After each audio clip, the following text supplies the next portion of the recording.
Alright, we should be live. We are so back. Hello, hello. Welcome, welcome to the Deadeye channel. Can you all see me? Can you all hear me? Hello, hello. Welcome to the Deadeye channel, and we are on a trek up to 200 floors.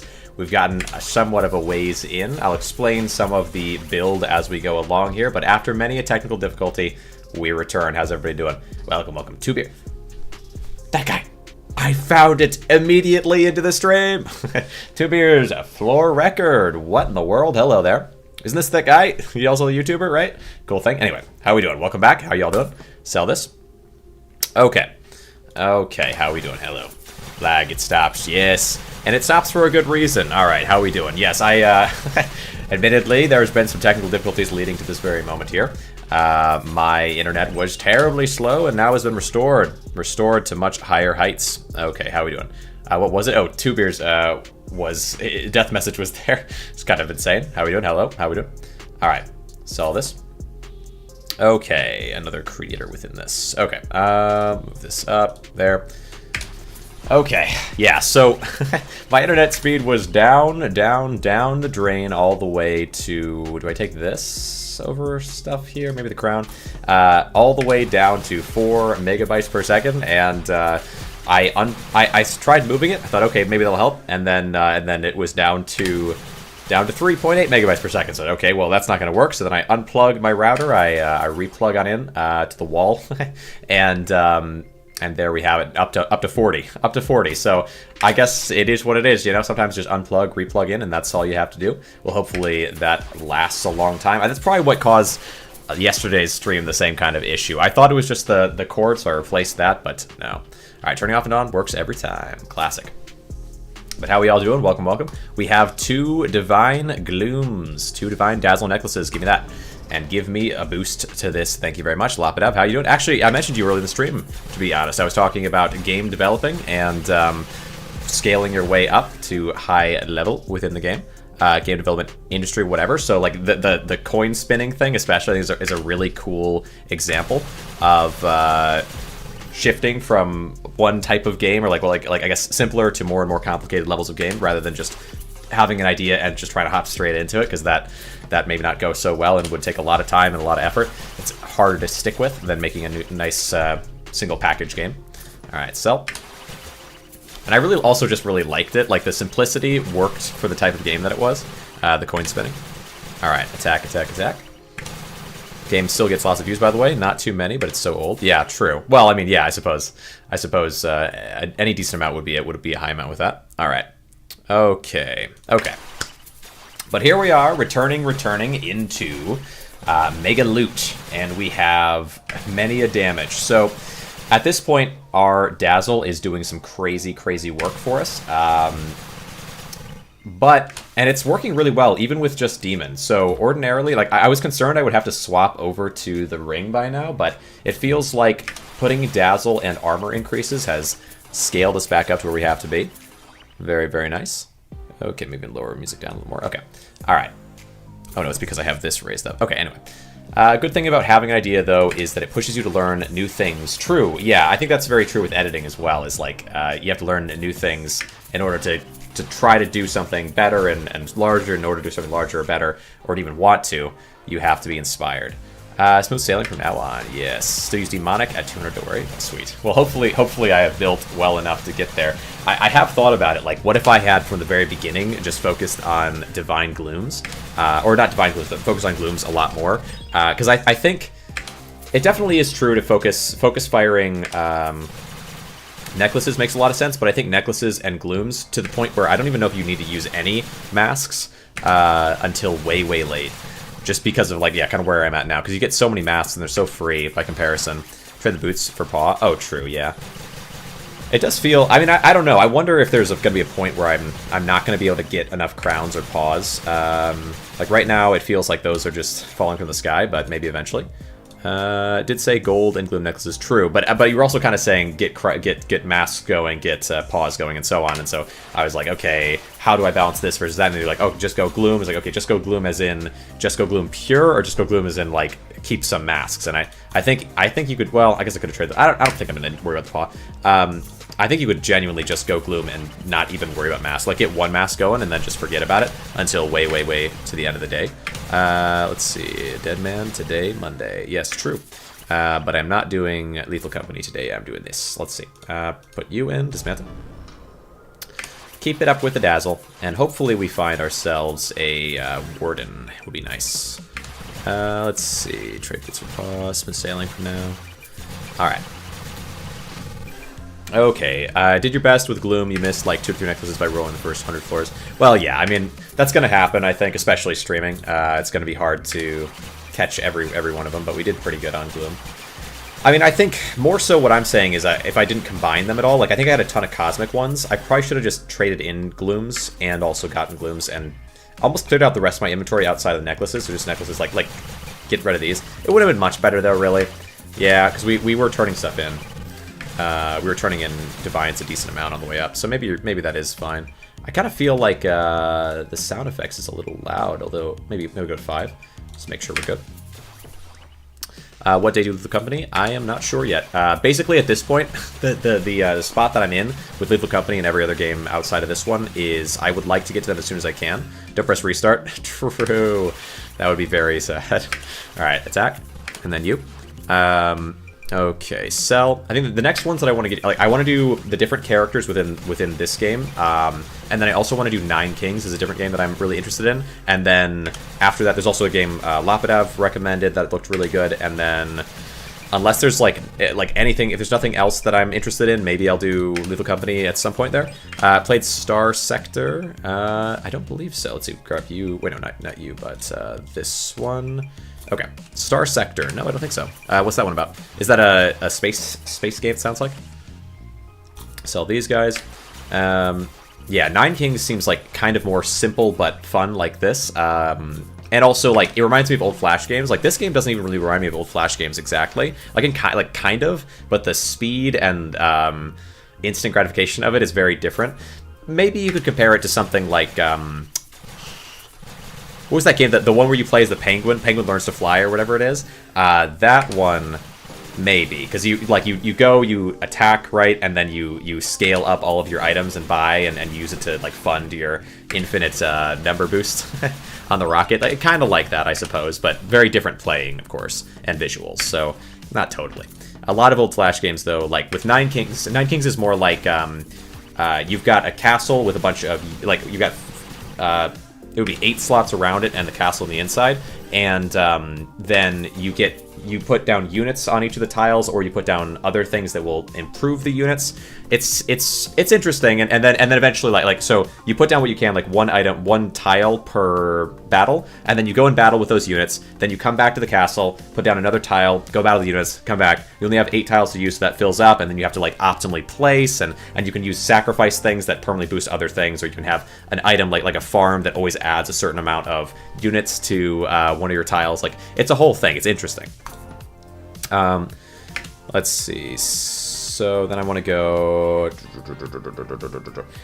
So I'm looking forward to that one. We'll do precision since I don't have any of the things that I'm super looking for, and then I'm never doing precision again, right? We're at 1.3K, so it's up to what we need, and then we're done. Done with precision now. Don't have to worry about it anymore. So I'm looking forward to that one. I think. I'd like to. I'll probably put that somewhere in the middle of doing the individual characters for this game, because I'm still curious about that. Let's see. Indie space game. Wait, kind of warning. Cool game. Star Sector. What? That versus mod for Stacklands is kind of finished. Okay, gotcha. Yeah, I'll look into it a little bit, and if you want to, if you want to send me information about it, whatever as well, I can read it. But sell. Indie space game. Okay, so Star Sector, an indie space game with a real economy made by like 5 guys that lets you be an explorer, trader, warlord with colonies on planet, a massive fleet, a small mercenary fleet. That sounds interesting. Okay, indie space game with real economy. So I kind of like the explorer, trader, warlord. Like, that's... Is it like you start as an explorer and then eventually the best way to make money is to trade money, and then eventually the best way to make money is to like fight planets, but technically you can still do the earlier things, but there's not really a reason to anymore? Or does it find a way to let you do all 3 and like, because that sounds like a really hard balance, maybe. Okay, put you here. Sell. I recommend a game, but you wouldn't be able to read chat as much, only resting zones, better for videos instead of live streams. Gotcha. Yeah, there is, I think with live streams, it's nice to be able to read chat a lot, although I tend to stream, even games that if I can't read chat in a game, you know, I'll kind of do my best to mix and mash, but I'll most focus on the game. It just depends on the game I'm playing. But yeah, what is it? What's the game? Let's see, anything here, sell. Lets you customize ships with weapons. Let me scoop this over. There we go. It's quite complex if you like management. I'll look into it. Let me write that down. Okay, attack still. You're saying Star. What was the name of that? Star Sector. Okay, Star Sector. Paw in place of boots. Nice. Okay, Star Sector. And you're saying it is a indie space game, indie colony. Another paw. Gosh, the paws are just everywhere these days. I don't think we got enough paws for now, huh? Indie colony, space manager slash indie colony space manager slash we'll say it sounds like, yeah, it's like a mix. It does sound like quite a mix of game. It sounds interesting though. I've seen certain games that are mixes that do really well. Space Sandbox slash Space Sandbox. Okay, fair. Sell, attack, Space Sandbox. Okay. Let's see. Okay. I'm in a game. Let's see. Customize ships with weapons. It's quite complex with like management. Yeah, I think with management, I'm iffy on automation. I think automation is good if it's used in a way that's semi-light, for me personally. Some people really love really complex automation, I understand that, but for me personally, I like it if automation is, like, there's a game it's kind of Pikmin-esque, except that you automate and then create these Pikmin-type characters. It's called, okay, sell these. What is the name of that? Outer Sparks, I think it is, and so, like, basically, like, there's these wooden mask things that become, I think it's wooden masks, that become their own little character units, and so you have to, like, produce them. You have to produce them using certain materials. They'll go and chop those materials for you, and you can create, like, rails to, like, or conveyor belts to send them on. Like, you know, typical automation, but the units themselves can also be then used in combat. It's actually really cool, in my opinion.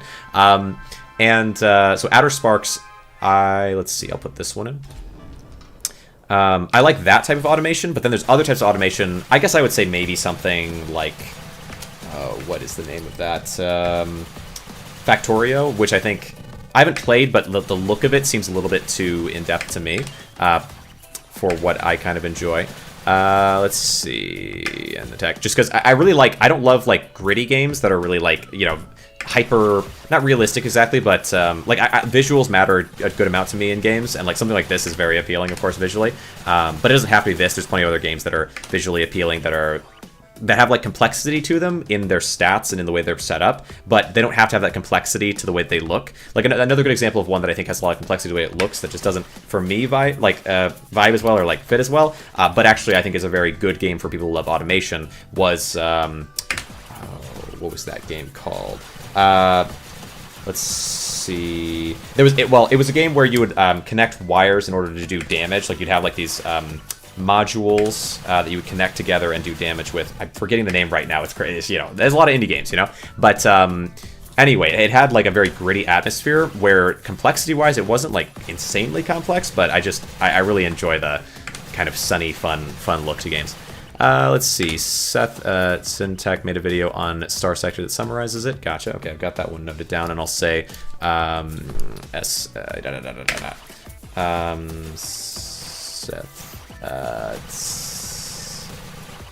attack vid on it. Okay. You start as a couple ships, and later you can have destroyers.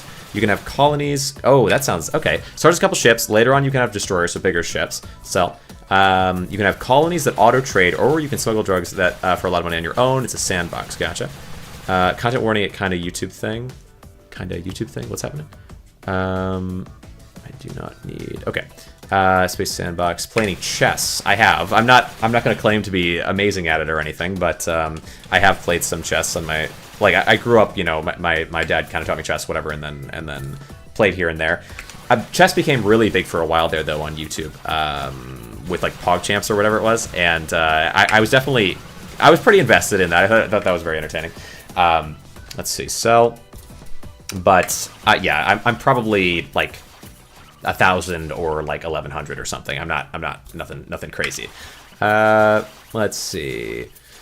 It's all relative though, right? Like some people didn't grow up playing chess and haven't played chess, and so to them it's like as a whole. It really depends on where you're at. And then there's some people who like know all these different moves. Like I think for me, Queen's Pawn opening is the thing that I can kind of remember. That's like the start thing of, and then from there it builds me at least in an acceptable position with chess. But yeah, I'm not nothing amazing at. Anything here? No. Let's see. Then we'll go... Yeah, more armored attack is fine. Alright. Attack. Oh, Witch Hand. Yeah, okay, hold on. Like, you transfer resources and stuff, like in Colony. Managers, you can use them and protect the planets on their own, but you can also lend a hand. Okay, gotcha. Colony stuff is late game, though. Fair enough. Ooh, yes. Put this here. Thank you. Dazzle Necklace is what I truly desire. Also a game called Stacklands, and one on sale right now called Witch Hand if you want something. That's funny. It's funny. Okay, it's funny. Yeah, it's funny for someone to bring up Stacklands. So Stacklands, as it turns out, as a point of pride, perhaps not really, but Stacklands. When Stacklands first came out, the first person to play it and like stream it or I guess showcase it was Retromation. Stacklands was an interesting position at that time, or you're saying like Stacklands maybe. Okay, also a game similar to Stacklands. Okay, I was gonna say, but I guess I'll go on some. You read backwards. I did. I'm recognizing that immediately. Like, wait a minute. There's no way you just brought Stacklands out of nowhere. That's crazy. No. But I'll talk about it anyway. Okay, it's sort of interesting. Okay, why are some of you losing shields? It feels like I attack once and then two of them lose shields and one of them doesn't sometimes. It's kind of strange. Anyway. Let's see. Dagger you can sell on the top right. True. I also have that. Okay, now I attack you. And then attack you. There we go. So Stacklands came out and Retromation played it, and nobody else played it. The reason nobody else played it was because it was being sold or like provided on Patreon only by the creators Sock Pop. So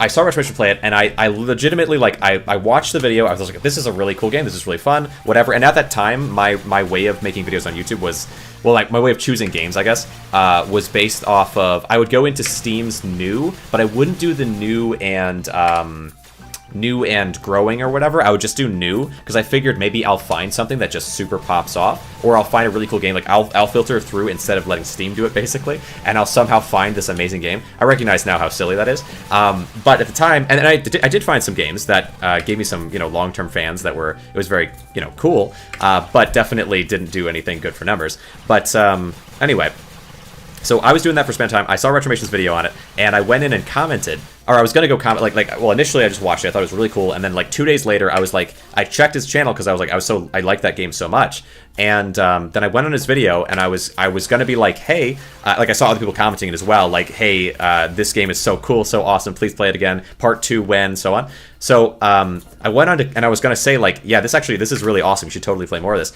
And then I was like, wait a minute. I'm a YouTuber now. This is me. This is what I should be doing. And then, so then I looked into it, and I was like, oh, how the heck do you play this? It was only on Patreon, but if you spend like $3, then you can get access to the game. And let's see, sell. You get access to the game, and then also one other free game. I think it was like one of their other things from their library. We'll put in you. And so I got it that way, and I played it. But when I played it first, Retromation had mentioned in his video, he was like, I wonder what the heck this would look like. Like, it'd be really cool to see this speedrun, like a speedrun of this game.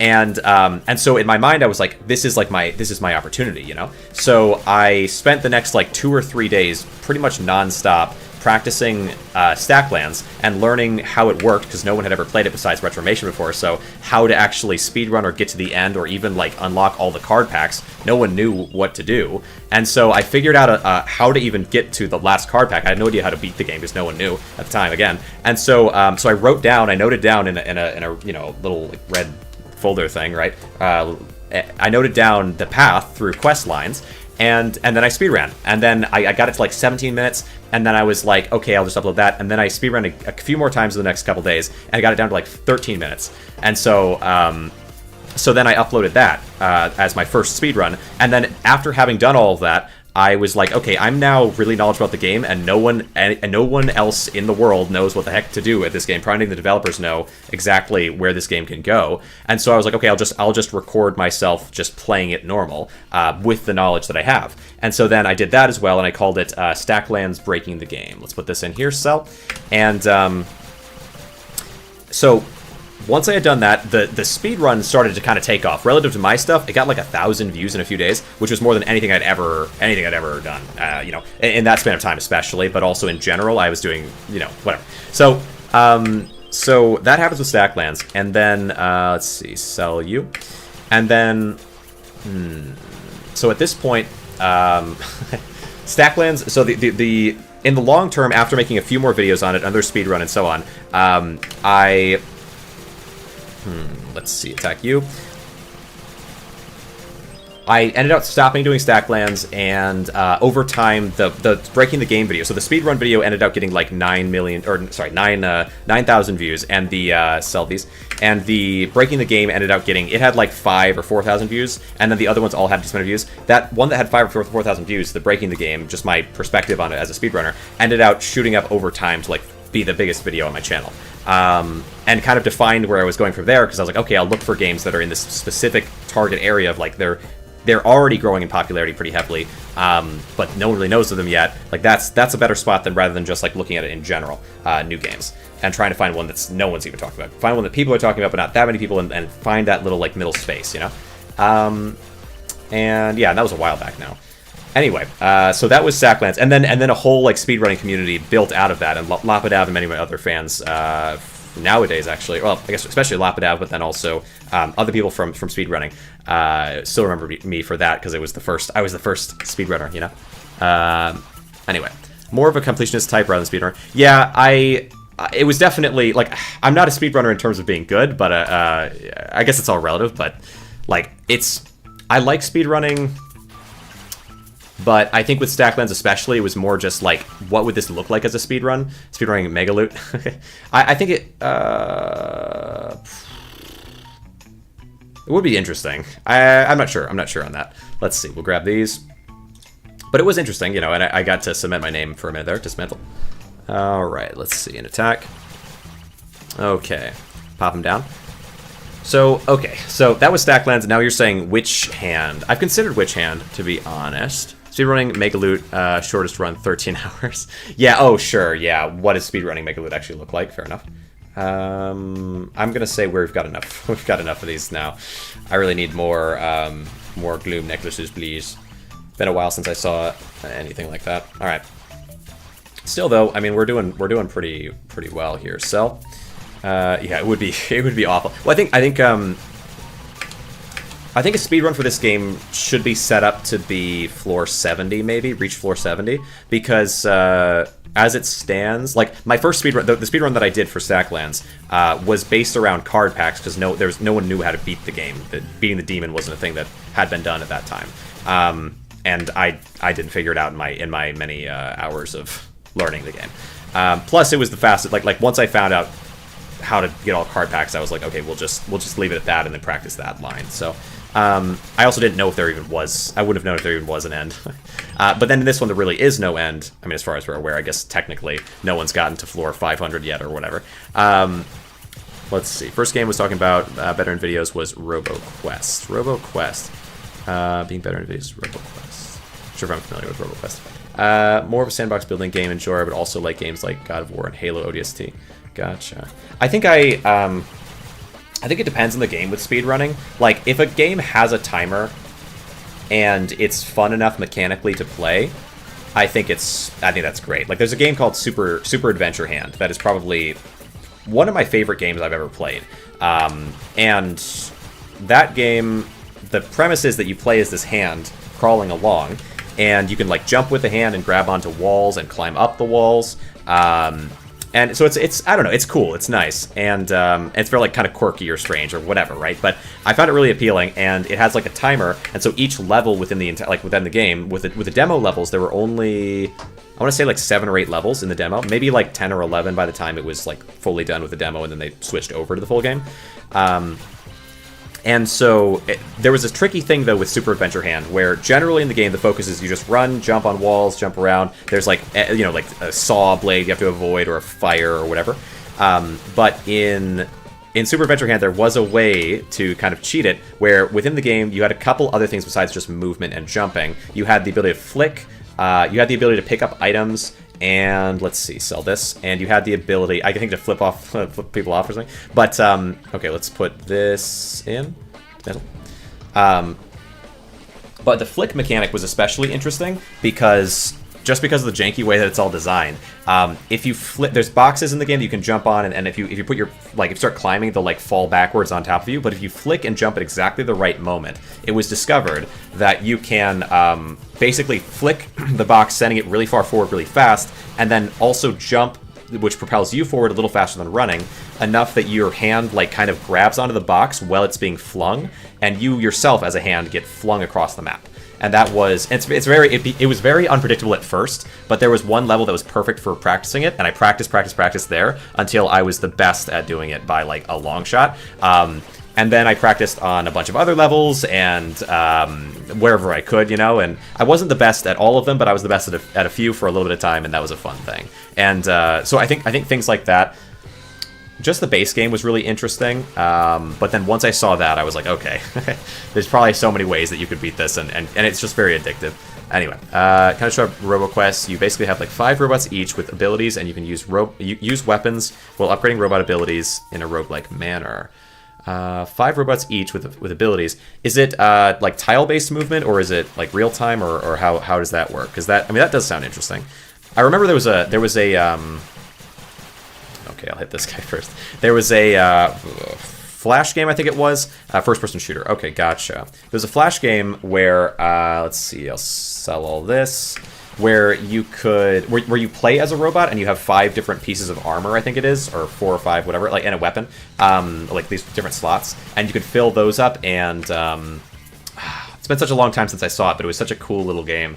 I guess I probably hadn't ever played a roguelike at that time, though, so so maybe it wasn't actually that cool. But in my memory, it's like the coolest thing ever. Let's see, and I think with roguelikes and like games in that direction, I've always been a sucker for that. Plus, also, like, again, the flying penguin one. There's a car game, I think, called like Heist or something, that was very similar to that.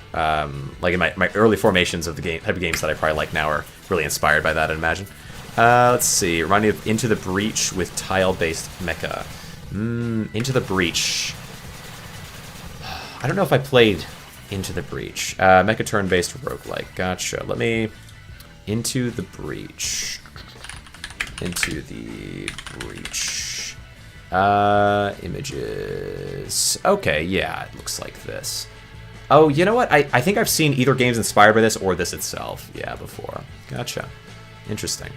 Okay, so let's see. So bad describe. Well, you know, it can be hard to on the spot, you know, try to explain something, especially someone not familiar with it and with the complexity of different games. Let's see. We hit here. Let's see. Is N++ is an insane speedrunning platform? Is that the one that used to be on like the Xbox, or is that like or like a later version of the Xbox 360? I think maybe. Sell all this, where like it's like you play as like a ninja type character and you jump off walls, and I don't remember much else besides that about it, but it was interesting. Open. You have 60 seconds to complete a chapter of like 6 levels. Collect coins to gain 1 extra second. That's cool. You have to X level summon a Meat Boy. Gotcha. All right, let's pull these down. Sell all. Although you might be explaining it well as well. I'm not sure they're paying. Let's put the. Do we go crown? Sure. Crown feels okay. Steam sale right now. You can refund it after trying 1 run if you don't like it, as run takes shorter than 2 hours. So we'd like to see you trying to speedrun it though. It could be interesting. I'm not like you know, I'm not a crazy good speedrunner, and well, I'm not. Like, there's always better. It feels like when games are first coming out and are especially interesting to me, maybe I try speedrunning, and then eventually someone comes along who's just mechanically and time-wise, just they want to devote more time to it, and are mechanically so good at it that they just blow them out of the water. But anyway, N plus Way of the Ninja is Xbox game. N plus is a sequel. Oh, gotcha. Yeah, the original's N. Fair. That makes sense. Okay, so I am somewhat familiar. Pixel art, it's fun. Got it for free on Epic. Gotcha. Let's see. Attack you. Made by 2 people. Nice. All right. Attack you, and then hit you, and then hit you. Thank you. There we go. Okay. Swap. Let's see. Yeah, it is a cool thing, I think, when projects like that can get super massive. Cell feels like my brain keeps like I keep thinking of specific games that are sort of interesting, and then they rush out of my head. I'm a sandbox game enjoyer. Cell, like games like God of War and Halo ODST. Let's see, RoboQuest. All right, Cell. Oh no, put this one here. Might as well. Cell. All right, and then attack. Yeah, it's super impressive. It's super impressive when somebody can make, like, when 1 or 2 people can make something like that. That just does super well, or like reaches a broad audience. Let's see, attack. Okay, and then this. I'm not sure if there's this. I forget what are they called? But you guys know, I'm sure. Either way, like, is it Blackthorn or Blackthorn Productions? I think it is, right? Is that what I'm thinking? Or no. What's that thing? There's like a video game making group of YouTubers. Anyway, let's see. Sell this. Where they make these things like 20 game devs all work together on whatever, right? It is like that. I think is really cool. Like over the span of like months or whatever, like it gets swapped from person to person to person and turns into a thing. Like a really cool idea YouTube wise. I have heard that it's kind of a big pain when it comes to the devs themselves, the amount of time they get and the consistency of it and everything like that. That it's not run super well, whatever. I've heard these things before, but still, it's a cool thing because I feel like that's probably going to inspire a lot of people to want to go into game dev, which is kind of a nice thing. Let's see, a big range of difficulty. There's an achievement to finish Guardian 4 difficulty with final rank score S. Gotcha. Yeah, it might be my kind of thing. I'm not sure. Free time, I like to play Magic the Gathering on a casual level, like the complexity and range of variety for the oldest trading card game. Gotcha. Yeah, I would imagine. Yeah, Magic the Gathering probably does hold up super well. I haven't played it myself. You know, I played a little bit of Yu-Gi-Oh or Pokemon or whatever, but not enough to even really know the rules too well. So put you on there. But I do remember playing. There's like a video game version of Yu-Gi-Oh as well that was pretty fun. Dismantle. Attack. Let's see. Okay, pop these guys down. Yeah, it feels like our damage is going up pretty well. Let's put a crown. Yeah, crown there. Good. Right. Pop. Yeah, I've always been a YouTube watcher in my free time, to be honest. YouTube watcher. It's what it's all about. Like, I feel like YouTube culture, basically. Like, that's kind of my personal, like, you know, whatever. Guilty pleasure, whatever, obsession type thing, where I just, it's interesting to me, I guess, to see stuff from the past and like how people have come around or whatever. Like, I've watched YouTube since, I guess the first YouTuber that I ever remember watching was CNanners back in the old hidden days, long time ago. And then I see like people like Jay Schlatt and people like that are inspired by that, and it's just interesting. Anyway, but yeah, I'm not as much into. It's funny, really. I don't think that I was immensely into gaming prior to going with YouTube. Let's see, pop in. Remember CNanners? I'm old. Well, I mean, what does that mean about me? Don't say that, okay?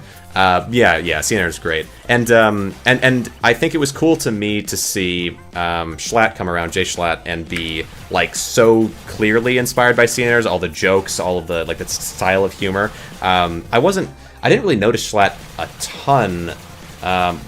Minecraft got kind of revived, which was interesting to me because I watched old Minecraft, but then, well, Minecraft YouTube lore is very dark, very fast, so we're not gonna get too deep into it potentially. But look at that armor, nice, 360 billion, and I've only got okay, interesting. So it feels like I am getting to an area where I have 4 turns. That's turn 1.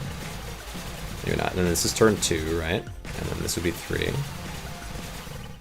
Okay, no, maybe not.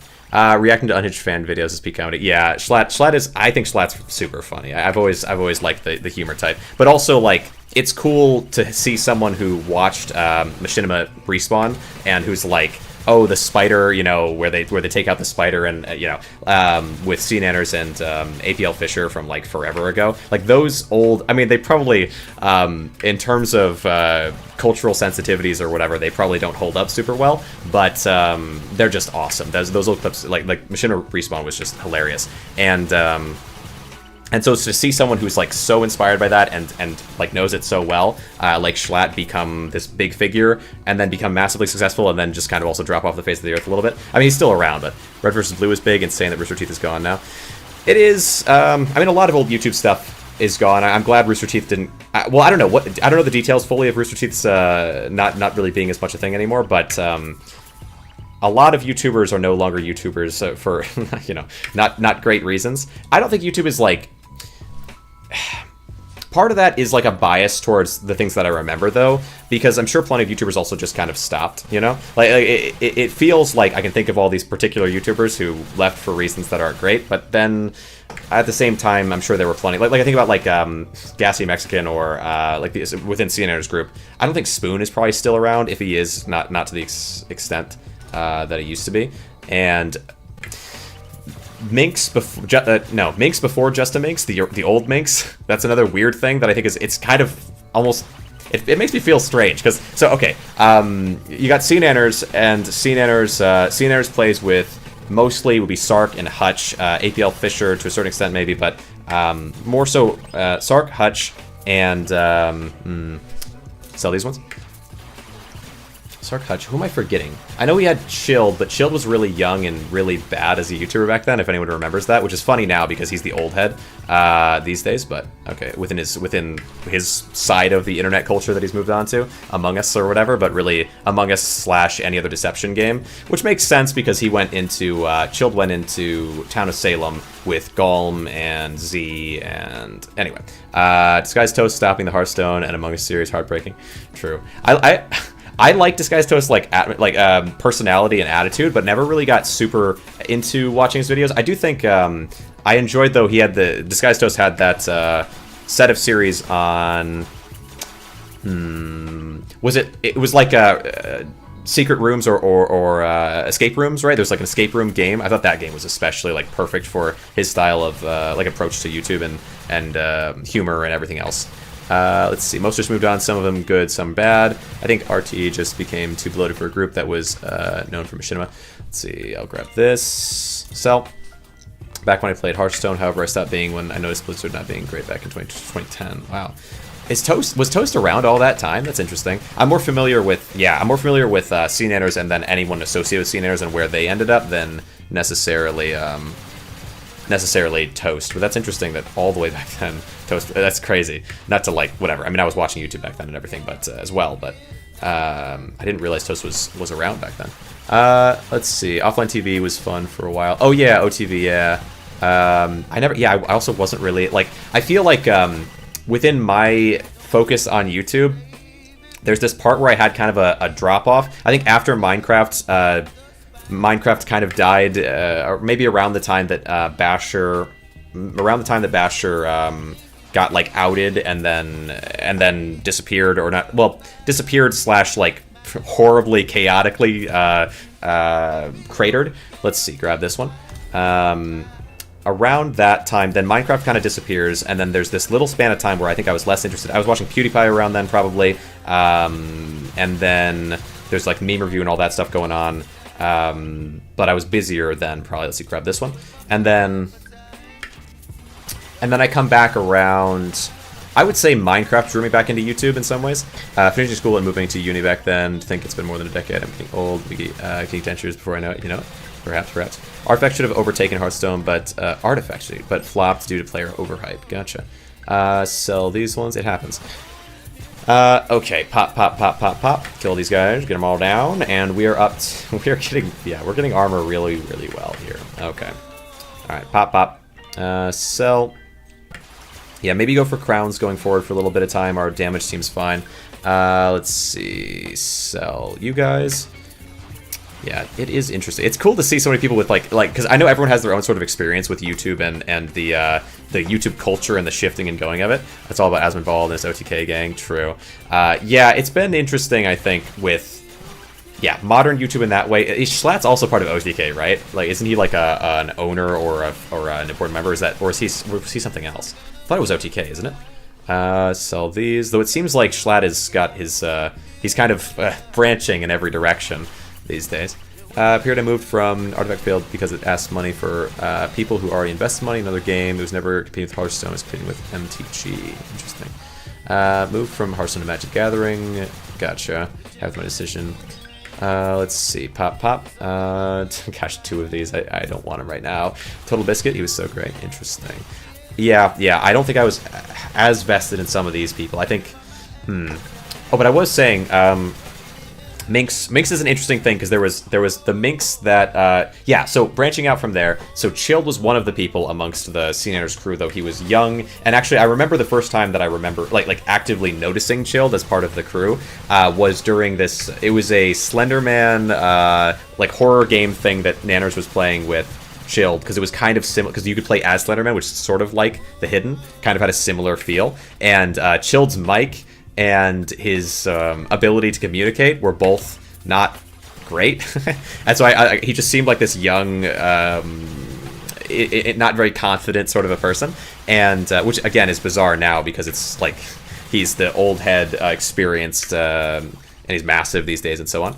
I also remember, before I jump forward, there was Chilled, and then Chilled, let's see, how do we get to Minx, though?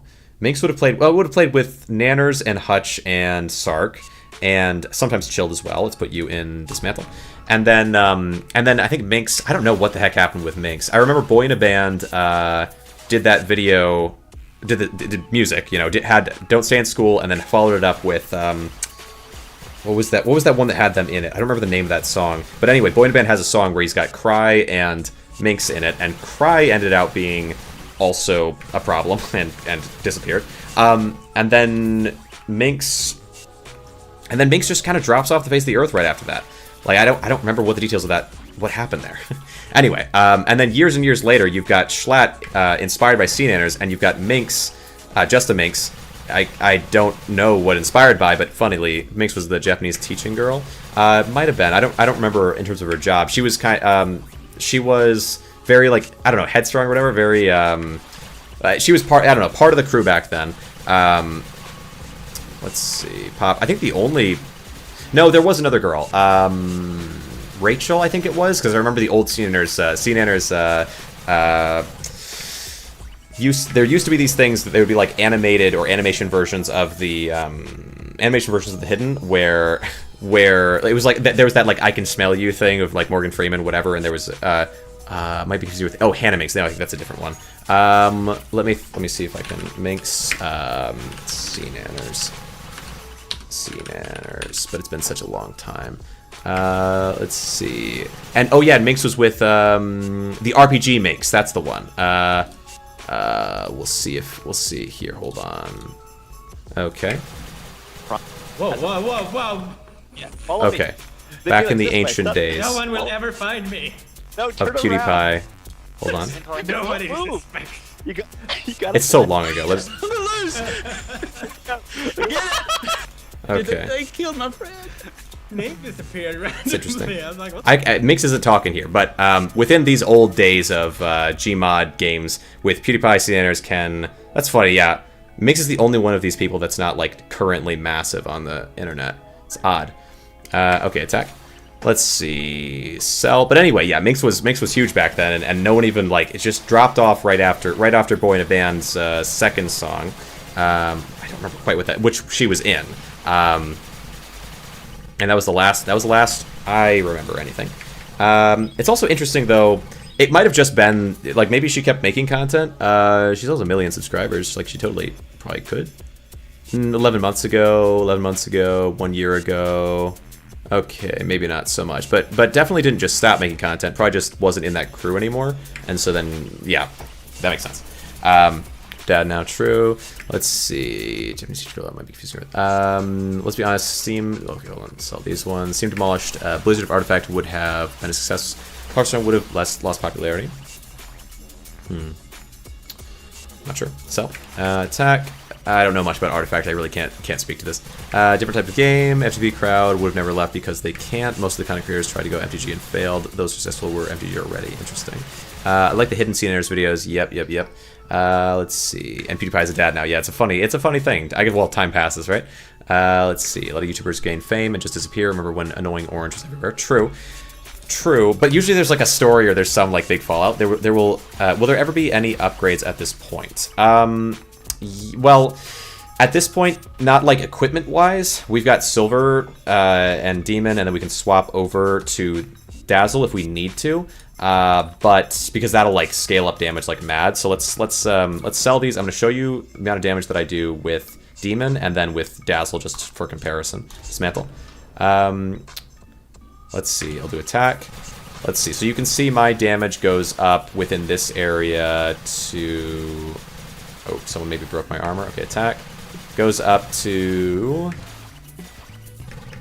like 100 billion maybe, sometimes higher. All right, sell. But then if we swap over to this, I think at the top like maybe 300 billion with that. Now we're gonna swap over to the Glimmer. Oh, maybe not. This is not the best place for it because we're just gonna destroy all these guys. Let's find one with the slaves so I can show better. Here we go. All right, here we go. All right, perfect slaves. Attack. So now look at the damage here. Look at the damage go here. So this is the power of Dazzle at work.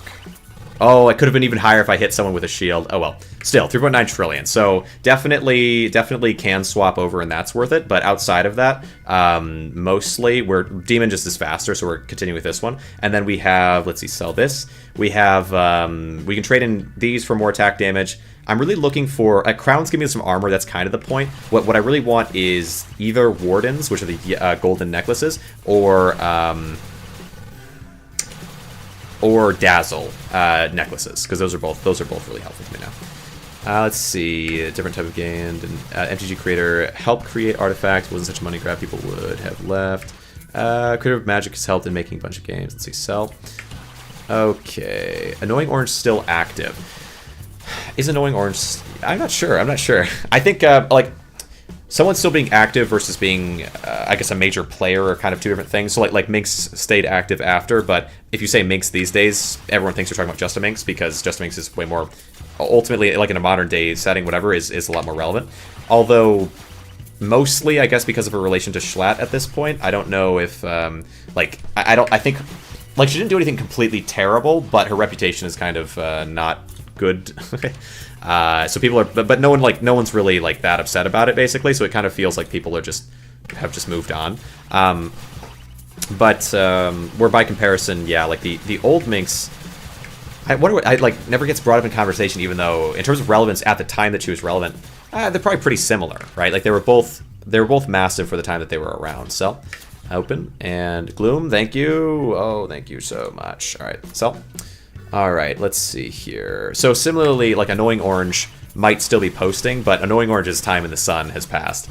Mentioning Half-Life, you invoke a lot of feelings. True. Searched Annoying Orange has a video about the Minecraft trailer. Oh, that's fun. Gotcha. Yeah, I saw the Tommy Innit's video about the Minecraft trailer like a few minutes after. I'm talking about both, yeah. RPG Minx, you actually, oh, you know, someone who knows. The olden days. All right, put this in. It's been like, yeah. I don't know if you know, maybe it's not, maybe it's too dark or negative to get into here, I'm not sure. Or like live, whatever, but, and I don't remember there being like any big fallout or big thing with Minx. She just kind of dropped off the face of the earth to my recollection. By comparison to, okay, attack. By comparison to a lot of other creators who dropped off from that time, or almost pretty much everybody from that time is still around and popular. Like Hutch, for example. In my mind, Hutch drops off the face of the earth, but came back around for PogChamps. So definitely is not just gone, which is interesting, I think. Okay, pop, and then pop. Where RPG Minx just kind of did disappear. In my mind. Maybe there's more detail there. 1516, I have my own high school drama, so I don't know. Fair enough. That's fair. So, yeah, the last I remember of RPG Minx, again, it was Spectrum. Spectrum was the video by Boy in a Band. It's also funny, I remember back when Don't Stay in School and Spectrum came out, I remember Boy in a Band had, after like a series of these videos, Boy in a Band, if anyone is familiar, I don't know if people really are or not. Well, you should be, maybe, I don't know, because of Don't Stay in School was so big at the time anyway. But anyway, Boy in a Band had Don't Stay in School, which was this, and then had Spectrum, and then had some other kind of interesting, like he had a video on AI and what's happening there. The red-haired guy, yep, red and black, I think it is, or like black with a red streak. No, I think it's red and black, if I remember right. Anyway, I remember Boy in a Band. He had this birthday live stream, which was like the last time that he, I believe, ever long hair, ever was like made a big video or like made anything. Filthy Frank days, man. Yeah, it's bad. Well, yeah. So Boy in a Band made had a birthday live stream, and I remember that was the first. There was I watched the live stream, and then after the live stream ended, there was it was a live stream on YouTube back like, I don't know, what would that be, like 8 years ago? It's so weird to think about. 8 years ago. He is great. Awesome to see him proper as a musician. Oh yeah, Filthy Frank for sure. We'll get into it in a sec, or I'll get to it. But yeah, he had a birthday live stream 8 years ago, and YouTube, it was just like at the end of the stream, it just gray screened, or like fuzzy gray screened, and he forgot to end the stream, which I've done many a time, I understand. Not end the stream exactly, but like if you hit stop streaming on OBS, the stream will just keep going sometimes randomly, and it stayed open forever, I think, or for days anyway, as live still. And so so I and a bunch of other people just kind of hung out in this empty, whatever, slowly emptying and emptying and emptying one. Breaking the game, the enemies are flashing no texture pink. True, yes. They're getting further and further into the depths. Okay, sell. I don't even totally know why, but it's a good thing. Okay, I'll just let you parry me a little bit here. Let's see.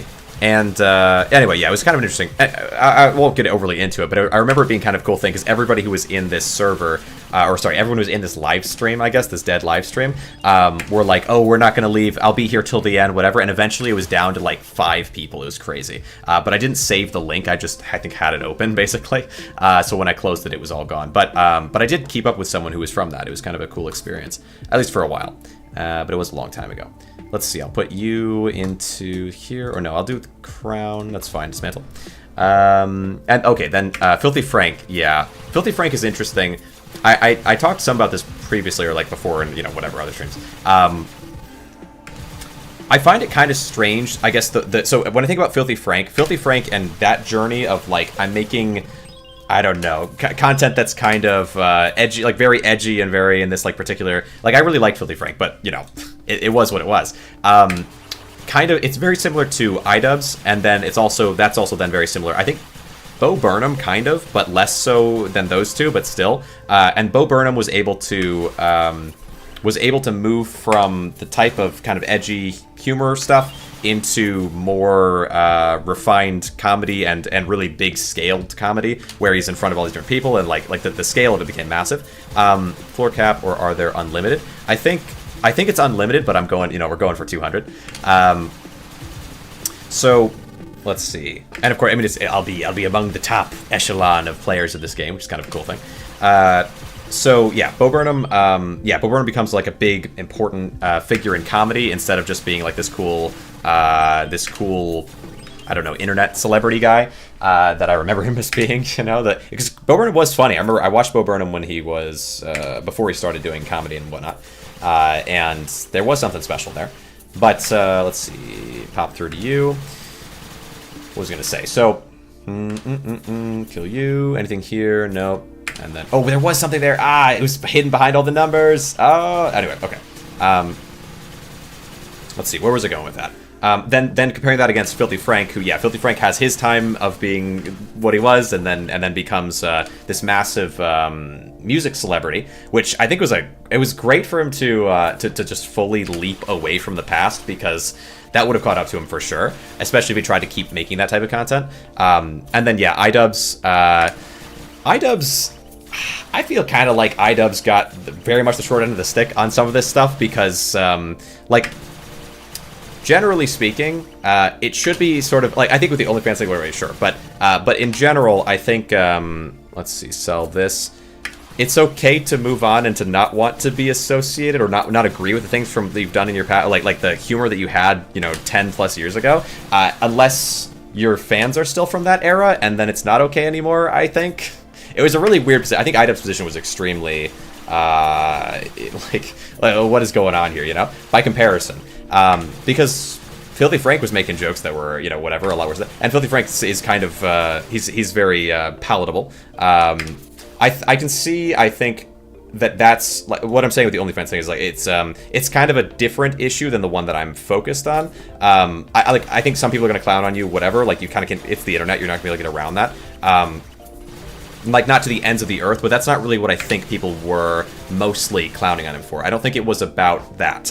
I think what it was about is that he came from this era, and then he's saying, this is bad. And then everyone who watched him from that era is like, that's what we like about you, though.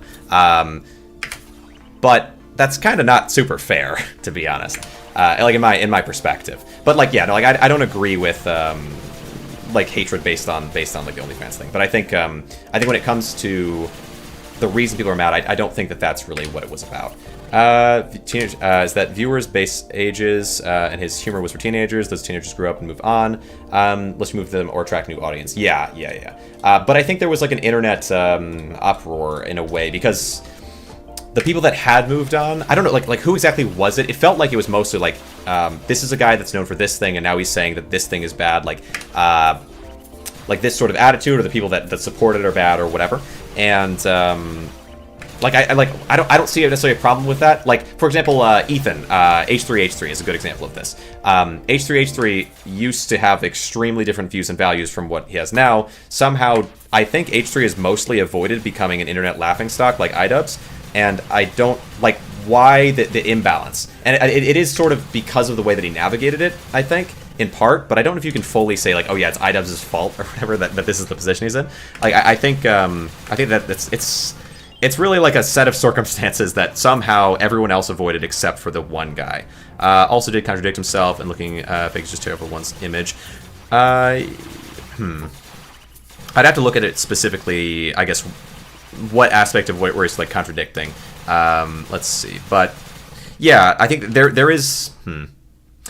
I will say this much, okay? I'm not gonna go too far into it, but there's a video that came out that was on the whole Froggy Fresh situation, and Froggy Fresh was in the wrong there, and it's not unclear if you look at it without bias. It is like it's unbelievable, basically. Like reading those messages, there's a video on it that goes, I forget what channel, but there's a video on the whole topic that goes the message but shows the messages on the screen, and then opts to just not go into detail, basically. Shows messages on screen and then says things that the messages don't say, and then shows the next set of messages and then says things that they just don't say, and just does this for the series of messages. And like basically from the presentation of like, okay, so, and Froggy Fresh totally reasonably says this, and then Idubbbz is aghast. Like basically that's the whole presentation of that set of slides. And it's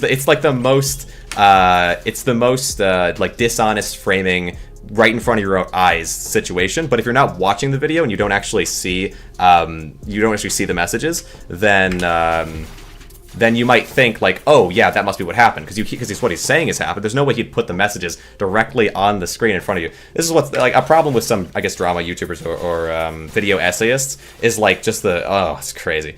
So is my love. Just kidding. Kid goes great. All right. Things viewers base ages. Let's see. Also did contradict himself. Political this one. Drama history not really political. As joke. Okay. So.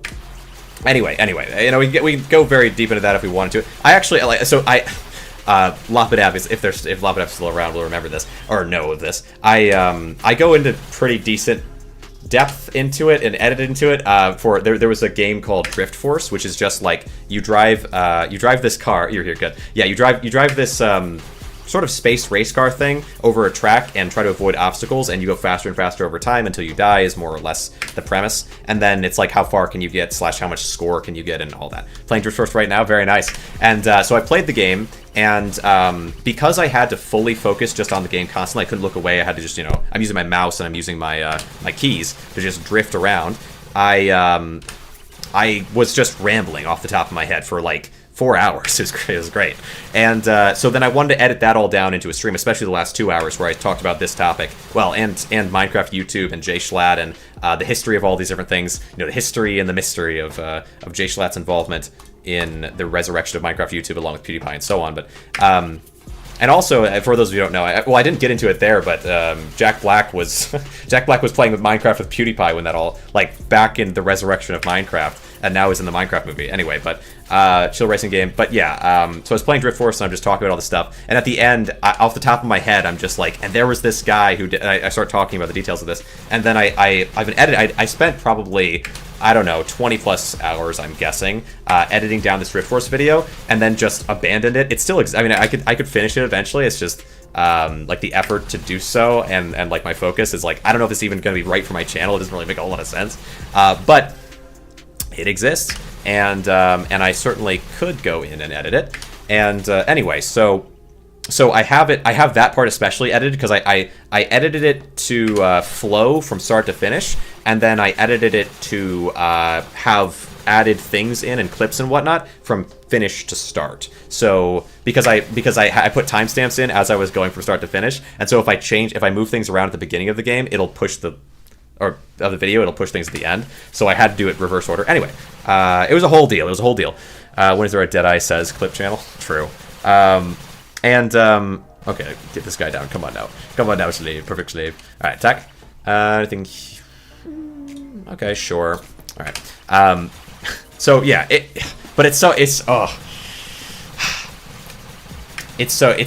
was so annoying.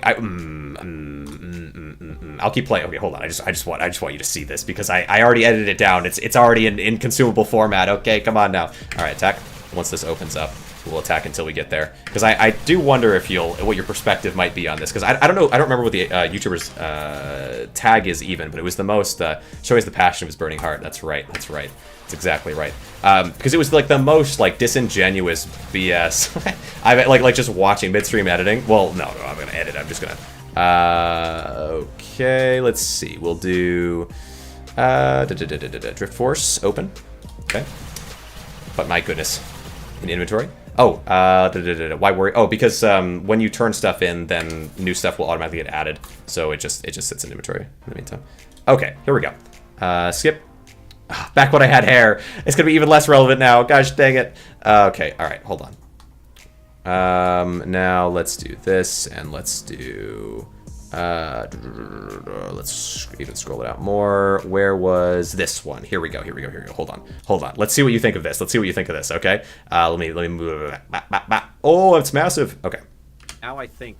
Can I turn up the audio on this a little? I think that there's a whole new, like, video essayists didn't really exist with old YouTube. Can you hear that well enough? Hopefully. Grade A Under A, that's what it is. Grade A Under A was one of the few people who was really successful at video essay, and video essays are really powerful. Oh no, it's all over the place. Wait. Is it all over the place now? Hold on. We gotta make sure that we've got this right. Stretch back then, let's see. Oh, this one, here it is. Okay. It was, it's so frustrating. Okay, you gotta, hold out for this. Like, this thing doesn't make any sense. Is wrong. The main reason Froggy was kicked from the card was for collaborating with Sam Hyde. It is all moved. Okay, the main reason Froggy was kicked from... I got to the point where I was like, okay, I don't want you work... Okay, so it is shifted. Why is it shifted? Live editing. What's happening? This streamer's so strange. Okay. And then wait, what's this? Under A was one of the few people who was really successful. This and this, and then we can shift it all. I bet it's going to be here, right? Some big is wrong. The main reason Froggy was kicked from the card was for collaborating with Sam Hyde. I got to the point where I was like, okay, I don't want you working or training with Sam Hyde, but you're doing that, so all right, I'll look past it. He was kicked from the event because he worked with Sam Hyde, but you also were okay with him working with Sam Hyde? So this was like the beginning. So this is Jabroni, who I found, and as I looked through and tried to like think about what he was trying to say, I found to be the most disingenuous, like crappy anyway. So he contradicts himself here because he said where I was like, okay, I don't want you working. That he'll look past. He says I'll look past training it. With Sam Hyde, but you're doing that, so all right, I'll look past it. Which is not the same. He was kicked from the event because he worked with Sam Hyde, but you also were okay with him working with Sam Hyde?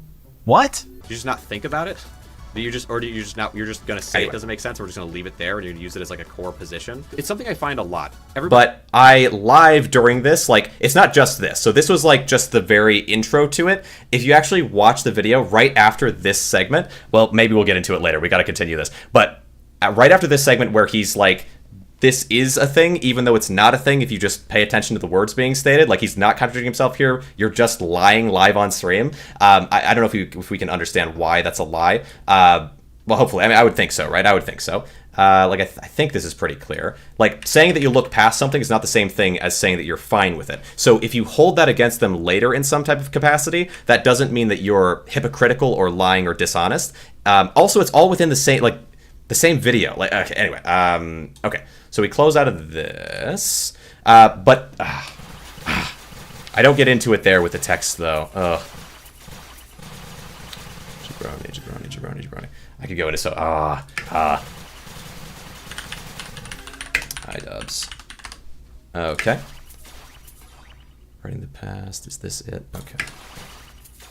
Okay. Attack. Brace the boldness. Go full crit. That's true. Slowly turning into that bold. Bold's true with late beer. Let's see.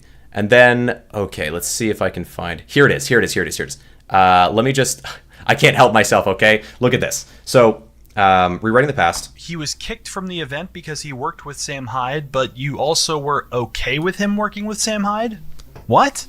If you look at my text exchange with...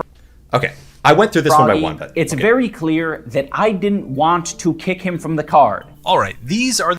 Okay, so I don't know if I should go through all, but like, hey dude, I just want to clarify that I'm not mad at you. I just want this event to go well, and part of that is trying to be proactive about things. I just want to find a solution. I really appreciate your friendship, and I don't want to feel like I've upset you. Response. This is coming from Idubbbz. This is the response from Froggy Fresh. I don't understand what's wrong. Can I not work with Sam Hyde? He's been very nice to me.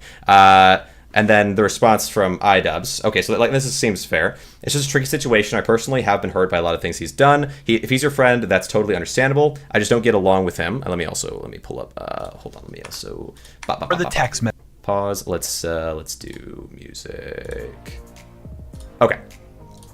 Let's see. Tricky situation. Personally, have been hurt by a lot of things he's done. If he's your friend, it's totally understandable. I just don't get along with him, and I'm afraid of having him associated with the event. There are also others invited to the event that aren't comfortable with whatever. Messages that Froggy alluded to before the event. So, green is Ian and gray is Froggy. Froggy asks very plainly if he's allowed to work with Sam. Ian responds with a long text that doesn't even fit on the screen. Froggy is confused and asks, what are we actually discussing right now? Alright, okay. That doesn't he's my friend. I don't understand what he's going to Rhode Island to work with Sam has to do with anyone. So, this is him saying that it's difficult because there's been like some drama with him and Sam Hyde. I don't understand what me going to Rhode Island to work with Sam has to do with anyone who is uncomfortable with him. They don't have to see or work with him. That's fine, right? I agree. Privately, what you do is absolutely only your business, but because we are running a public charity event, we have to be careful about these things because you do represent the event in some ways. That seems like okay, we're both being fair here, right? Because yeah, that's fair. Like, this is a public charity event. We don't want things to go wrong, and you're engaging with somebody who is known to cause disruptions, right? I had similar, and even this far, I had similar issues last year. I thought, no problem, Harley. You can work with Sam Hyde. So the previous person, and last year they'd had a big event like this, and someone had worked with Sam Hyde, and he was like, okay, that's fine. But it ended up attracting a bad crowd, and I got harassed online about it a lot because it was public display. So there has previously been drama that was caused by Harley working with Sam Hyde. That's nice of you to give Harley permission to work with Sam Hyde. I didn't know I needed your permission as well. So this is the first point where anybody is just being a jerk, basically. So this Froggy Fresh person is like, that's nice of you to give permission to Harley, which the meaning of this, I didn't know I needed your permission as well. It's basically like a sarcastic sort of like this is ridiculous. I don't need you to tell me what I can and can't do. And it's nice that you gave permission to this other person, whatever. Like right? Like, it's very clear what's kind of being said there. I don't have to read that deep into it. Disapproving of the idea that you have to get permission from the person running an event to do actions related to that event, especially when they point out, hey, if you do this, like, can you not do this? Because we're public figures, right? If you're YouTube, you're a public figure. It's very straightforward. Even fit on the screen. Froggy is confused and asks, what are we actually discussing right now? Not about permission. He just called and asked if I was cool with it because he was making content around. Ian explains that he's uncomfortable with Sam. Froggy directly asks for a yes or no answer. Feel that way, I'm sorry about that, but you also have to understand that my friend, so I can't just tell him just be friends with him because Ian said so. So I'm asking you, if I work with him, are you going to prevent me from fighting? It's not a reflection on you, it's just a very painful, difficult thing for me that I'm dealing with. I need to keep distance from the inclusive project. This is all sent like within a very short span of time. Okay, but this seems fine. I would just appreciate a yes or no answer. I'm trying to figure out if I'm going to boxing practice tomorrow or not. It kind of depends on what your plan is, because Sam Hyde is banned from the event. If you want him to be there, we can accommodate that. Okay, sure. My plan is to go to Rhode Island to hang out with him, so again, I ask, if I go to work with him, are you going to prevent me from fighting in Creature Clash 2? I'd appreciate a yes or no answer. I have to talk to my coach. Okay, let's see. My plan is to go to Rhode Island to hang out with him, so again, I ask, if I go to work with him, are you going to prevent me from fighting in Creature Clash 2? So then the question here is, by that, do you mean that he'll come to the event? Or, like, I'm not sure I understand, does this mean that you aren't expecting him to be at the event? Like, if that's the case, are you able to make content together? So then there's two things that are being asked by Ian's here still. We want to know, you're saying you're not going to have the event? Okay, that's good. And then you're saying you're going to make content with him because that reflects still, regardless if he shows at the event or not, on what we're running. And Ian says, it depends. He's banned from the event. If you want him to be there, we cannot accommodate that. Froggy again asks for a yes or no answer. Ian says he needs time to think.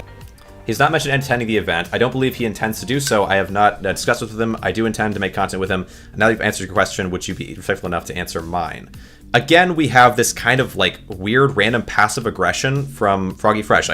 Maybe I'm reading, I know I'm not reading into this wrong. It's very obvious that there's like random, like, would you be respectful enough to answer mine? Like, what is that? What, like there's no reason for it to be. Anyway, but we can say like, okay, he's being a little passive aggressive, not a big deal. Then the response is, Ven is really important to me and I'm just trying to understand everything so I can make the best decision. So Ian clearly at this point reads into like, okay, yeah, we're kind of like, would you be respectful enough to me to just answer my question? Basically, it's like, okay, like, hey, I just want to make sure the event goes well. It's nothing personal, basically. I need time to think about this. I don't want to be rash, right? I want to make a quick decision, like whether or not you can go and have this public, engagement with Sam Hyde, who is someone who will cause drama or problems for a charity event that's meant to help people. I'm going to schedule practice this week, not knowing whether or not you're allowing me to fight in the event because I'm going to hang out with someone you don't like. That's dishonest framing, obviously. At this point, anyone who's read this should recognize that. I'm going to schedule a practice this week. That I can see the frustration with like whether or not I can. The issue is hang out with someone I don't like is not some emotional matter for Idubbbz. Rule of thumb: never air your dirty laundry where someone or can see it. It's just not very couth or tactful. Yeah, you're reading into this wrong, in my opinion. And the reason I'm saying you're reading this wrong is because this is not public. This is a private conversation between two different people. The person who made it public, to my understanding, would have been Froggy Fresh. But if you're saying maybe it was Idubbbz who made it public, and maybe there's an argument there. But in the case that this was just a message between two people, this is absolutely reasonable. He's saying, hey, can you not make content with this person? The other guy's saying, hey, what? You're trying to make me not be able to hang out with somebody? And we have this kind of very dishonest conversation of like one person being, in my opinion, very clear so far, and the other person being like, oh, I just want to hang out with my friend. Should have been kept private, to be fair. Yes, exactly. Like this should have been kept private. I would agree with that. But the way this is going is one person being respectful, the other person not being respectful while saying that the other person's being disrespectful. It's very strange to me. Like saying that like, hey, I don't want, it's like kind of ridiculous. But that's okay. Like we can say that just one is being a little, like I think Froggy Fresh is being a little bit unreasonable here by acting or pretending like the issue is with him hanging out with someone versus with him making content with someone as a public figure with a charity event going on. I don't understand why you're talking to me like this. So this is Ian recognizing, again, for I think the third time now, a weird, disrespectful response for really no reason, because both of them outside of that have been respectful. I understand why you're talking to me like this. I'm not trying to be a jerk. I explained to you the awful experience I've had with him. It potentially leads to another year of harassment from me and Anissa. I can't take this stuff lightly. So at the charity event, we're going to get some big, dramatic, awful nonsense, assuming this goes this way. This isn't just someone I don't like. This is someone who is dedicated to disrupting an event. We're running for charity. Okay. Harassing its two main organizers and sending his fan base to do his bidding. I want you to fight. I just want you to know the pain he caused me and he sent our event. Sure, whatever. And again, like, none of this really matters. I'm not gonna, like, the moral grandstanding of this is just from his perspective. Like, I don't care. What I do care about is that this guy runs the event, okay? Idubbbz runs this event. He has the right to say, hey, don't make content with this person if you as a creator are going to be involved in the event. And then this guy's like, oh, let me hang out with my friend. What? Why are you causing problems? Let me hang out with my friend. And what, you're not even respectful enough to answer me. It's like, it's complicated, right? Like, am I okay with you making content with this person? I know it's going to have these bad impacts. And then finally, like, by this point, it's like, yeah, don't do it, is basically what he's saying at this point. Like, he's not explicitly said it yet, but he's saying, I want you to fight. I just want you to know the pain's caused me in this event. Like, that this is a massive problem, and can you just not, basically. It's a way of asking for it without being overly direct or negative, because you're trying to tell me who I can and can't be friends with, right? Like, do you see this? Like, this is clearly dishonest. I don't. Shouldn't have kept right. Like, you know, if you read into this and you've been reading the messages so far, how do we get to the point where we're saying you're telling me like, who I can and can't be friends with when someone says about making content? It's very clear that it's just about making content. Like whether or not you can or can't make content. And so think about this. Froggy is frustrated at this point. Ian responds with another wall of text, then says he would prefer if Froggy waited until after the event to post content including Sam. Froggy is offended. There we go. And okay, so now we have the answer. So this is the only thing that I would say with Idubbbz so far that I think is really lacking, is like, although I can understand him being like, okay, let me think about it a little bit. Like, this is going to have a big repercussions on my event, on me, and on like my personal life, as well as the charity event that we're running, right? A charity. Do you really want to cause drama here? Let me think about it. Then finally says, couldn't be friends with him. I would just prefer if you waited till after the event to post content with him. So now we have, I mean, preferences.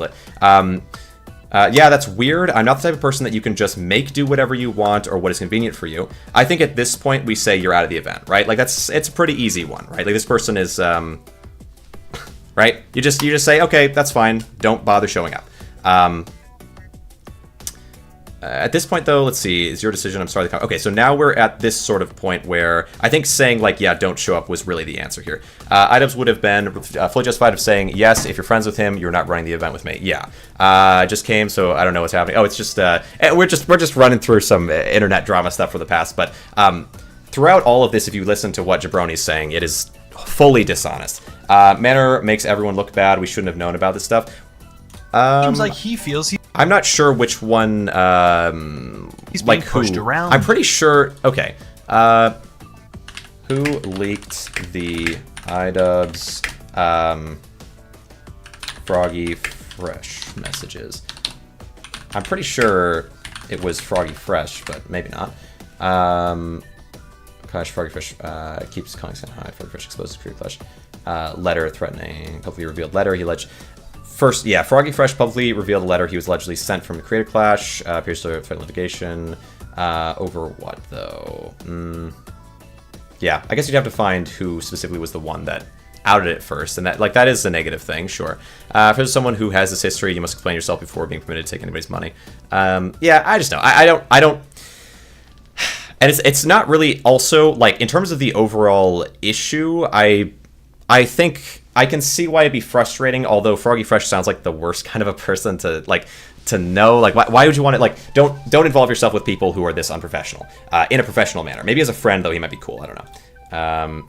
He says he's going to work with Sam anyway, and then says, sounds like your personal problems are interfering with your business. Ian said, like, it's a charity event, so drama at a charity event would be bad, no?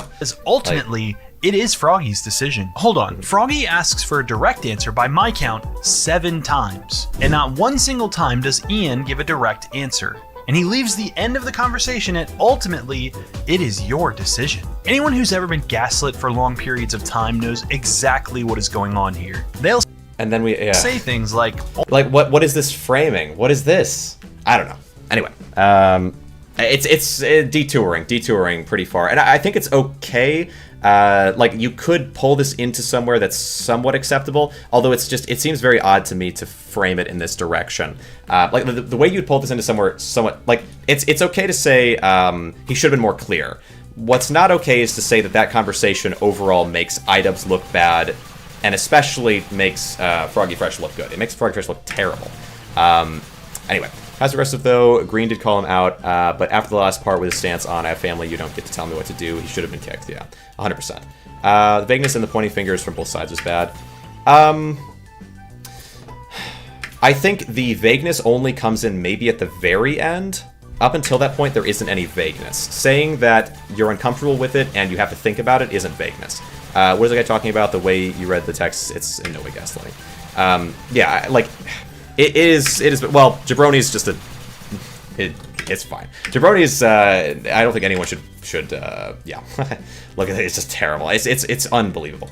At least with that one. But maybe he's got other videos that are decent, and it is a mix. Like, I think there's that guy, and there's a second guy. There's a couple different people that covered the situation that just seemed very odd to me. And a lot of their perspective on it as well, like, the reason, because usually with them, with people that covered the situation, and almost all of them being very negative towards Idubbbz, it seemed very fueled by this, he's like hypocritical, and he's like against his own fan base, and they put him here, and so on.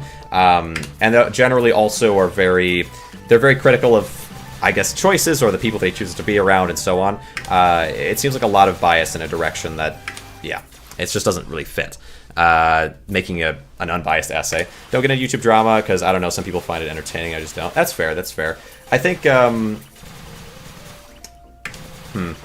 think in regards to this specifically, I'm familiar with YouTube drama. I think it is entertaining. I remember I was watching Basher back with the old stuff, and I feel like because I had watched Basher enough, I wanted to know more about it. I recognize, yeah, drama channels can be real bad. I agree with you there. Indeed, very odd. Like, he wanted to shine a good light on a friend and grasping at straws, meet his goals of writing a specific story.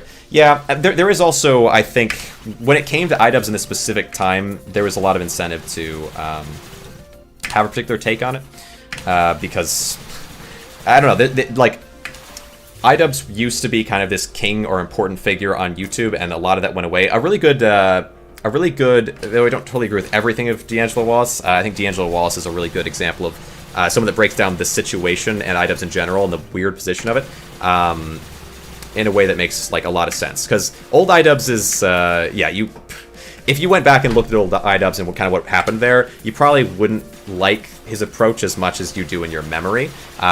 So, like, Content Cop, but also specifically the Tana Mojo one is super weird. Like, I can understand where he came to the logic of his approach to the Tana Mojo stuff, but it just is odd. Because it was fun, him on the green suit. Yeah. There's like a lot of people moved on, and it doesn't hold up. I don't know if you remember. So with Tana Mojo, the one problem was that there's a mixture of different sets of problems. One issue with Tana Mojo that the Content Cop was focused on was that she used to use slurs basically in private, and then it got kind of outed, and then she didn't want to like acknowledge it, and she wanted to be very like in favor of people and very like kind or positive about it, basically. Like, don't do this to that person, this is wrong, this is wrong. But some amount of years ago, she had engaged in the same kind of rhetoric. And so Idubbbz wanted to basically prove that, oh, she's like a hypocrite and she's awful. And he went to her event, TanaCon, and it went in with her. There's like a camera, like sort of showing, like you could take pictures with Tana, and it's like this big whatever. TanaCon was pretty terrible, admittedly, in my understanding of it, my memory. But he goes up there and he shouts a slur into the mic because he wants to basically like make fun of her because she's a hypocrite, because she actually says it in private. But the issue that he has with it has nothing to do with what she's said and everything to do with the possible hypocrisy of it. So he's actually just. But like, also like, right? Like, just where's the logic in that? It makes no sense. It's so weird. But in my memory of it, it's like, oh yeah, he showed her kind of thing. Like when I was a little kid, where I'm like, yeah, like he went there because she's bad, and he showed that she was bad, and she couldn't even acknowledge it and had to like sort of run away. When I think about it, I'm like, what was he thinking? And like, what was his moral position on this? Like, it doesn't make any sense. So I think. In a modern day, Idubbbz kind of looks back on this stuff. There was a point somewhat like right after all the Froggy Fresh stuff happened, where Idubbbz was like, I'm gonna like basically was gonna do a content cop, was his like premise. But then instead of doing a content cop, it's sort of like an admission to fault, to being someone that like he thinks he's not, like he's done a lot of things that are wrong or he wish he hadn't done, and so he wants to change how he does things going forward. And so like that's kind of the premise behind Idubbbz's post drama like content cop on himself, you could almost say. And it's all pretty reasonable, to be honest. Like, yeah, his stuff from the past was pretty bad. But then people read into it and they're like, oh, yeah, like, he's saying all the content stuff was bad. And, like, he tells this story on Anthony Padilla's podcast where he says, yeah, I was talking to this group of people, and one of them came up to me and was like, hey, I know you probably really hate people like me, but I want to get a picture with you anyway because I'm a big fan. And he looks at them and he's like, and internally he's sort of like, oh, why would you think that I hate people like you? And then he thought about it and he was like, oh yeah, because for the past however many years I've been making fun of people like you. And so he has this kind of epiphany of like, yeah, this isn't what I want to be doing. And now I also recognize that people from my community that watch me, that have been inspired by me, are going around shouting things about other people that are really negative. And then, so the internet sees this and like, oh, you hate your fans. You hate your fans. You're coming out and saying like, oh, all these things that you've always said and these people you've always made fun of, it's wrong to do so. Like, you've become whatever. And that was the general internet understanding of it. And then all these people like Jabroni and people in this direction went out and made all this content on this topic of like, oh yeah, Idubbbz is a sellout, or he betrayed his fans because he no longer accepts their way of targeting harassment at people. Like, it's just, ugh. Like, it's crazy but the internet generally did respond that way at the time, which kind of makes sense again, because it was a different, like, you could say it's a different time, whatever. The internet had not matured in some of these ways. Like PewDiePie and all the stuff, like, you could say the stuff with Atrioc and like a lot of this stuff, well, some of it's more new and so is maybe less cemented with the internet. I think a lot of people look back at some of it and are like, yeah, maybe that was reasonable, or maybe what I thought was how it should have been. But a lot of people just haven't really thought about it. It's a lot of stuff is past now, so we don't think about it anymore. Maybe. I did like Content Cop though. I mean, like the newer Content Cops were better than the older ones in some ways. Also, there was a Content Cop on Jinx, which I remember liking quite a bit because I was really into the reaction channels back then. We'll put in this dismantle. Okay, and then attack.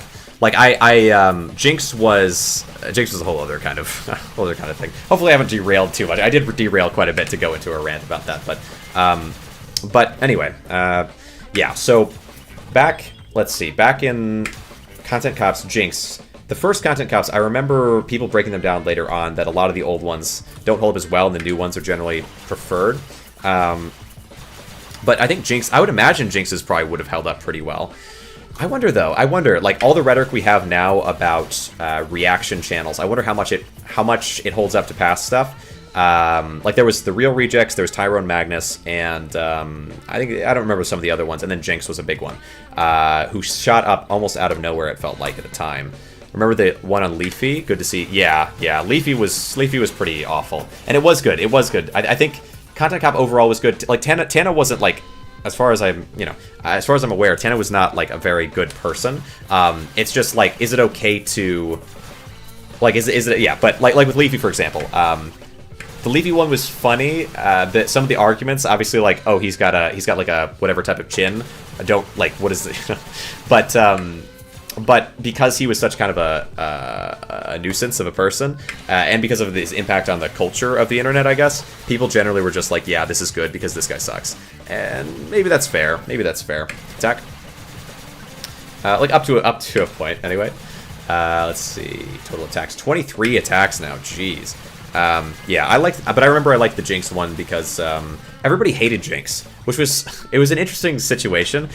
Jinx became the biggest reaction channel by, I think, a long shot. Because he would post like 2 or 3 reaction videos a day, and every reaction video was he would just sit down and kind of smile at the camera and then go ha every once in a while, and then he would end it off with like some like, I'll see you in the next one, guys. Hey, I hope you like that one, and then end the stream. And that was the whole stream was just like him, just like every once in a while, sort of reacting to videos.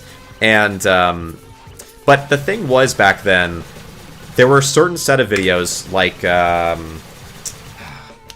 The Man in the Woods, for example, or The Man in the Woods, or There's a Man in the Woods, I think it was called, or what was that thing called?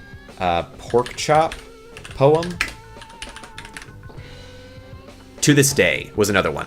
Really solid, very popular, like, poetry type content that was tons of effort, whatever. And if you made reaction to that, everybody would watch it. It didn't really matter. Like, if you were a reaction channel at that time, it would have been free. It was so free. Our reaction channels are still pretty free, but not like they were. Oh, and Sniper Wolf as well. Yeah, for sure. And then, much like Sniper Wolf in the modern day, Jinx went against the wrong person, or reacted to the wrong person. Jax Films, back then as today, and this is, again, probably a decade or more ago, Jax Films has been on this battle since. Jax Films made the 100th, I think it was the 100th Your Grammar Sucks, YGS. So Your Grammar Sucks, the whole premise behind Your Grammar Sucks is, let's see, we're going to throw in this one. The premise behind it is that, oh, Golden Warden, yes! Okay, and probably not a whole lot else, but oh well. The premise behind Your Grammar Sucks is, like, he finds comments or things on the internet, and they have crappy grammar, and then he just shows them up on the screen and says, like, makes fun of them, basically, for a series of however long, and, like 10 minutes, 20 minutes, whatever. Finds the best, like, funny misspellings. And I don't know if he still does that. I think he stopped maybe at 100. YouTube history and Megaloot 100. True, yeah. Well, you know, we'll get there. We'll get there to 200. You know, we'll carry on our best. Okay, sell all these. Let's see. So, yeah, he makes Your Grammar Sucks, and then the 100th one is this special where he pays unbelievable amounts of money to have, I think, probably like 100 major YouTubers, like the 100 biggest YouTubers or whatever it is. And all these YouTubers are all in the video, and everyone loves Jax Films, so they're willing to do it. So they all fly out, and they make this great video. The video itself gets a decent amount of viewership, of course, nowhere near enough to pay it back, but considering Jax Films is like one of the biggest YouTubers, whatever, and has done this series and got so many views from it, whatever, he decides to just make this major project of love, or whatever you want to call it. And oh boy, there we go. Okay, anyway, labor of love, what do you want? And then Jinx reacts to this. It's like an hour long. It's an hour-long reaction to this YGS video, where he starts it, he says, how are you all doing, whatever, and then hits play, and then for the next hour, he's got this grin on his face. He almost never chuckles, but every once in a while he does a little laugh and keeps watching. And then at the very end of it, he's like, oh, that one was really cool, that was a really great one, guys, see you in the next one, and then ends it. And that's it. The beginning to end, it was insane. And then, so Jinx does this. Jax Films records this entire thing, or plays it, I guess. He records himself grinning and just staring at the screen, like crazy grin, like obviously a parody, but extreme parody of Jinx's reaction. And then at the end of it, he like just, I don't know, he ends off the video, thanks guys, really hope you liked that one, and then ends the stream. And it's like, it's crazy. The whole internet kind of like explodes and whatever, because he directly called out, pretty much directly called out, look at these Golden Wardens, called out Jinx for this problem. And I'm pretty sure at the time there was already a lot of drama around Jinx because everybody thought he was view farming or botting in some way, because he shot from like nothing to having 1 million subscribers, where I think the real rejects was probably at like 300,000 or 400,000. Site to sell, true, 300,000 or 400,000, and then let's see. 300,000 or 400,000 for the real rejects, and then Tyrone Magnus was, I think he was like 800,000. So he was going to be the first reaction channel to hit 1 million. And then Jinx comes out of nowhere and shoots his way up to 1 million with the most no effort, awful nonsense. You laugh, you lose vids get it past though. Fair enough. Like I'm not totally I'm not anti-reaction necessarily. I mean, it maybe depends a little. I mean, no, I'm not going to say that. I really like reaction. I even watched Jinx back then, I gotta admit. But I definitely did like recognize the annoyance of like, okay, all this time, all this effort for an hour-long thing, and then Jinx's video probably got more than his, to be honest, because that's how it works. Who's going to sit down and watch an entire hour of someone doing something? Well, maybe I've got someone to sit there and stare at the screen during it, right? Without any commentary, without any... Because I really like the real rejects, because they would, at the beginning, they would give a little introduction, and then at the end, they would mostly just watch through, maybe skip a little bit here and there, and then they would give this like 20-minute long, like you had a 10-minute long video, a 20-minute long like dissertation or whatever on their thoughts on it, and it's cool, you know. I felt fine about that. Jinx just did none of that. He just did it, and not a single ounce of that work. And so he got some negative attention there, also for the botting thing, for stealing, being the first person to reach 1 million in that culture, in that crew. And so yeah, a lot of negative attention, and then the Jax Films thing happened, and then Jinx got like destroyed off the internet from that. That happened, and then I think around the same time, that drew so much attention that then Content Cop happened on it as well, and everyone just unanimously was like, Jinx is the worst, and is probably cheating and reporting to YouTube like crazy, and eventually, Jinx doesn't make anything that matters anymore, and hasn't in years. But I think he still maybe posts. So you gotta respect Idubbbz for that. It's fair because I think everybody was everybody would have been mad about Jinx. It's just it was such like because he's a reactor sphere. It's just not as important normally. Okay. Let's see. Remember the one Leafy one? Let's see. Everywhere back then, I think Sniper Wolf, and then now in a modern day Sniper Wolf, who has done it since then, who is like that. Sniper Wolf was around and doing the same thing she does now back then. It's been that many years, yeah, 10 plus years. She's still been able to do it until more recently. Because that's the thing is like reaction channels. I mean, reaction gets into a weird territory. Like Disguised Toast as an example. I think Disguised Toast is actually the one who pushed it to its maybe biggest extreme. On Twitch would just react to. All of Naruto over the course of however long that takes. Would just every day put it on, react, talk about Naruto. Naruto shows on the screen and watches it. And until finally getting banned for like 3 days. But the amount of money he made from doing that was like, it just doesn't matter that he got banned. So yeah, it's kind of insane. Attack. So in modern day, I don't know, like you can criticize reaction channels from back then, but I think reaction channels people at the time even, the amount of criticism that people like the Real Rejects, despite so much effort to like break down and talk about it, and no one else was really doing it to that extent at the time, still got so much flack for being reaction channels, because it's like, I mean, it's like, people already were, at that time though, were saying like, oh, you just play games online type of thing, where now that's a little bit less of a narrative, but with reaction channels, it was like 10 times the issue. Did Sniper Wolf went to Jackson's house when she was drunk or something? Yeah. I don't know all the details super well, but my understanding is, and this is like a decade after the Jinx stuff, probably. So but pretty much modern day. Sniper Wolf, I think she went to his house, or at least knew his address, and posted it, and said something like, should I go talk to this guy, basically? Like, but because it's on Snapchat, I think she has a following Snapchat as well. Snapchat, right? Like, what is going on there? But and I think the entire internet was just like, this person sucks. Like, pretty much everybody was unanimously like that direction. So, but the thing is, like, when I look back, Sniper Wolf has always had a reputation that was negative. Maybe not always warranted. Megaloot, huh? Gotcha. Yeah. I mean, it's a good one. I'm trying to get up this like 200 floors because it would be amazing. It would be amazing. No one would have ever done it. I would be amazing.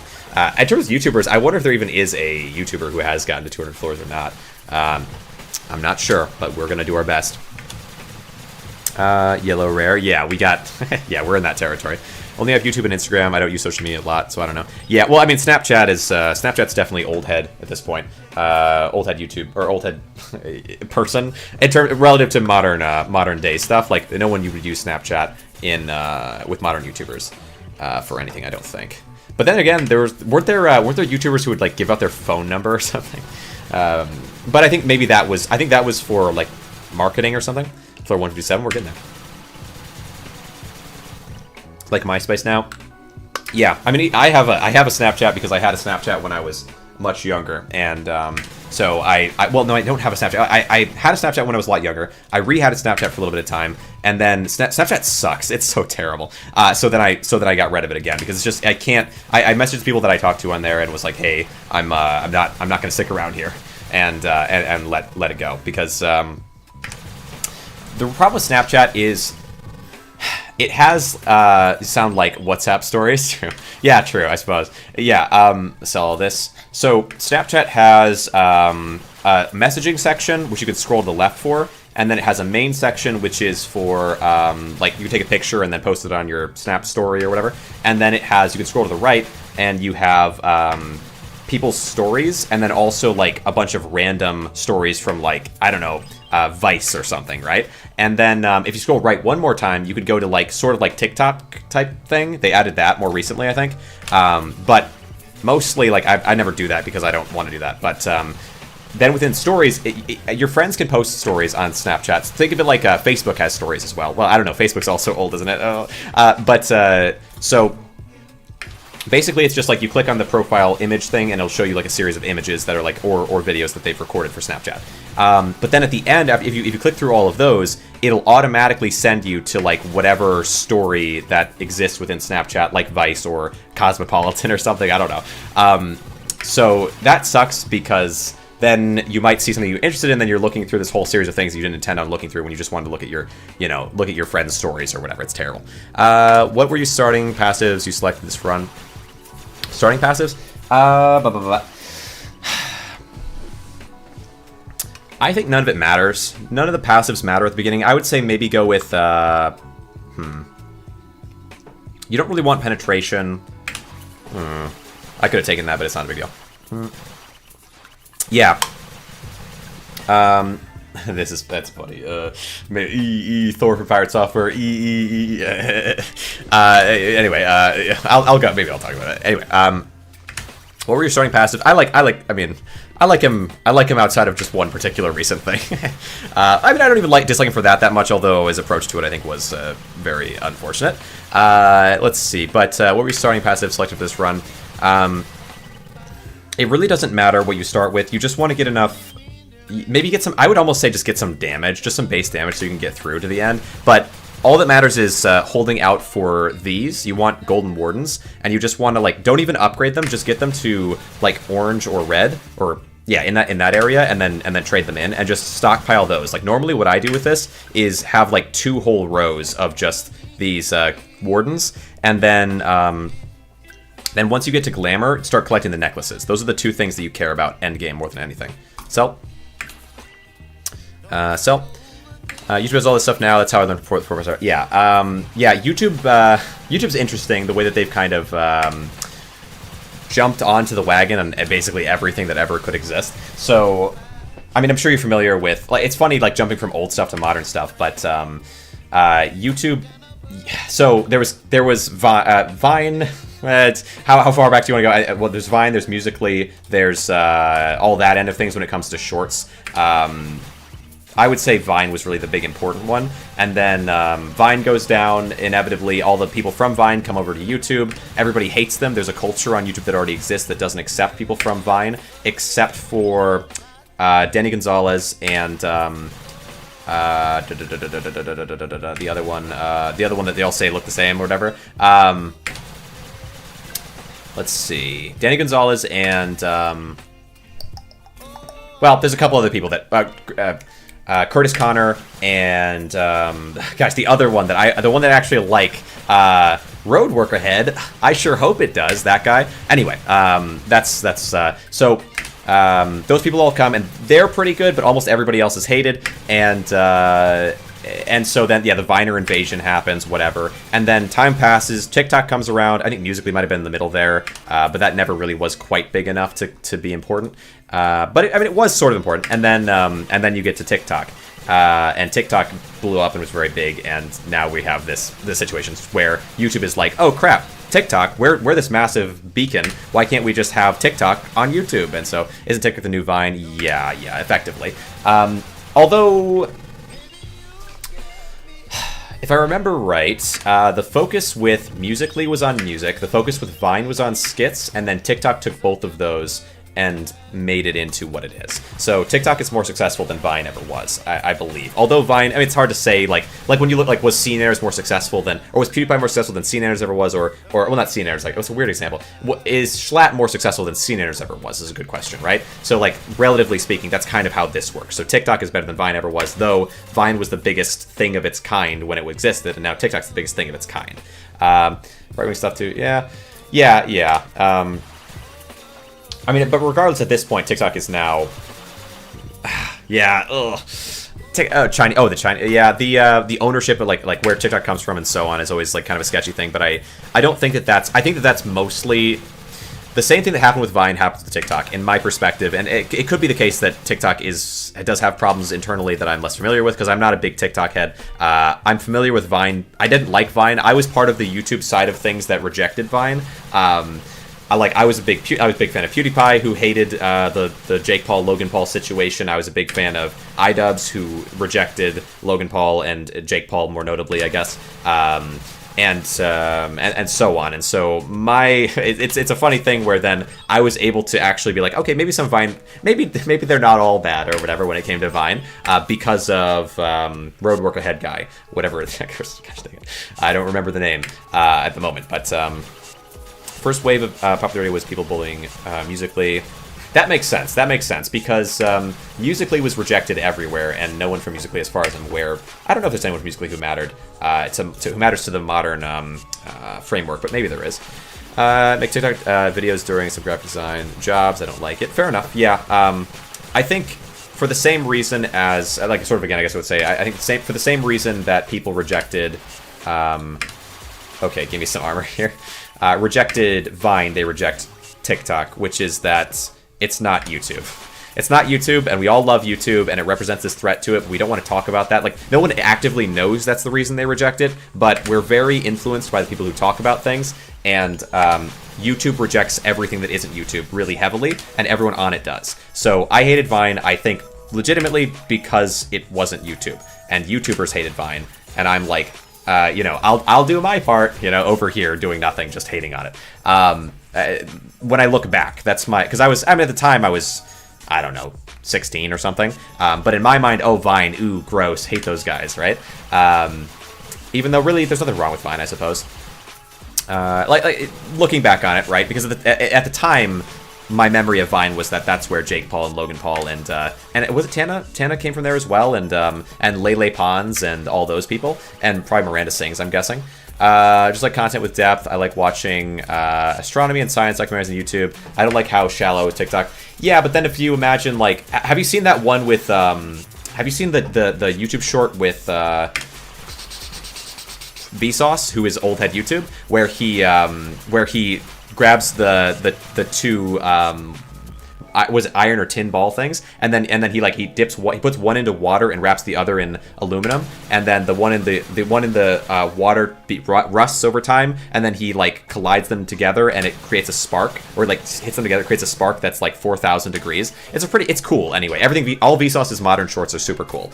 But Vsauce has been around since forever. But we accept Vsauce as a shorts creator. His thing is hilarious. Whether you're a new person who might like TikToks and is like, oh, this guy's so funny, that's such a funny whatever, or you're an old head who's like, oh, this guy's, this is Vsauce. Oh, geez, right? Vsauce is cool. Right, yeah, you should watch them. It might help, or it might adjust some of your perspective of whether shorts and Vines and Musical.lys or whatever can be worthwhile, because they can be funny, they can be interesting, and they can come from someone who you respect instead of just like these new people, and then they're all just TikTok dancing or whatever, and ugh, gross, TikTok.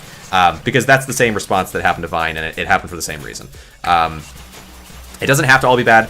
Some of them are good. It's just not a lot of them is a weird... Well, not a lot of them is fine to say, as long as you acknowledge that not a lot of them is the same thing for YouTube, right? Like, most of YouTube is not good.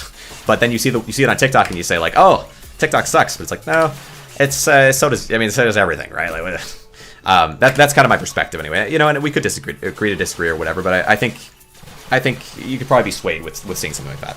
Platforms require you actually being on it to get any good content. If you didn't know about YouTube and looked at it today, you wouldn't like it. Well, that's where I was leading to, as it turns out. Very nice. Like content with depth. I like watching astronomy and science documentaries on YouTube. TikTok videos. Let's see. Let's see. But I can fully understand, like, the biggest things on TikTok. That's like also a funny thing. Like, what's the biggest thing on YouTube culturally? Where is YouTube culture at now? What is the big YouTube culture even now? It's interesting, like, I feel like generally I've been aware of it, but Minecraft is gone now because all the Minecraft YouTubers either got accused or actually were doing things they shouldn't have been, just like the good old days, I guess. Just like always with Minecraft YouTube, classic. But everyone knew that would happen, basically. It's the feeling that comes out of it now. Let's see. Pop. Obviously saying that as a joke. Let's see, open you up, sell. So then PewDiePie is a dad now and so on. Jay Schlatt, really, I don't know if Jay Schlatt's public, like, centered anymore. Mizkif and OTK are not as popular as they were at their peak, as far as or they might be more popular in terms of viewership, but in terms of growth, not necessarily. Hassan is a very mixed bag. And I think his reputation has finally kind of fallen away from the top. XQC got the kick deal. That was a massive, important situation, and now what, right? YouTube culture is Gmod videos? Is it really? Is it? Well, oh yeah, I mean, yes. YouTube culture, if you're talking about classic, yeah, absolutely. Gmod is formative, very important for YouTube because of like machinima and the relevance of it there. But also Call of Duty. I mean, Call of Duty is also YouTube culture, right? Let's see, YouTube culture, let's see. Game Theory retired. Yeah, Game Theory retired. Yeah, we might be in a little bit of a weird place culturally now because all the biggest names aren't as relevant. Tommy Innit and all that set. Tommy Innit. It's funny with Tommy Innit as well. Like when I think about it,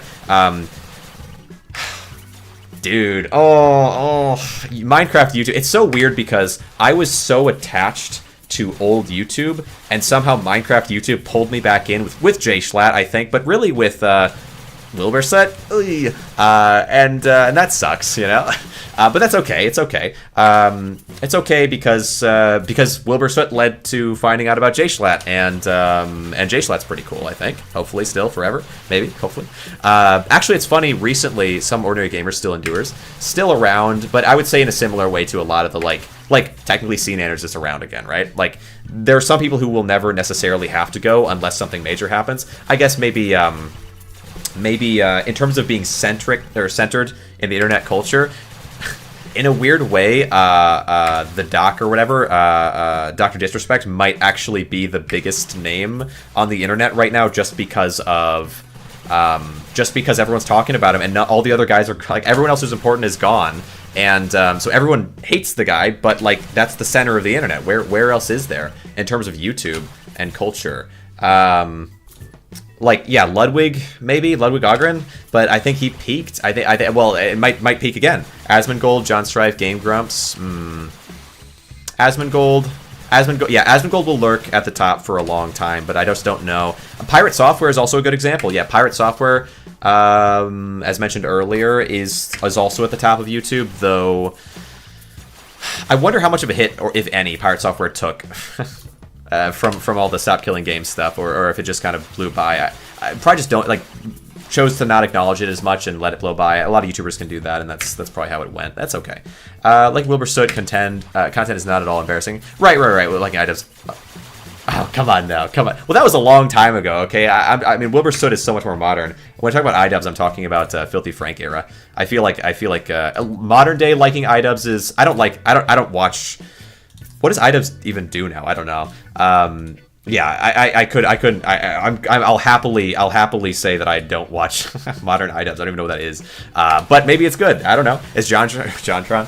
Yes. And JonTron. That's the funny thing too. Like looking at, I think I would compare JonTron to the Diamond Minecraft, right? That Minecraft YouTuber who just made infinity money forever. JonTron got outed as being a seemingly not a great guy, but it doesn't matter because he just kept making videos. Mini Lad did not get the same treatment, but for good reason. Anyway, yeah, it feels like that feels like kind of an interesting situation. Like why? Let's see, I'll hit you. Why did JonTron not face more, but really just because he kept making videos and just didn't acknowledge it at all. And I guess that's fine. Bad side of Idubbbz is reflected in his content with Wilbur Soot. It isn't really. Yeah, that's a good point. It just, I more so, like, I don't know if I necessarily feel any shame or guilt about liking anyone in particular. It's more just that it sucks.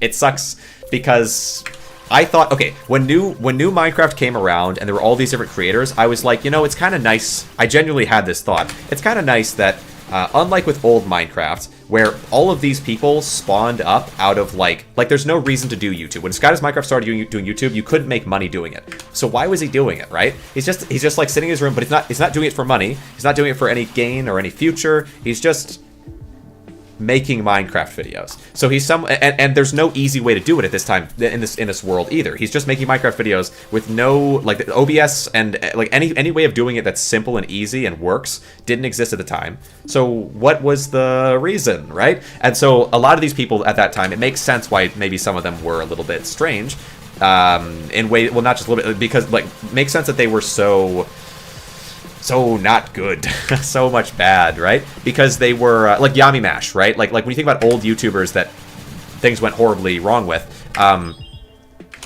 it makes sense because there's no reason for them to be doing what they're doing, yet they are, and they did it for a long time without acknowledgement or even the chance of acknowledgement or even the chance of making money or the chance of anything. They just were putting it out there. So the amount of like with YouTube with me, the amount of effort and time that this takes, like if there was just nothing that could ever come of it, if it like I've been born in, I know YouTube because I was born into it. I can think of Wilbur Soot and be like, yeah, he's like the same generation more or less, and so it makes sense. Or like any of these guys, and I can be like, okay, they were born into understanding that this is something that you could do that could grow into something. They were born into having these people as they were fans of this as a concept. They've seen all the beautiful artistic possibilities. They've seen all of these different directions that it can go. So there's a million reasons why someone would want to be a YouTuber. It's like in the generation that I'm a part of. So then I say like, okay, so now new Minecraft, and also there's so much more awareness too, right? Like there's so many different ways that you can say that new Minecraft should have been safe. And, and I will say, compared against the accusations and the things that were happening with Basher, with, was it Lion Maker, with Sky Does Minecraft, with Jinbop, any of these 4 big names that you might think of, and there's plenty of others, I'm sure, it's worse is a weird, maybe the worst is the wrong word to use, but it's a whole other scale of situation than Wilbur. And then Wilbur is a whole other scale of situation, let's say George Not Found. So within these kinds of conversations, you could say, but like it could have just not been, right? Like there's no reason that it was. It just happened to be. I don't think that Minecraft is necessarily safer for any particular reason than it was in the olden days, though I do think it probably is safer, but I thought that it would be like a lot safer, and it wasn't. How was George Not Found? Accusations, there was a person named Idubbbz, it's a whole thing, but it basically boils down to they were at a party, they were drinking, she was underage, to get into the party you had to have an ID at least, and but she got in without an ID. It was like a 21 plus party. Anyway, nothing ended up happening between them, but there was like some amount of cuddling, and then after the fact she said that he made her uncomfortable, and it scaled up into like vagueness of what exactly happened while still saying like something horrible happened. So everyone's like, okay, so George is like he's like a I don't know, a mini lad or something. And or no, worse than I guess you know what I'm saying though. And then it ended out actually that all that had happened was that there was like some amount of cuddling, and then they both went home. And she also was seemingly reciprocal to it. You can argue one way or the other about that, but it ended out not being what it was presented as, and that's sort of the end of the story with George. So my understanding is that George is fine, though I think it hurt his career because he's got a very polished, nice guy kind of career. So played the game and most watched Yogscast. Yeah, fair. I think I don't know if Yogscast really ever had major problems. I'm not sure. I wasn't as vested in Yogscast, although I understand Yogscast was a big deal, a huge deal. Oh, 500 billion, 600 billion, yes. Yeah, a huge deal at its time. Let's see, pop, sell. Oh yes, excellent. We cruised through.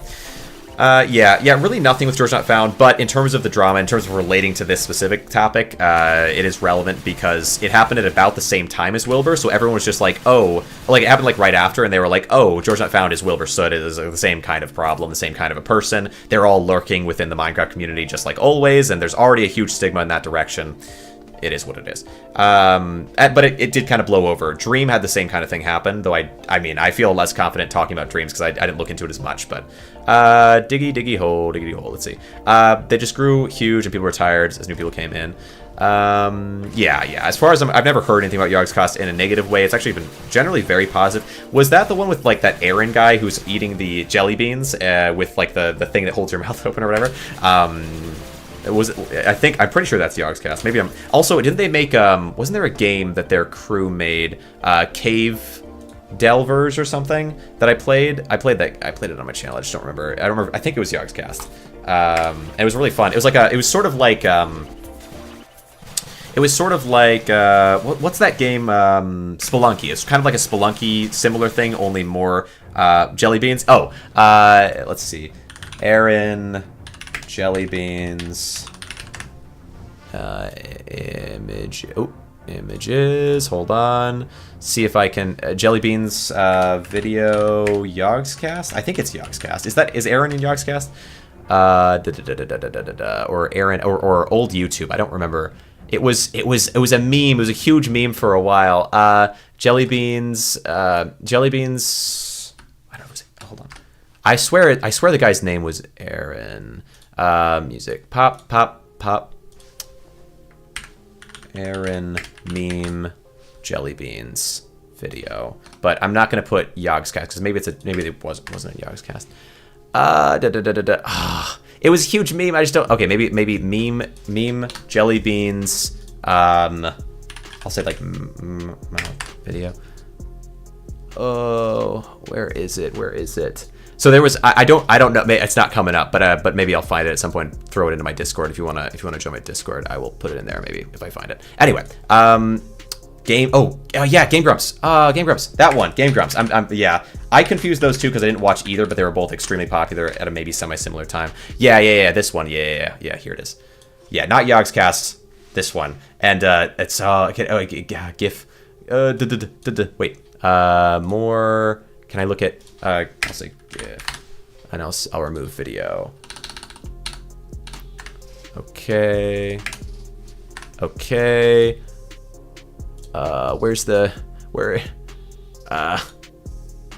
They're way too. I need one where it's. Was it Jelly Beans or was it M&Ms? It was M&Ms. They're showing up so small though. Well, it's okay. We'll see what you see your best as you can here. You see, is like he eats them and he's like more, and he's eating them, and it's like there's like a big edit on it. It was hilarious. It was a classic. Anyway, it's too small to see. Gosh dang it. Why is it not more? Yeah. This is sort of it. Yeah. More. And he's got their mouth guard in, and they've got the back at the time. I think it was PewDiePie. Like, you know, remember the big brain memes that, like, I think Markiplier played into it a lot as well, where they like you would expand the size of your brain. It was kind of that, really because of Snapchat maybe. The idea of like putting a filter on and then someone's face changes, and they used a filter that like made your eyes really big and your mouth really big, and they had this like mouth guard in with them pouring in. It's like more. It was awesome. It was awesome. Classic old stuff. Anyway. Ego Raptor, yeah. Is it not Aaron? Aaron? I don't know. I didn't watch these people. I can't help you. Let's see. But I do remember the meme. It's a classic. But that's Yogscast in my brain for some reason. But then I think also was it Yogscast or was it Game Grumps? Was it also Game Grumps? Let's go to Cave Blazers, isn't it? Yes, Cave Blazers. What is that? Cave Blazers. This one. Who made Cave Blazers? Was it Yogscast? Yes, it is. It is Yogscast. I got that one right, huh? Okay, Cave Blazers. I don't know if you guys are familiar with this one, but basically, yeah, you go around, you shoot some slimes and whatnot. It's very like dungeon crawlery. It's got a decent humor to it. I mean, being from Yogscast, it makes sense. I had a good time with the game. Anyway. That's I do know Yogscast. Yes, I know of them. As it turns out, only I thought one of them was Games Grumps. Let's see. A lot of my brother, Stop Your Payment. Gotcha. Saw them around 2006. Gotcha. Yeah. Were they the ones that did Minecraft? They were the first ones to do a Minecraft server where it was like normally in Minecraft servers you go on and we're gonna we punch wood and then we build a house and whatever, but their idea was like we're gonna do more than just that. We're gonna have like lore, but the lore was very scrappily put together, but it was still the first of anybody to do something like that. And Minecraft has this great potential for it, as seen in, I mean, obviously in modern time with L'Manberg and all that stuff, right? But back then even, and it was also interesting with and there's a middle time. The time where I got into Minecraft lore-related stuff was Mayanite and Dianite, and there was a third one as well. But it was that was Syndicate. So Syndicate was Syndicate and Captain Sparkles and TMartin and I'm sure there's a bunch of other ones in there, but I don't know if I remember their names too well. But anyway, there was like this series of people, and Mayanite was like this god that was like one type, and then there was Dianite, which was like the evil version of that. And I believe Syndicate worshipped Dianite because Syndicate has this reputation as like he blew up in terms of well, Call of Duty first. He was very good at it, and then moved on to Minecraft, and then yeah, blew up kind of in that area by being really good at the game to the point where he would play with people like TMartin and so on, and TMartin and I think they had a version of it where TMartin and oh yes, give me this. So TMartin and Captain Sparkles would play and make a base like traditional, but then Syndicate would go and like hide up in the mountains or hide somewhere nearby, and then come down and like attack them. That was kind of the premise behind this series they did. That was like, I thought was really good. I watched a ton of it back in the times. Then they moved on to Maya Knight, the great Maya Knight server, and it was this amazing, larger than life thing. The first time I'd ever seen something like that in Minecraft. And let's see, sell these. So that was an awesome, kind of awesome experience. Syndicate's kind of, oh yeah, I should have gotten it. I recognized as soon as I didn't get it. I was like, ah, gosh dang it, get the wooden crown, but oh well. Let's see, we'll sell all this, and then we'll throw you in dismantle. So let's see, so Syndicate's downfall wasn't really a downfall, to be honest. It was what would I want to call it? Syndicate makes let's see. Syndicate makes something called CSGO Lotto. CSGO Lotto, within CSGO, you could buy and sell skins for guns and so on, but then they made this option where you could take a key and you could use it on a chest, and then it would give you like some random set of items. And so there's like kind of an external version of CSGO. Made nice music videos parodies. Yeah, Minecraft music from Captain Sparkles. I don't know if I Bring the Day, or I forget what it was called, but parodies of was the Frey, or no, it was what was that, Coldplay parodies, yeah, in Minecraft. Cisco Knife Black Market was very scummy and rigged. It was, and I don't know, do you remember why CSGO was so disturbing? I'm sure it was also in general outside of that, but Syndicate would play on CSGO Lotto, and they would like search, you'd search for a knife, and he would stream for hours, and at the end of the stream, or sometime during the stream, he would pull a knife, and it would be this legendary, amazing knife, and then he would like shout, "Oh my god, it's amazing!" And just like hours and hours of this all the time. And he, and also TMartin, but more importantly Syndicate. Syndicate was like the big name in the face of it, and then it turned out after a certain amount of time, because it cost real money and advertised to kids, yes, all of that is true, and it was really bad. And then to top it off, Syndicate owned, Syndicate and TMartin both owned CSGO Lotto. They owned the lottery. They didn't disclose it, not during the videos, and not really anywhere else, except for there was like, it was written in some fine print that somebody found within the website, something. So CSGO Lotto exists. People go to CSGO Lotto because they see Syndicate playing it. Oh, and then he gets this knife. Oh, that's crazy. But most likely, and like the general theory, because of the odds of him getting stuff he got as often as he did was very unlikely. He was, because of his ownership of the website, he was distorting the odds of winning in order to get these big, crazy, cool wins, to rate the polls in their videos, yes, to advertise. But they didn't announce that it was an ad. So so it's illegal. I mean, very clearly. And, there was an apology for this. Do you remember the apology? Oh, it's cool that you know this stuff. That's awesome. Because I talked about this in that Drift Force thing I brought up earlier. I rambled about so many different topics in that, but yeah, this was one that was really cool and no one knew anything about. Let's see. So the worst YouTube apology until Jake Paul, and then Jake Paul until Miranda Singh. I was there when it was written. Yes, nice. Yeah, so the worst YouTuber apology up until Jake Paul's apology, which was terrible, and then that up until Miranda Singh's apology with the ukulele, which is like unbelievable, was by TMartin way back in the day after all the CSGO Lotto stuff. Don't forget to Trice. Yeah, true. Rice Gum. Yeah, Rice Gum was a tragedy, but TMartin, yeah, maybe even the middle there. Rice Gum's so terrible. We'll get into Rice Gum. We can pop into that. Let's see. We'll go Faith Necklace. Yeah, it's fine. I'll go Faith Necklace. Let's see. So, what was I saying? So, TMartin makes this apology. Basically, the way that it's framed, and it became the staple for all future apologies, and kind of took from other apologies, but was so iconic because TMartin and Syndicate, they both steal unbelievable amounts of money from people by advertising a website in this unethical way. My precision is, I'm done with precision. We're at 1.5k%, and I was told by 200 and something from Payne that he's still good at 1.5k, so I'm just not gonna, Let's see, pop these guys down. So TMartin and Syndicate become unbelievably wealthy by taking advantage of this website thing. I remember Syndicate's house was so unbelievable. It was crazy. Syndicate's house was like this up on the hill in Hollywood.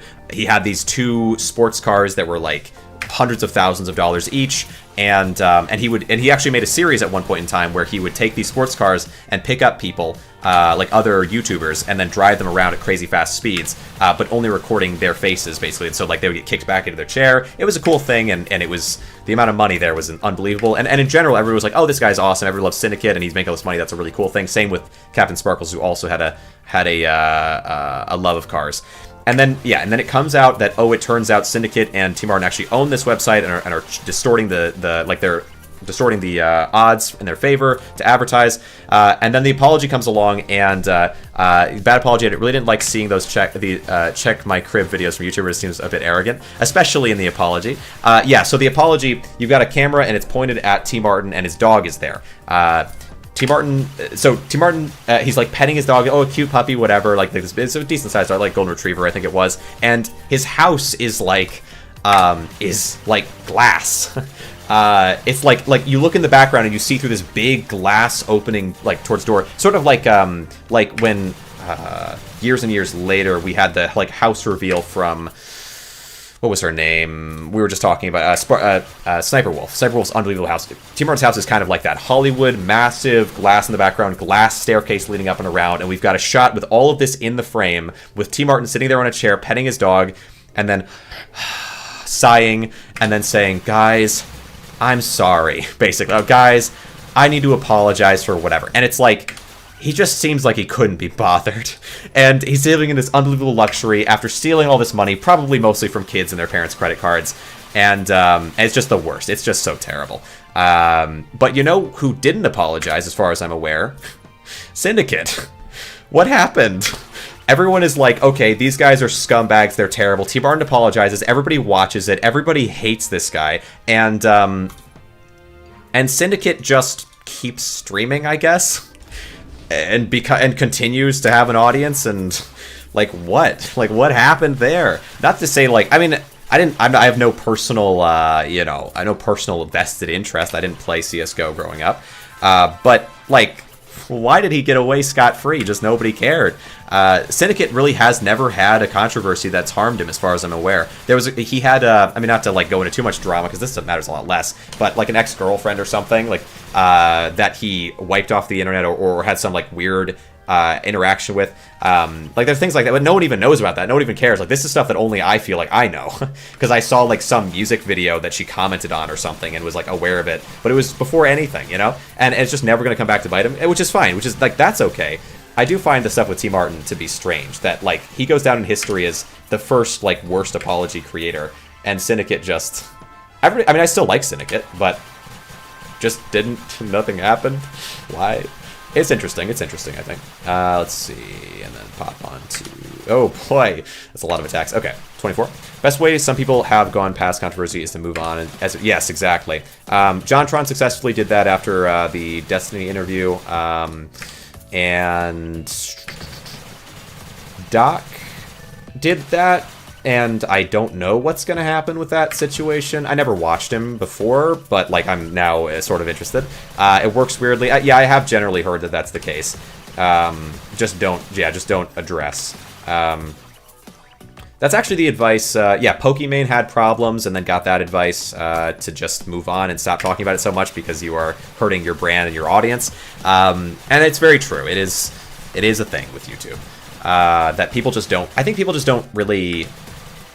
If you bring it up and talk about it, and this is the thing too. Also,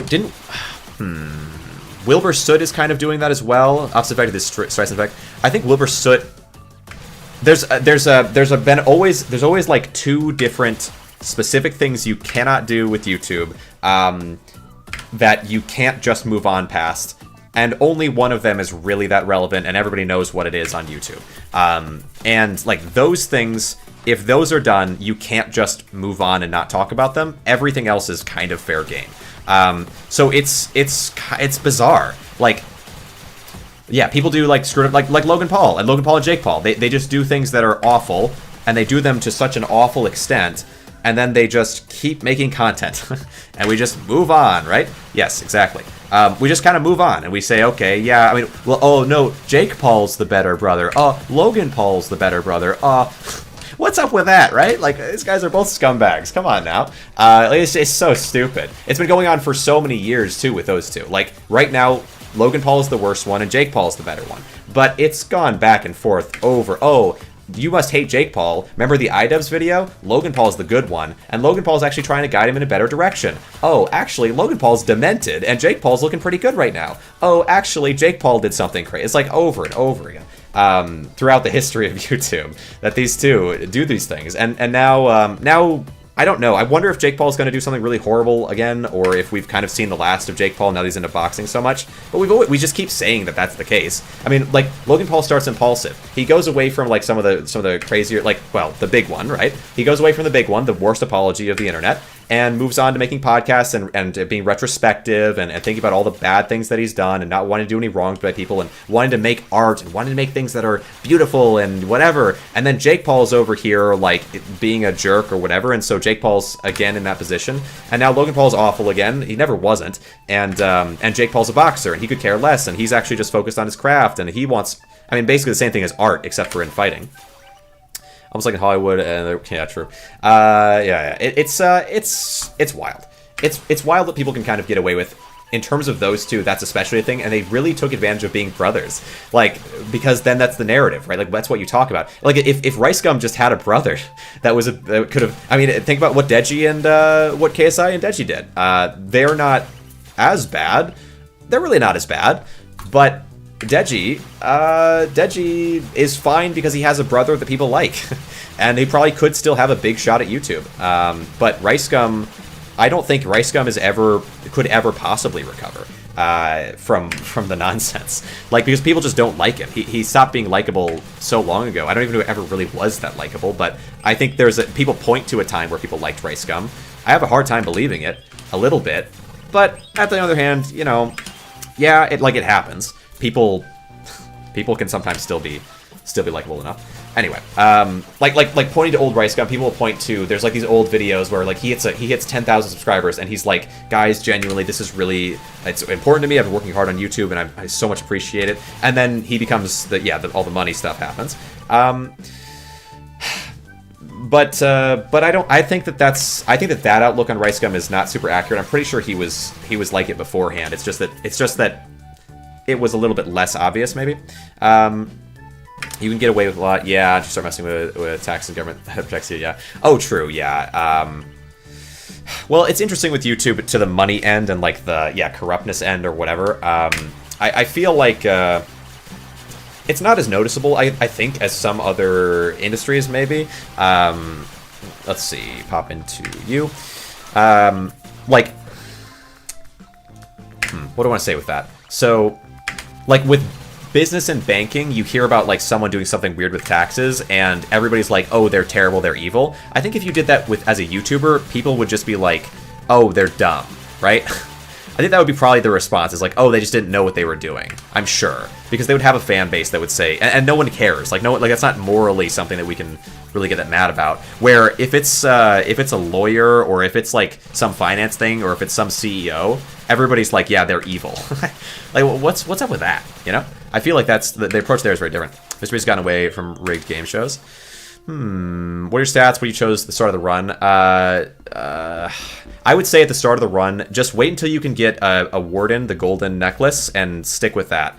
Get as many of those as possible. Do not upgrade them past the yellow or red area. Keep them in that area. Don't go into the abyssal and the cosmic and so on, because you want to have a lot of copies of them that you can trade in later. And then from that point on, just keep doing that. Only trade them in whenever they reach that red level, like was it Mythic?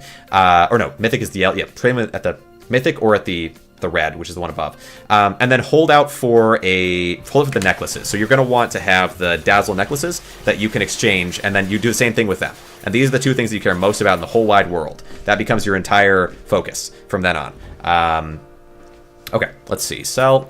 Pop.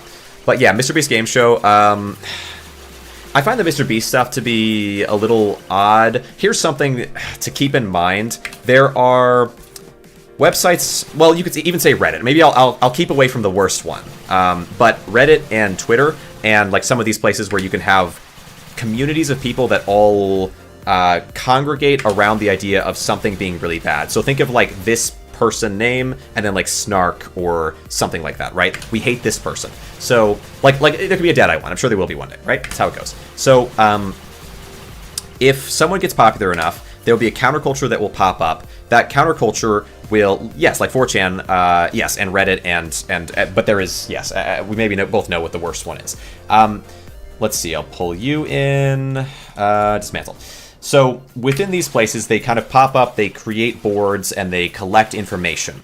Most of the time with the presupposition, no, nothing against Reddit as a whole, okay? Like, I'm iffy on Reddit as a whole.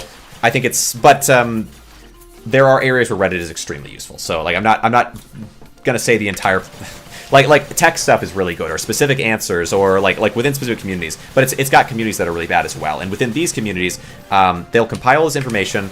And with it, there's, okay, I'll just say like Kiwi Farms. Okay, there are places that are specifically, they will compile information on people that they don't like, and then they will let's see, sell all. They will start from the supposition that the person is generally evil or really bad for whatever reason they can find, but most people probably won't agree with them, or like won't really look into it unless something happens that's big enough that we say, okay, now we add this to the list. We look at all the previous stuff. Okay, well, it's effectively Reddit has like snark pages. That website is used to compile all of these snark pages. Like, that is their whole focus. So all of what they have is like that part of Reddit where you can compile I hate this guy info, or this person. And that's like the point of the website. It got shut down previously for causing very serious damage, we'll say, to people, and then got reinstated because someone in Russia started up, and now it can't be stopped from places that would care about stopping unethical or illegal things from happening. Anyway, okay, so let's see what to say. No one is or should be universally liked. No, it's not necessarily about that. It's more like let's say we said, here's a good supposition. Here's a good supposition that is generally believed on this website that I referred to. All creators are evil. They're evil because they seek out money and fame above all else, and they will do anything for it, to the point that they would do these morally unethical things. Well, how do we prove that? Well, we can look at this guy and this guy and this guy and this guy. We've seen information. We've seen it before, so we know that that's true. Okay, we all know that's true. We all agree on this true, because that's like look at Minecraft YouTube. All Minecrafters on YouTube are evil. Why do we know this? Because we have seen it over and over again. Okay, so now we have a Minecraft. Let's say we see Tommy in it or something like that, and we say, okay, well, here's something really suspicious about this particular person. They hung out a whole lot with this other particular person. That seems odd. They probably knew about it, and if they knew about it, etc., etc., etc. So now we say, okay, well, if they knew about it, then they're defenders or protectors of a sort of a person. And now we say, if anything ever happens with them, oh, they talked to someone? What was this what's the situation with this person? Well, this person, we just keep basically grabbing. This is what happened with Stop Killing Games, although logically and more like, okay, might not get overly deep into it. I am open to either side of an argument around Stop Killing Games, the initiative. However, I looked into it and finally came to a pretty strong conclusion about the way that Pirate Software approached the situation being inappropriate. I broke down exactly why. It's video. It's the most recent video I've uploaded. I mostly just stream. And it's like 3 or 4 minutes long and pretty much just outlines exactly my issue with Pirate Software's approach. However, apparently, Pirate Software has a fairly extensive layout of like why it's disliked on that website. The reasoning I looked into because I had people commenting and talking about it. I looked into it outside of YouTube because I didn't want to whatever. So there's a few different reasons for Pirate Software being disliked on this website. One of them is that he's not actually been a game dev for 20 years, but he says he has 20 years of experience. This, to me, well, you could argue that he maybe at times can be too haphazard with the way that he advertises his own experience or whatever. Generally speaking, point of view, yeah, okay. Well, then let me go into it. Because So, while I generally could agree that because I haven't seen all of it, maybe at points he says, I have 20 years of game dev experience, as opposed to just saying I have 20 years of experience. Anybody who's ever worked in any industry or has any experience and isn't like 5 years old, right, knows that when you say, I have 20 years of experience, it means I have 20 years in the industry. Like in the industry, it doesn't necessarily mean I specifically just did this. It means I did things in relation to this. So seemingly for 10-ish years, Pirate Software has worked as, or like done work as a game dev. Prior to that, he's got like 8 years working at Blizzard as a QA/game test person. That is also relevant experience. And then maybe a couple years somewhere in there as something else, right? Like, but all of this is like, okay, 20 years of experience, relevant experience, sure. You could argue, and I'm open to it if people want to say like, well, I don't think it's really relevant experience. Like, I actually saw someone, maybe I shouldn't even be so dismissive of it. I saw someone saying like, oh, I have all this, that they have all this experience in a certain area somewhat related to game dev, but that they don't count it. They don't think that that means they have 20 years of experience in the industry. Okay, you know, I can teach their own, okay? Like, you could argue that, but I don't think it's at all open shut. A second reason, so that's first reason. A second reason is father with no experience who would have passed on some knowledge. Yes. Well, that gets into the second reason, where I could kind of agree with that as well. Like, also the likelihood this person has a lot, like, if the... I think it's fine to say, okay, well, I think he only has 10, like, what's the difference between 20 years of experience and 10 years of experience? Why are we focused on this? What does it matter? If he has 10 years of experience as a game dev and is now one of the big voices on the topic, because he's a big YouTuber that talks about this topic predominantly and has a lot of attention on him around it. So who cares? Like, that's not relevant. But they just don't care about that because, oh, he's bad, trust me, because he doesn't have 20 years of experience, he's a liar, he's dishonest, dishonesty is evil, so on, okay? Then the next reason they don't like Pirate Software has to do with nepotism. The argument is, well, his family is in game dev, whatever, his dad literally was this person from, who cares? So, there is a lot of nepotism in the world. Everybody benefits from being around certain things. He could have just not gone into game dev. He wasn't required to, but he chose to. I don't really care that much. But like, sure. But then, okay, and I'll even say like, okay, maybe there is nepotism. Okay, fine, sure, there is, undoubtedly. So then we say, okay, what is the importance of that? So, let's see, sell all this. I get it. 3 turns, so I block all of this, then I kill them, then the next person shows up, and then I get an extra turn. That's what Payne was talking about. I actually do have 4 turns, because as long as I kill everyone except for these guys, I get 1 extra turn of invulnerability because they don't attack back, because they're already dead, and the one behind would now attack, but they're timed out for 1 turn. Okay, sorry. Let's see. So then the second one is nepotism. Like, but then even if we accept that nepotism is a reality there, okay, sure. And people are arguing that like both these things are acceptable to say like, okay, but then what does that mean that's wrong about his arguments? That's my focus. Is what are his arguments? What do we disagree with him with in terms of what he's saying, not just his background? Because for one, he has enough relevant experience and enough position to be worth hearing out. As something that I've repetitively said, you know, whatever. And then secondarily, his arguments are more than important than the merit that you give him as a person or you like or dislike of him. Anyway, so that's kind of where we're at. And then there's a third one which has to do with ferrets that is like, I don't have proof for or against, and I don't think they do either. My understanding is it's just like, I don't like people who behave or engage in these things, and I'm going to presuppose something immoral that maybe no one should be okay with. But that's like you can't just presuppose that. You have no evidence, and so that one I don't really care for. I think that's like slander, frankly. Without evidence, you need evidence to say things like that. You don't need it because it's the internet, but like, right? I'm not going to take that seriously.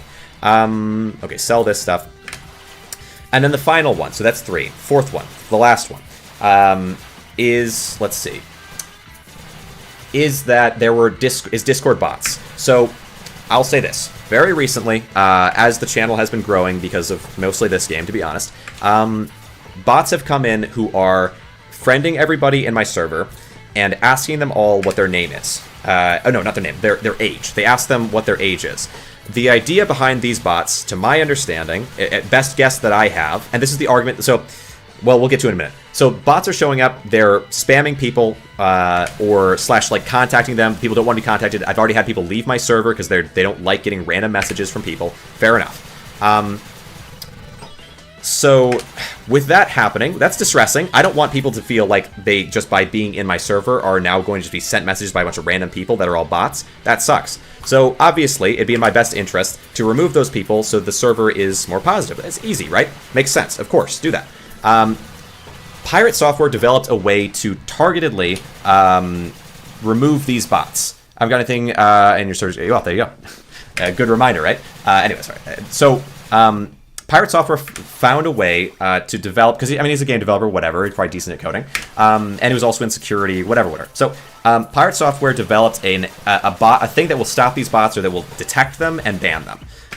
Seems like a pretty good thing, right? Almost like everyone on the internet agrees with this. There's only one set of people that doesn't. The people that already believe in all these other things. They have 3 points where they hate this guy. He's evil. He's dishonest. He does this or that thing that I don't like. Whatever, so and he's nepotism. So we say the final thing is that he is finding a way to targetedly remove bots. The bots have the sole express purpose of determining if there are people who are not of age to be on Discord and banning them, or like sending that to Discord and reporting them. So that is their ace in the hole, in my opinion. So like at the time when I was talking about all this, I don't know anything about it, but I'm talking to someone who's defending strongly a website that I'm not too familiar with, to be honest. And I say, okay, I've heard bad things, but I don't really know anything about it. And they say, oh yeah, you've heard bad things. The website's actually really good. It's nowhere near as bad as Reddit, is what their response was at the time. So anyway, so yeah, I'm hearing these things. I don't know for sure one way or the other, and I say, okay, what you're saying could be accurate. I haven't heard those things, but even if it is accurate, why does him being like not perfectly honest about how long of experience he has, what does that have to do with his opinion? So I go through all these things that I've already gone through with you, right, about how I see the issue.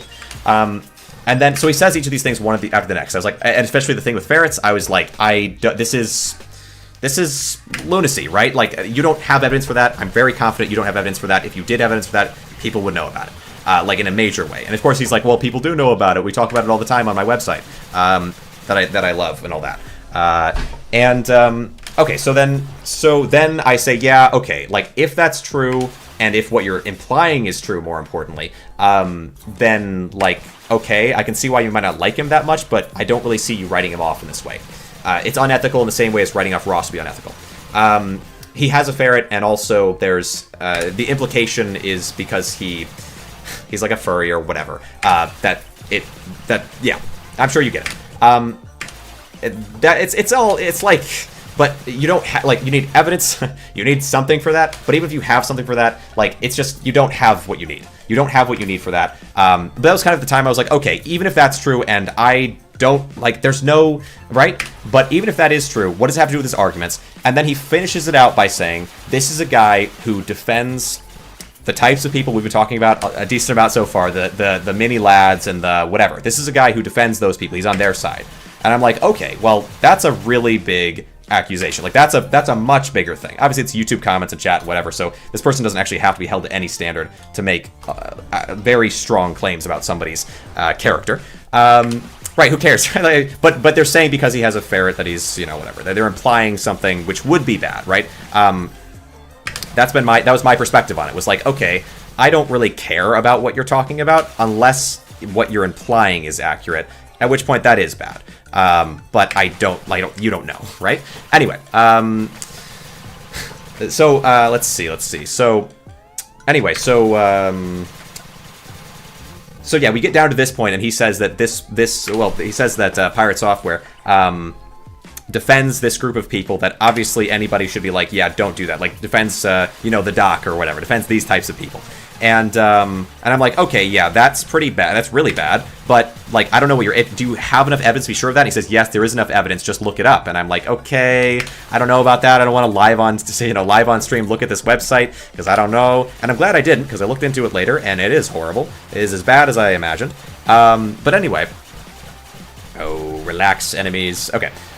Anyway, let's see. So, it turns out after all of this, yes, Yes, to Lapidev's question. So after all of this situation happening, the thing that they're saying is really especially bad, and like because he brings this out as like I've said like I don't care about this thing related to nepotism really that much, and it's not that relevant to whether his points are right or not. I don't care about this. I don't care about this. They wheel out this like he is a like predator defender basically, and I'm like, okay, that's really bad. And if that is true, I understand why you might even like just say I don't care what he says. I hate it. I hate him. Whatever. Fine. But you do need a lot of evidence for that, and that was kind of where we left it until it turned out that the reason he's saying that Pirate Software is a defender of those people is because he made the bot to like the thing to ban these bots, and so he's making the claim that well the bots are explicitly to look for people that are not of age to be on Discord and to get them banned, and it's like, well that's not the same thing as defending those types of people. That's not even close. It's just like, yeah, slander. It's awful. How can you say that? Like, why would you, like, with just so much disregard? But the reason is because everybody on this website says content creators are this and that. That group of people, furries, whatever, are this and that. And they also all have certainly a certain set of beliefs around anybody who you might consider to be within a culture like that. The beliefs of people on the website are really pointed in a very particular direction. So let's see, sell. Anyway, yeah. So it's a terrible place, but also, where was I going with that? So I will say though, like within the overall thing, I disagree with the way that Pirate Software approached the situation, because he more or less said that, like within his breakdown of the situation, people need more Jesus. He said more or less within like. At the end of Stop Killing Games 2, after reading that, or after watching it, it actually might have been the first one, he posted in the comments, a pinned comment, that is a breakdown of, like, all of his counter responses to different comments and, like, his perspective. And I watched through Ross's initial video and Asmongold's reaction to that, Asmongold's reaction to Pirate Software's Stop Killing Games, and then I watched... I think Stop Killing Games 2, and I watched, let's see, Cell. I watched Ross's FAQ, which is like the great equifier or whatever, like the great thing that, it was pretty fantastic. Okay, pop you down, because it answers all the questions you could really have. Let's see, move this in, Cell. And, let's see, Cell this, and attack. Let's see, so Ross, where was I going with this? So watching through all of this, I was kind of like, okay, at the end of Ross's, at the end of Stop Killing Games, and like, I was like, okay, I read through the breakdown from Pirate Software, and I didn't really like it, and I went into detail of why I didn't like it. Up until reading it, I was basically like, no matter what he says, I totally agree with this, but maybe he'll substantiate it, maybe he'll substantiate it. The whole time I'm like, okay, maybe he'll substantiate this or that point, like it could still be open, and I don't have enough information, and I don't want to make, and then I read through that finally. And I really didn't care for it. I didn't know exactly why at the time. And then it just stewed in my mind like a Megaloot, set list, basically. Until finally, I was like, okay, the FAQ came out. I'll look at the FAQ. I looked through I watched through the FAQ, whatever. And at the end of it, I went over. It had finally molded together my issue with Pirate Software, his approach, and then I broke it down. So. There's a particular point, let me, it's such a short video, honestly, you probably, like, me talking about it to this extent, I should just pull it up. Let's see, my channel, pause this, and we'll go videos, this one. Removes validity from what the initiative is trying to do, portrays the process in an incorrect manner, and just builds sensationalism. Okay. Thinking that kind of, here. So this is it. I want to talk about this because I think it's the only thing that I've seen from Pirate where I'm kind of like the rest of it, I'm like, okay, give him a pass. He's just passionate about the stuff and he thinks that he's right on it and that's okay and whatever. 7 to me is really bad. Okay, so here we go. He won't even talk to Ross. Correct. I think his position is disingenuous due to his comments about how this could be pushed through government. It's a bad direction. So we got this part first, and we'll get back to this is probably the most important part. We'll get back to it. It's a bad direction, removes validity from what the initiative is trying to do, portrays the process in an incorrect manner, and just builds sensationalism. Thinking that kind of language is okay puts him squarely on my not worth talking to list. And we'll get to this as well. So Ross is disingenuous about the ease of the law passing. Therefore, he's not worth talking to. These two together is something, as there are others that could have a more productive conversation, Louis Rossmann and Asmongold. So here's our 3 points that are really important here. And then therefore, because he's not worth talking to, well, so Ross is disingenuous about the ease of the law passing, therefore he's not worth talking to, and then comparatively speaking, Asmon has a better take than Ross. Have much better takes on this, and actually try to engage with the issue in a measured way. Here we go. So this is why I think that this is probably the thing that I think maybe people should be focused on. Where I want to be reasonable to Pirate Software, specifically maybe because he has such experience and because of his position within the industry and so on, he's earned you to listen to what he has to say, think about it, give him a chance, and if he's wrong, say, you know what? You're wrong, and I think you're pushing for something bad. That's fine. Like, you can be totally against him, but at least listen to what he has to say. That's my position. So, which we went over. So, yeah, just listen to it, because he has all this experience. You should listen to him, right? He says his position is disingenuous due to his comments about how this could be pushed through government. That's one slide he's talking about. So he's saying this person's disingenuous because of one slide where, and I agree with this, where I think Ross says this is going to be an easy win. I don't see that. Like, it might be a win, and I sure hope that it is. The issue with calling it an easy win is that there are big companies like Microsoft, even if it's just the game division, has at least some incentive to be involved in this because they have Blizzard, for example, which has WoW. All these big gaming industries, they have a reason to be concerned with changes like this that are pro-consumer rights and anti-company rights or anti-dev rights. To act like it's just going to be super easy, I agree. There's a little disingenuousness there, but the little is that you're being optimistic when I know that you should be a little pessimistic.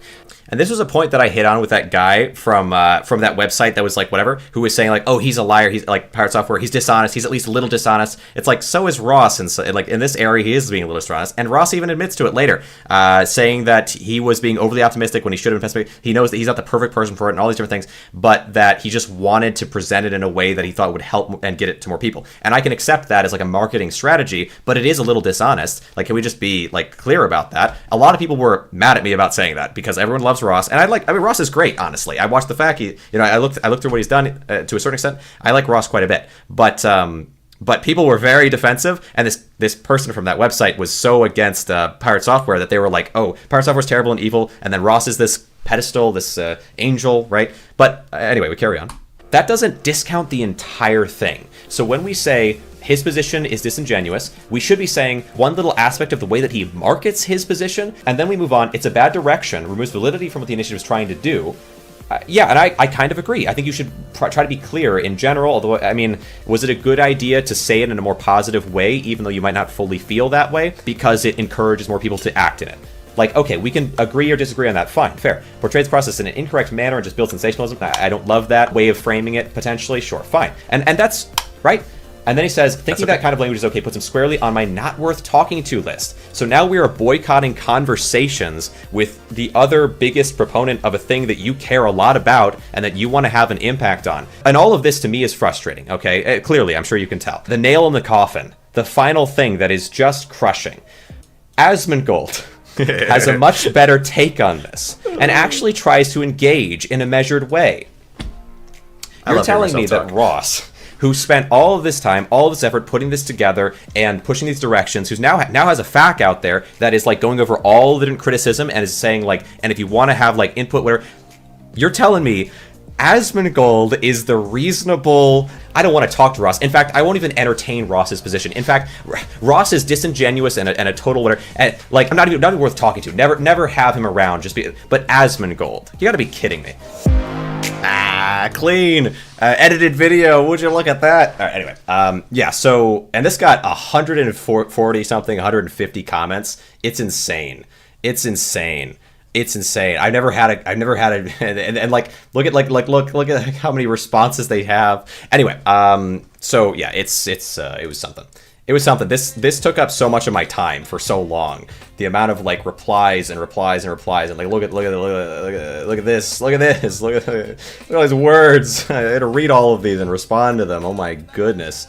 Imagine my pain. Anyway, no, I mean, they're well thought out sometimes, and sometimes they're brain dead. Not all, not any of these in particular, okay? But some of them are brain dead. And many of them brain dead ones are on my side because there's no one on the other side. No one agreed with Pirate Software. I was so ready and welcome and willing to get a back and forth going, but no one agreed with this guy. Like, it's crazy. Anyway, it's okay though. I'm sure there were some people, but it was very surprising to me that there wasn't like more defense for Pirate Software, because I was basically like, I was very, compared to almost everybody else who covered the situation, I feel like I was a lot more like, listen, okay, give him a chance, maybe he'll stand this way, and the only, like, here's the parts of his arguments that I feel might be good, and Pirate Software even say, more or less, the point of Pirate Software's arguments is that he doesn't agree with the Stop Killing Games initiative and thinks it's actually going to be harmful. Stop Killing Games is effectively like when companies have a game that goes live, whatever, that at any point in time they could remove the game, and because it's on servers, you could no longer play it at that point, to simplify, right? So, like, if you buy a game, the right to play the game doesn't really exist because you're just really buying the license, which feels pretty abusive to the consumer. And so the idea would be that even if you, like, you can't, like, at the flip side of that, right, what about the servers being run that cause a cost? The problem with that argument is that that's also addressed by the initiative. Basically, every argument Pirate Software makes is either addressed by the initiative or is not made in very good good faith, or at least not substantiated. So the issue with Pirate Software's argument, that like, so like the argument that he would make would be, for example, the server costs a certain amount to run. Are you just going to require them to keep running the server? No, as stated within the initiative from the beginning, you don't require that. You just require them to put out something that is like effectively is the game. Like, you can take these files and use this to run the game or on your own area, like in your own set of servers. And maybe it's not practical for a user to do, but put that expectation on the user, put that requirement on the user. Just give them an option to be able to continue running the server. Like, let them pay for it in some aspect. Like make a way for the game to continue to exist instead of killing the game, removing it from the internet, erasing it from history. So Pirate Software makes a series of arguments, some of which I found to be really not very compelling at all, some of which I found to be more reasonable. The most reasonable arguments, in my opinion, for Pirate Software mostly is going to boil down to, we got some floors to go through, so why don't I, let's see, move this over. But, and then move this over and then minimize. Let's see, sell all. So the most reasonable argument is, what about the cost it would take developers to provide something like that? But then the question sort of remains is like, okay, if people are buying this, there's a few different issues with that question of like, how much would it cost for a developer to provide means for players to continue to play, even if it's like not the server, but just like the ability to create a server of their own. So that's like a question. If that question posed is strong enough, and I don't think that it is. So whether we, like, first we answer that question. So let's just assume Pirate Software is correct, even though a lot of people with similar high level of experience to Pirate Software have come out and given explanations of specifically how it could be done. Assuming Pirate Software were correct, and it is prohibitively expensive for developers to send out a way for people to continue running servers, what gives developers, like, why should that be a right of developers to put out a game that they can just revoke and have the right to revoke, and then just you lose all your, like, you lose the money you spent on it? That doesn't make sense. However, like, consumer rights, yes, consumer rights. But on the flip side of that, what if Pirate Software's not even right about that part of it? So Pirate Software does not substantiate this cost concept even a little bit. He says it, and that's all he does. He just says that it's the case, and that's what you get. And so that's okay, because then it's like, okay, well, maybe I would like him to substantiate it because he's making a counter argument against the initiative. But even, let's say the initiative decides to answer it, which people have. So I've gotten tons of examples of how major games, small games, etc. have done this in comments, and I'm like, okay, I don't know enough jargon, and I don't have the know-how to be 100% sure about this, but at least I'm given examples. Tell me about how, like, what makes it that it wouldn't work. And then also, if it's pretty, like, should we still give the right to the companies that it could work for? Like, consumer rights should still, like, we were just gonna say consumer rights don't matter because it's just a license anyway. Like, that's not going to work. Like, that's not going to be compelling enough to stop the initiative. So, but also, like, all of that can be true, and that's basically where I was at the end of it. Was like, I don't find Pirate Software's arguments compelling enough, though I will always give room for him to give an example if it fails. Most games use third-party software, multiplayer, leaderboards, etc. You wouldn't need all of that, though. So this is another good example of, like, within Pirate Software's arguments. I don't know if he's made that argument necessarily, but that issue would be resolved by hold on. That issue will be resolved because it only has to be in a reasonably playable state. So you don't necessarily have to be able to run it to its full capacity. You don't necessarily have to be able to have leaderboards. Like, all of these things that are extensive or difficult aren't really required for it to be playable. Of course, if it's multiplayer, having a way for it to be able to be played multiplayer would likely be a part of it. But like, all of this is stuff that,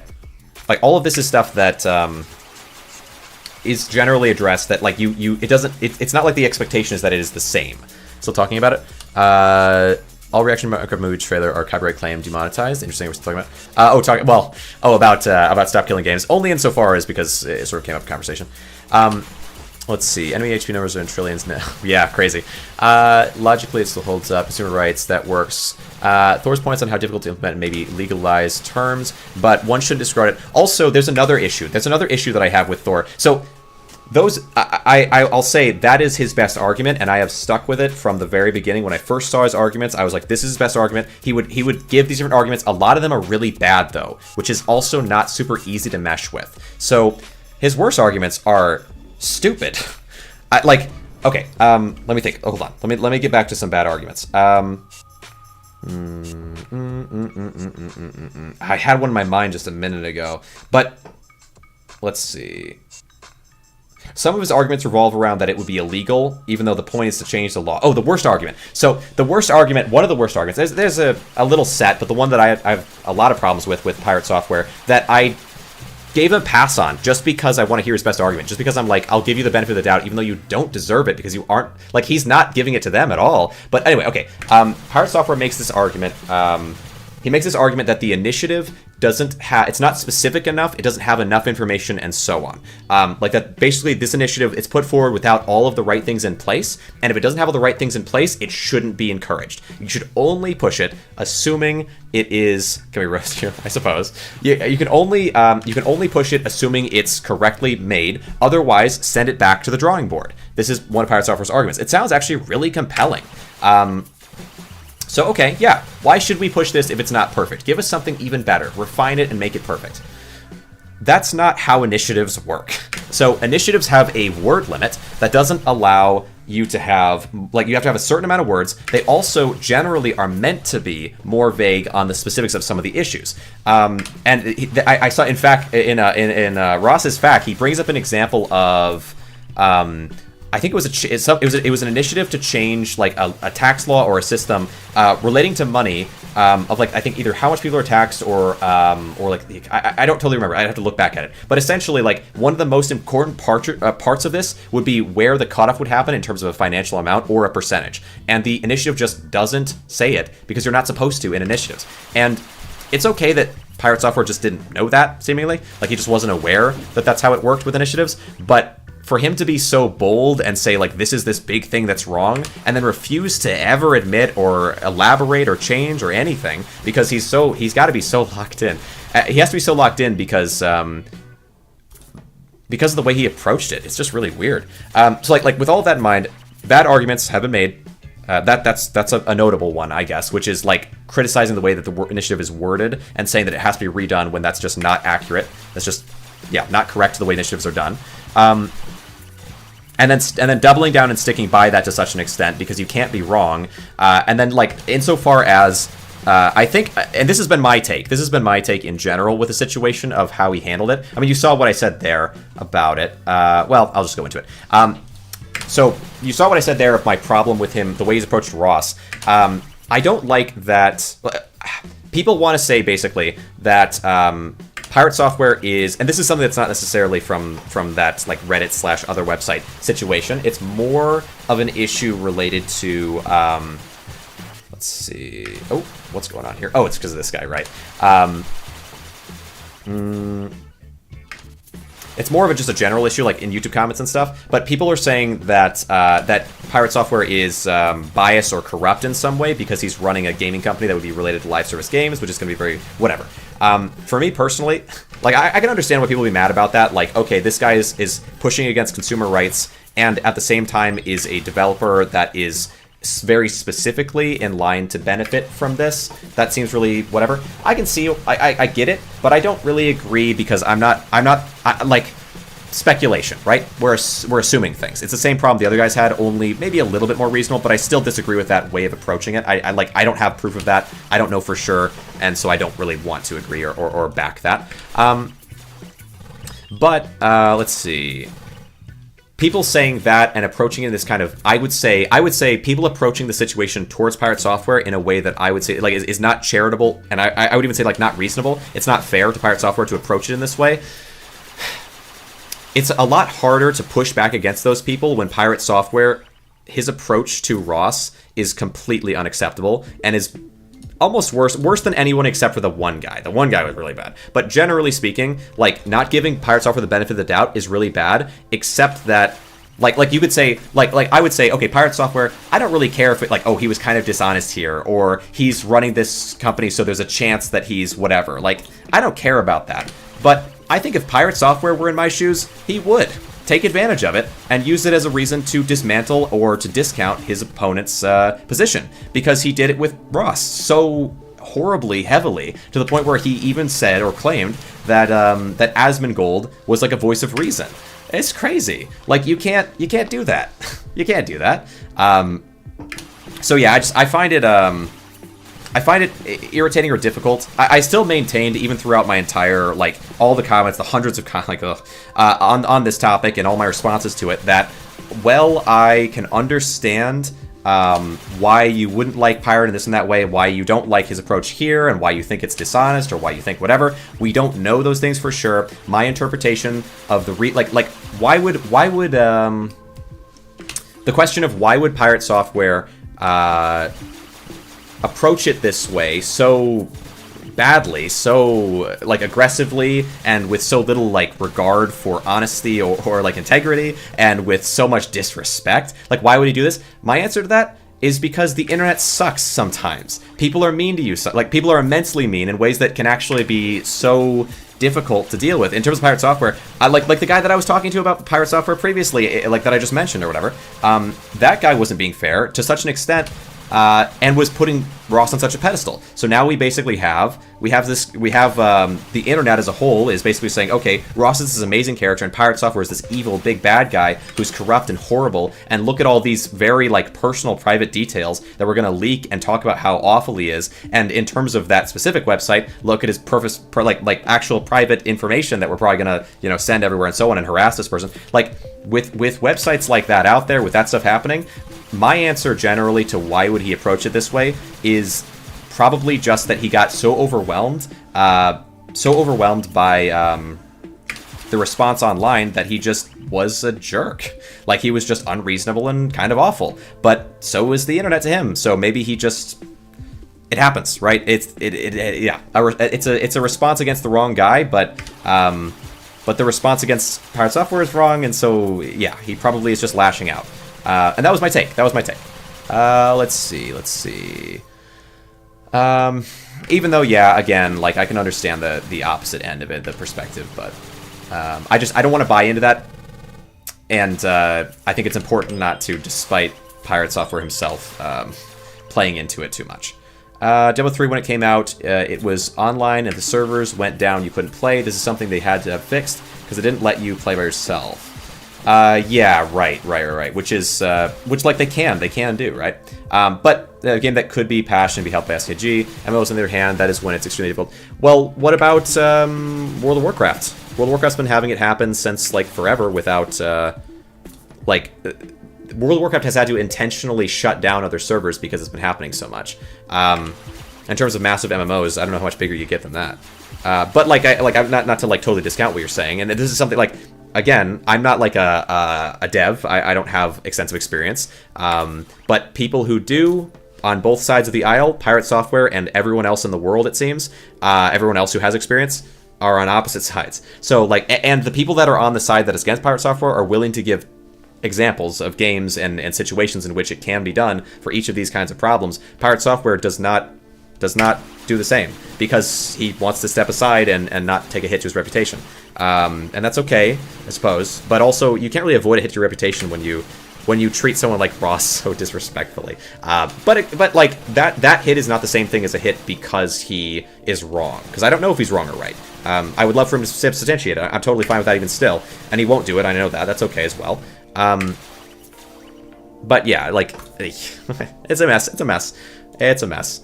I covered it so extensively that I am kind of passionate about it, even though, like, personally, like, in general, I don't, who cares? I like it matters, but it's not going to impact me. But I think it's, if Ross is right, and if the rest of the world or whatever is right about it, I think it's important. But if Ross is wrong, like, I don't know for sure. My point is more so to do with the way that Pirate Software approached it that I have an issue with. I don't pretend to be an expert. It's just that but so many people have given such good, like, arguments. That's why I want, but I'm not going to take those because there's YouTube comments or whatever. Sure, but then Pirate Software should have some answer to that, maybe, but he won't.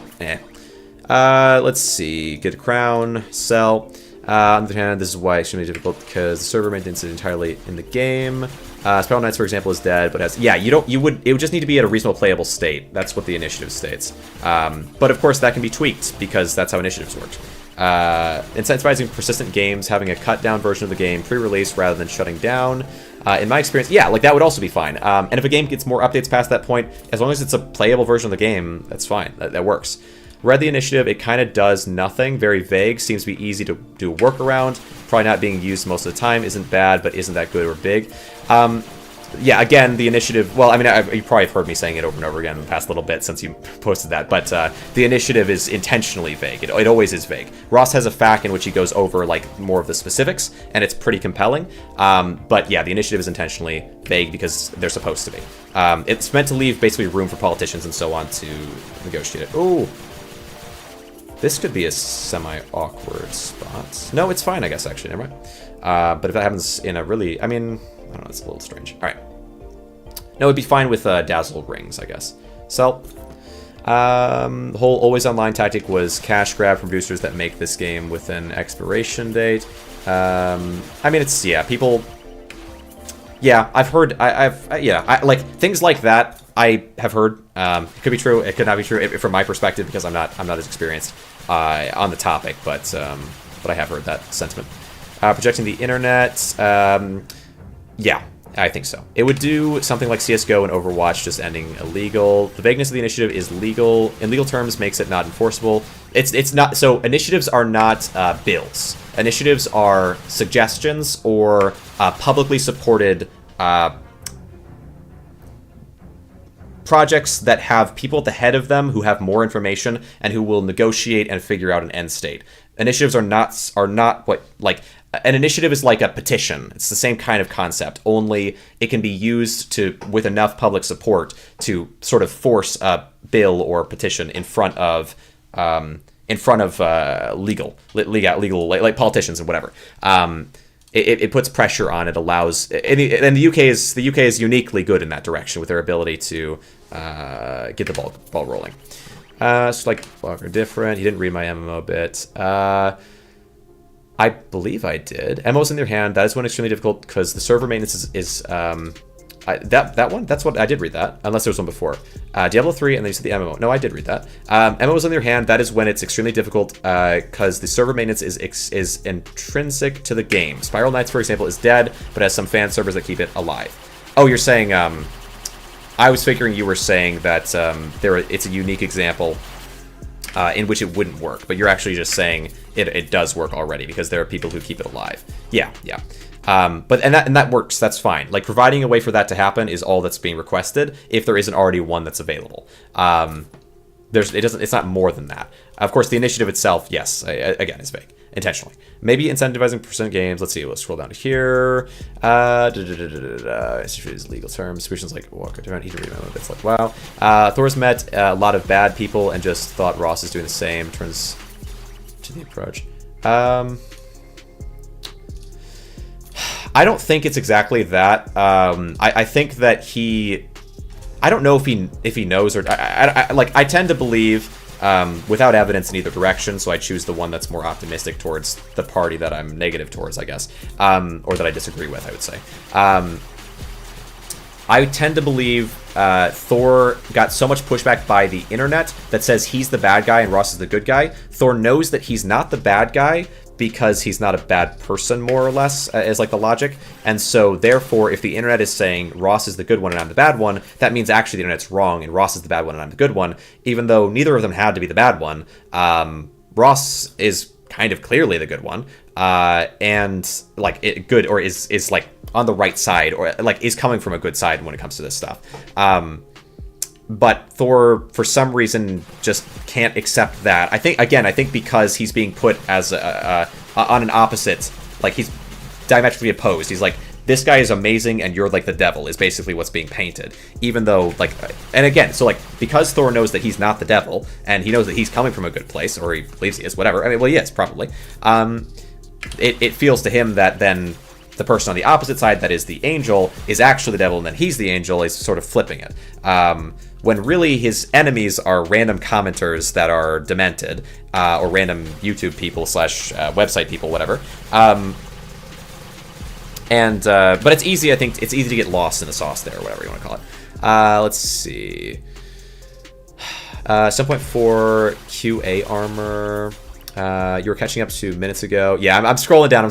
So I managed to get to 60 just with silver demonic mercenary set without swapping out the leather. Oh, get to 60 just with a silver demonic mercenary set without swapping out the leather armor following your build. Nice, good.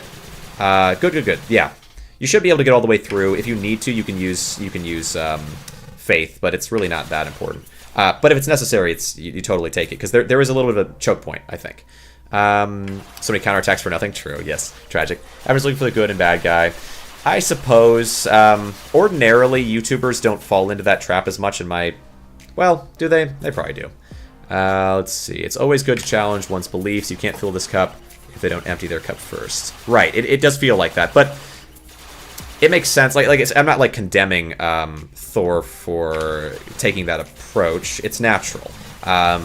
If he's going to be painted as this horrible thing and the person's going to be painted on a massive pedestal, it makes sense that he's going to resent that depiction and upend it. It's just that it comes across really poorly because Ross seemingly...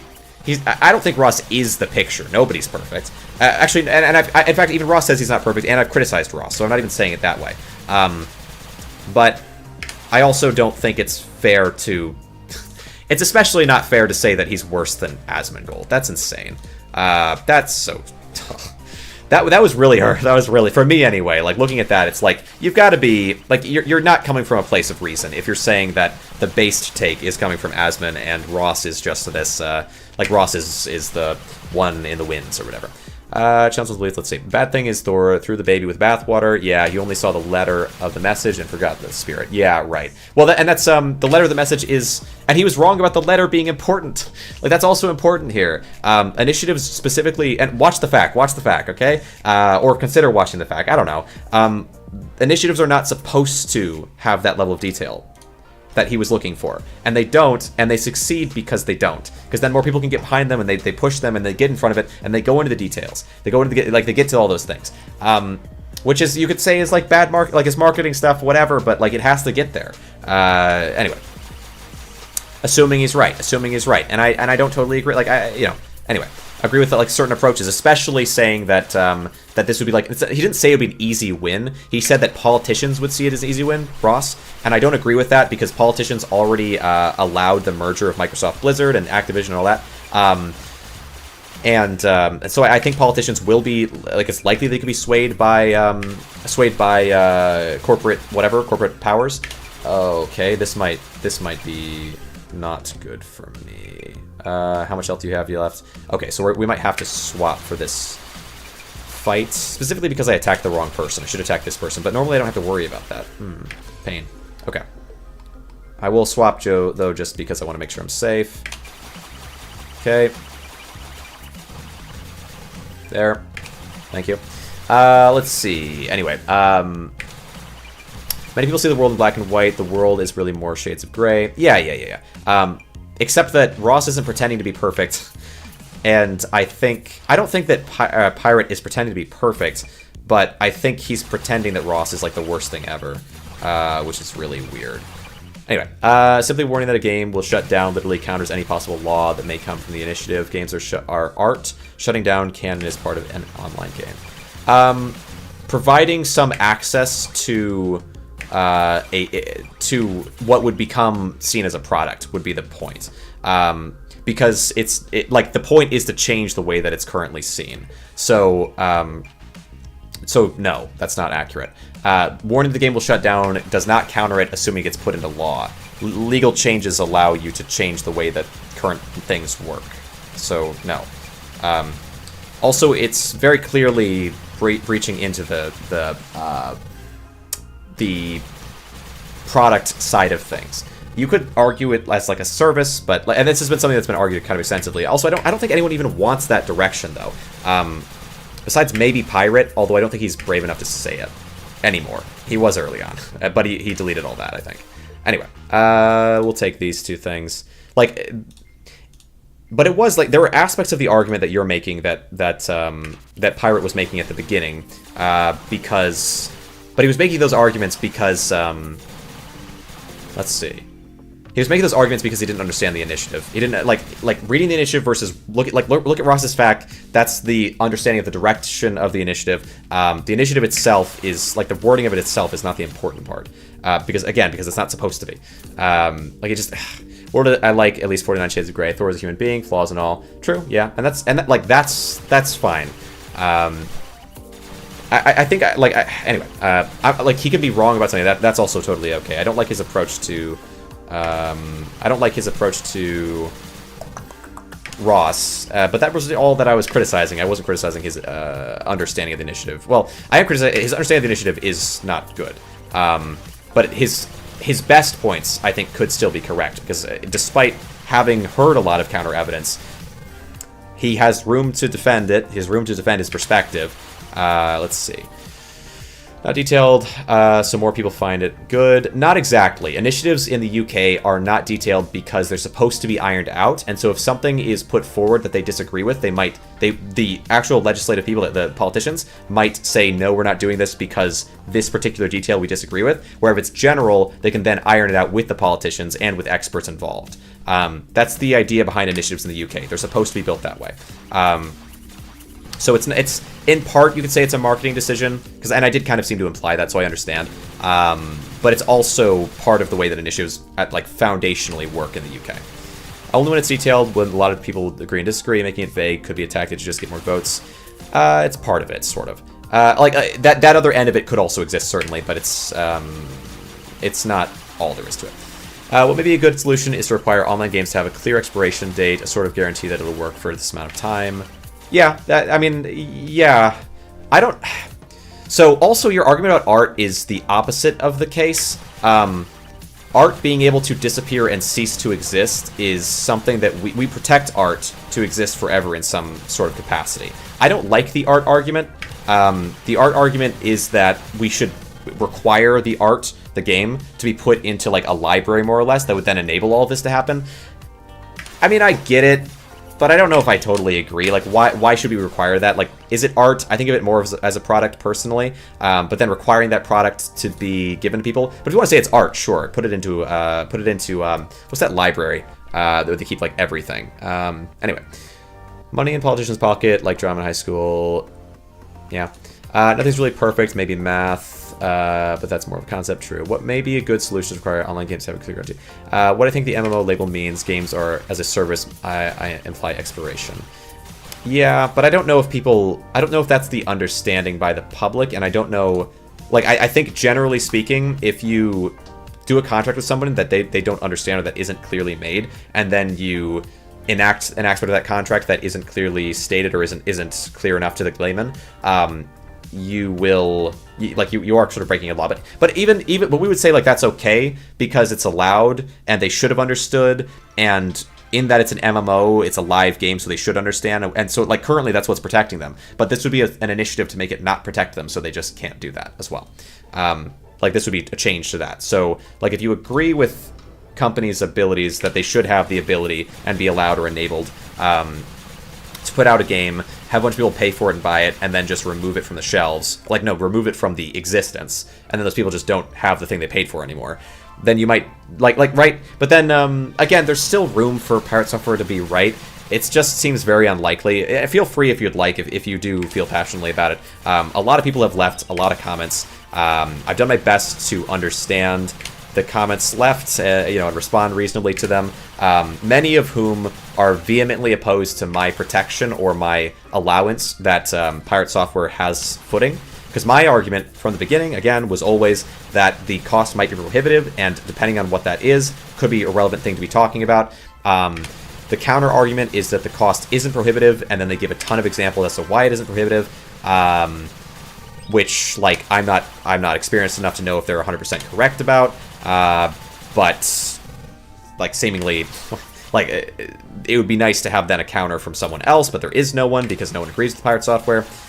Anyway, the MMO label means, but it should be clearer for general public. I think Thor would then just say, but even if it is the case that it's prohibitively expensive, should that give companies the right to create a game from the ground up, knowing that they're going to later screw over people? And then the counter to that would be, okay, well then, do they know from the very beginning? But they always do, because inevitably it will go down, and people will lose something that they paid for. Blah blah blah. Okay. And so here's something. Okay, Vetrez also would know would have experience with this. What if you buy how I relate to this, even though it's not really what they're focused on at all, is that there are games that are on Steam that developers make these games, they put them up on Steam, and then the game just disappears because there's a publisher problem, and Steam says, "Oh, your game has been removed from your library," and it's like, okay, I paid for that. Like, imagine if Megaloot just disappeared. And now you don't have Megaloot anymore. It's like, well, it's art, so I shouldn't have to... You know what I mean? Like, what? Like, no. Like, that. It's not... You can't just take this from me. But actually, it has happened several times in the last, few months. There have been games that have publisher problem, and now all of a sudden, a ton of consumers who paid for the game just don't have it anymore. That's interesting. Shutting down can be a feature... but then we just can say, oh, it's fine because technically you bought a license, you didn't buy a game, it's a digital property. Whatever. It's like, okay, I don't know about all that. That sounds like BS to me a little bit. Okay, maybe it's true. I mean, right now it is true. Maybe we can make that illegal, huh? That doesn't seem right. But then whose responsibility is it? Is it the publisher who gets screwed over, who screws over, or who is, but... shutting down a feature or disallowing it is limiting and kind of bad. Your Minecraft server is kind of cool precisely because it's shut down for most of the time. Shutting down permanently isn't the same thing as disabling temporarily. But also, the colloquial understanding of whether something is going to be on forever. Like, if I buy a product, like, you bought Minecraft, you still have Minecraft. You can still play it in a playable state. You didn't buy my server. And if you did buy my, if you had to pay me $20 to become a part of my server, and then I was like, I'm just going to shut it down and never open it up again. That would feel kind of wrong, unless maybe you disagree. But if it was like $20 one-time fee, you can now be on my server, and then I said, I don't want it anymore, and then now you just can't anymore. Do you see the, that's what's happening. Only in this, and so you're not paying for Minecraft, you're paying to be on this server that I have, and now I just will say no thanks anymore, and now you don't get it. That feels wrong. It feels wrong, and you could say, okay, but it should be legal, or you could say, okay, it should be illegal. Thor would be saying it should be legal, and actually made the argument that you should label it. Labeling, and I kind of agree that labeling would be a nice thing. On the flip of that, labeling would also mean that this becomes normalized, and then permanently, developers are just expected to be able to just, say, I know you paid for this game, and it's my money now. Goodbye. No more game for you. Why? It's just I don't know. But again, there could be reasons. So the why thing is just because no one has given a counterexample, because Thor never substantiated any of his arguments, which is great. Reminds me of the right to repair. This game will be done here. True vagueness could be a twist and corrupt. It is some nefarious purpose. Hopefully good people will act to stop less honest ones. But how do you stop them if it's legal? If we made it illegal, those good people specifically, we're talking about Ross right now. Ross is those good people. And Pirate Software is not with it, but I mean, he might be right. He just has to substantiate his argument. Attack. Game will be dead in a year is a good idea, and for sure, yeah, I feel okay about that. That's a different sort of a thing. Although, imagine, I don't know if you were around for Unis Honest. Markiplier and Ethan Nestor Dreamer were Unis Honest, it was 1 year. They would make videos and then they would remove it off the channel. What if people had to pay for those videos? Like we said, like normally, let's say YouTube had a feature where if you, it was like a one-time thing where if you pay, you can have like you pay $20, you have access to this set of videos, right? And then they said, we don't want those up anymore. Unis Honest, now we're removing them. But like that would be okay as long as it was announced from the beginning, maybe. But then, what if they never? What if it wasn't Unis Honest? What if it was just Markiplier's channel? But it was like we're gonna pay and have access to these videos, but they're hosted online. And then he says, okay, I'm gonna remove them because I don't want them anymore, or it's not my problem anymore. And then now you just don't have those. It's like it just feels odd. It's like 2 minutes delay. Is it really? I moved it down to ultra low, but maybe maybe when it like reset it moved it. Well, no, it's not 2 minutes delay. I'm reading back messages from old, so I'm catching up. Right to repair with stuff like Apple and devices made who expire like PC printers. Yes, it's the same type of issue as that.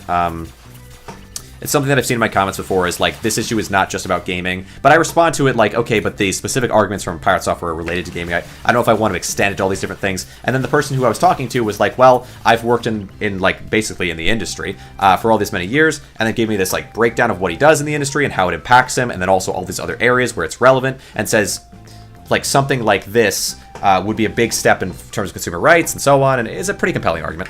That like it's not in the U.S. In the U.S. we have a thing called what is it called? Precedents. Precedents exist in the U.S. where if you put a law through, then now we can point to that law and say, hey, look at that thing. We use that thing that way, and this is the same type of situation, so we're going to use it this way.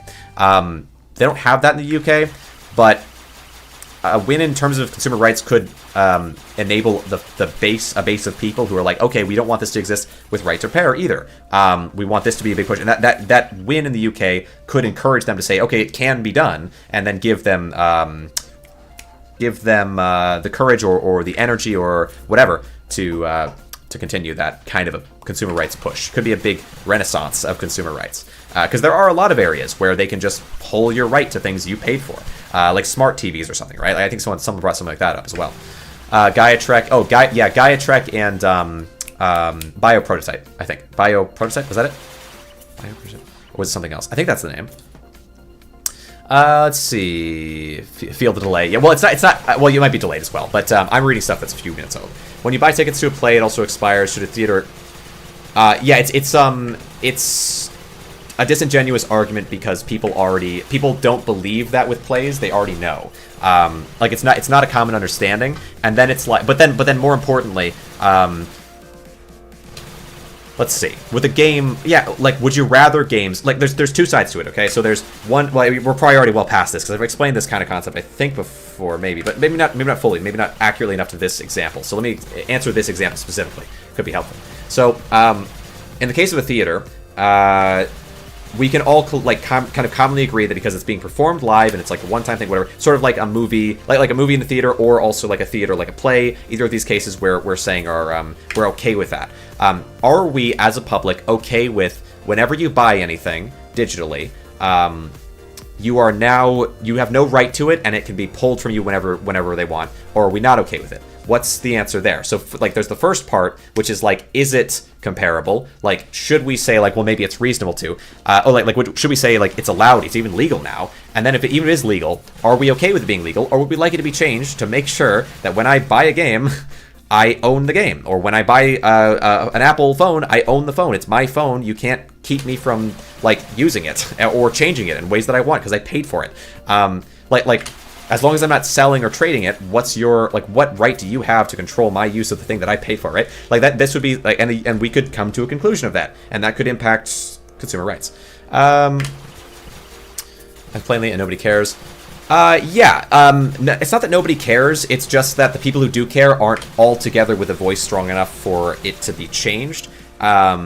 So that's the point of this. There's an opportunity here to kind of, get some headway in the direction of consumer rights, because there are a lot of false advertising problems. There are all kinds of problems like this that it would be nice. Wouldn't it be nice if they were affected or fixed or helped or something?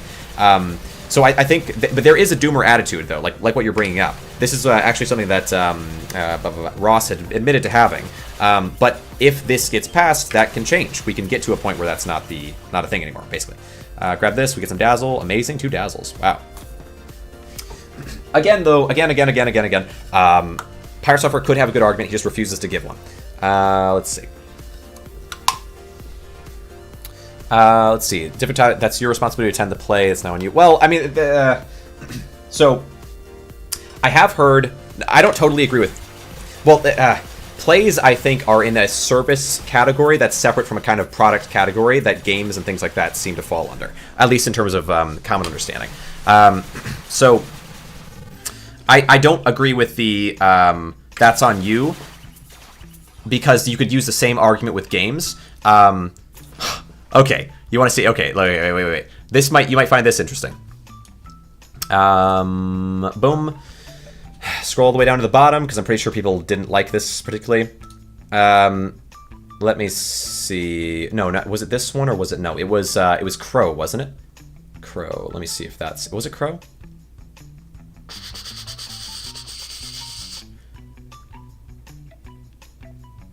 Notes transparency. Was it you? No. Let me see. Who was it? Interesting. Important thing to highlight. Thing I don't like. It means insincere. Not you. Scroll down more. Has own agenda. Blow by blow. Thor. Fabric. Hubris. Was it? It was in this one. Here it is. Hunter. Okay. It seems like no one is making these videos actually watches Ross's multiple videos on it. No, is it this one? Is it this one? Wait. No, it was someone who was in favor of him. Good points. Wait. There's so many comments. See this? See how crazy this is? How much time? Thor against him. It's not. They didn't remove it, did they? They wouldn't have removed it, would they? It was someone who I was disagreeing with. Maybe I'll just go into my... I had such a long conversation with this person. It was also so aggressive. It's also so back and forth. 3, 1, 1, 1, 2. Okay, let me go to let me check here. So many people. Hold on. I will get to you. Let's see. Scroll. Because it was insane. It was insane. Hold on. True. Scroll. Good point. Already private servers. Name a car. No, this was an interesting conversation. I liked that one. A coincidence. Scroll down further. Counter. Here. It was on this one. Okay, pop to this, or I'll just do it here. Counter argument. I'm the customer, and I don't care about how hard it is for developers. What now? The developers need my money. I don't need their crappy games that are trying to license it to me. I don't even own it. Okay. So I respond to this. I understand what you're saying, but this would be a stronger argument for Pirate Software's vote with your wallet than for Ross's initiative. So that's the problem with that's on you, is that you could use that argument against the initiative to say, well, you bought the game, that's on you. For this to become a law, it matters how it will impact consumers and developers. This is partly because getting as many people on board as possible is important, and partly because if this was destructively impactful on the industry, there would be major companies poking their heads in. If it isn't a major cost to publishers and devs, pushing against it would be a unnecessary reputation hit for big companies. It's very hard for you to read, I'm sure. This. A lot of consumers get sort of doomer about things like this because big companies hold so much sway in government. Ross is pointing out that this would be massively expensive. Just have a price that companies should take on because... Ross is pointing out that this wouldn't be massively expensive. It would just have a price that companies should take on because they're selling a game. Proof of concept there is a good thing. This is why Pirate Software has hinged his argument on this point. So basically, Pirate Software hinges his argument on this sort of idea of vote with your wallet. So this isn't a problem that needs to be solved with law. Just vote with your wallet. The reason for that, and then also the cost that it would have. So we need to prove vote with your wallet doesn't work for one. We don't want vote with your wallet because that's against the initiative. And I'll get into that in a minute here. And then for it to become law, we need to take into account the impact on developers. This is why Pirate Software hinges argument on it, is because the impact on the developers, if it is high, people are going to push against it, and that puts them on Pirate Software's side. That's why his whole point was about this. This is the center. And Ross pointing out that it wouldn't be massively expensive, that it would just have a price that they should take on because they're selling the game. It's their responsibility as someone selling the game. This is the point, right? Then this person's response to me. I don't think you actually understood what I said. I never mentioned a vote with your wallet method. I'm the customer. I have the power. The developer will make the game playable past support. End of story. I don't care. Blah blah blah. Shut the hate this guy. I literally we'll get into why. We'll keep going. We'll get into why. But you're right to feel. So I say you're right to feel the way you do, but your feelings are not necessarily enough to convince everyone.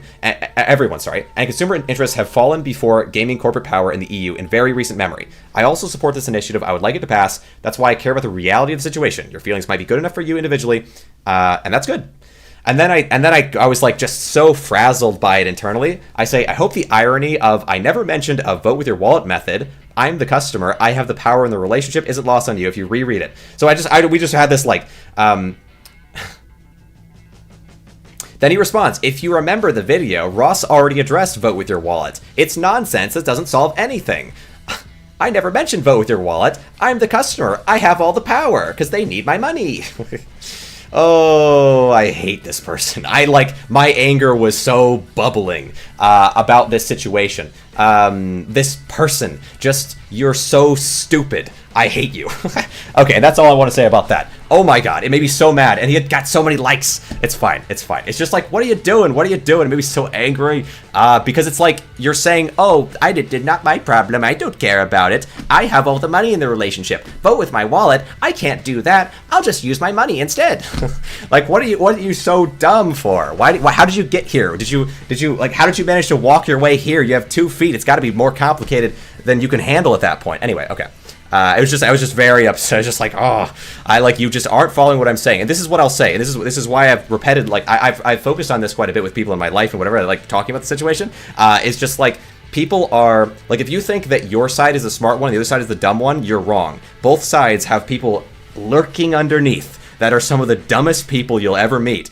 And, anyway, okay, I'll end it off on that in terms of this thing, but it was so frustrating. So, anyway, yes, vote your wallet, and then I think I went into after, in regards to vote with your wallet, the reason why it isn't good is because vote with your wallet, people are still always going to buy whatever's the biggest game. This is a problem that will exist unless we do something about it. People have to be stopped, like companies, from taking advantage of this, like, loophole, whatever, and rug pulling games out from other people, assumedly. Like, that should be something we don't have happen.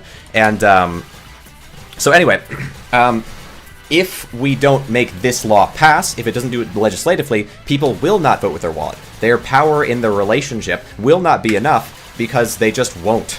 Like, people are just going to, what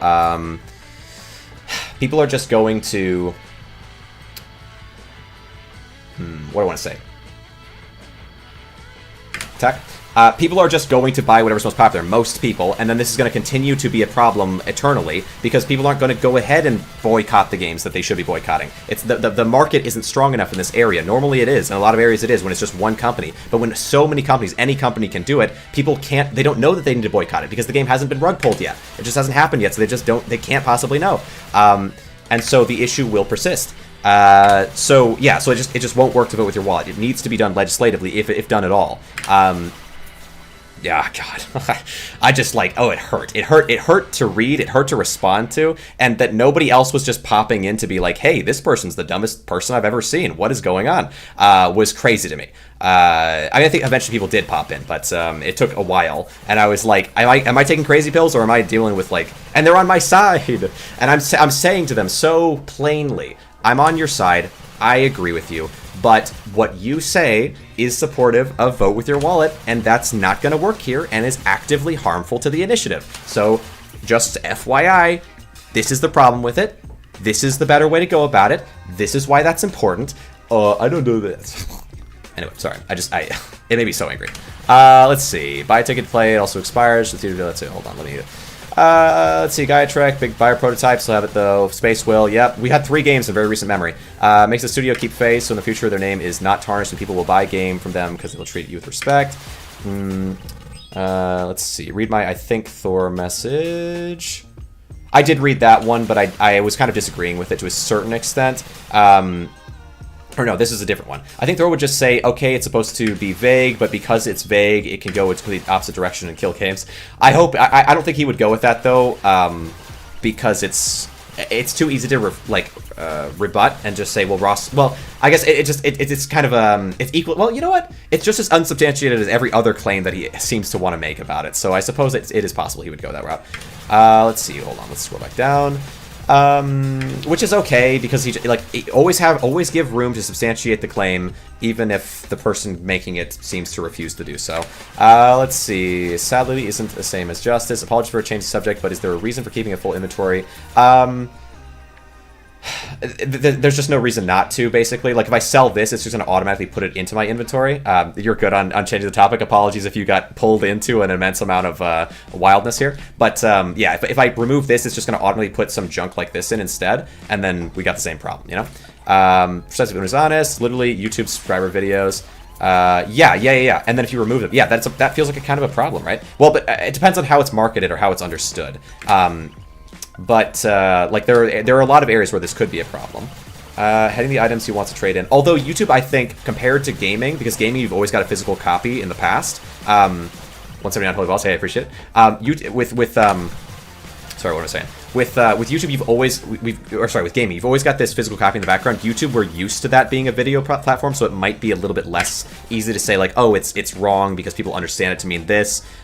Possibly, but yeah, I do think that like there's a potential for a lack of ethics there, and the point of bringing it up is more to say, do you think that's ethical for people to be able to rug pull it out from under you whenever they so choose, like to sell this thing to you and say like, okay, you can have these videos, you can have this thing, you can have this game, you can have whatever, and you might think it in that case, and I would maybe back it up in that saying like, yeah, it's more normalized with YouTube than it is with that.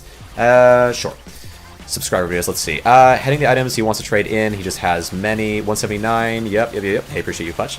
All this is cool, interesting topic. Complex and big brain, but interesting. Hey, appreciate it. Floor 224 seems best with Viran. Interesting. Nice. Wait, oh, is that the best that's ever been done? I could beat that. Well, I could beat that. I could be. Maybe on a follow-up one. Okay, someone say, yeah, if the record is still there, maybe I'll give that a try. But I'm not streaming this again until Thursday, so I might do something different. Just because, yeah, we've been, anyway, going with this quite a bit to get to this point. Let's see, where do I want here? Pull back up this. By the way, 224, let's see. It would be better to have something like, we reserve the right to shut down the game at any time we want. I'm going to get to the part where I rant about that guy, and people are going to be like, stop. I don't know. Maybe not. Buy the game, but it's probably already the case.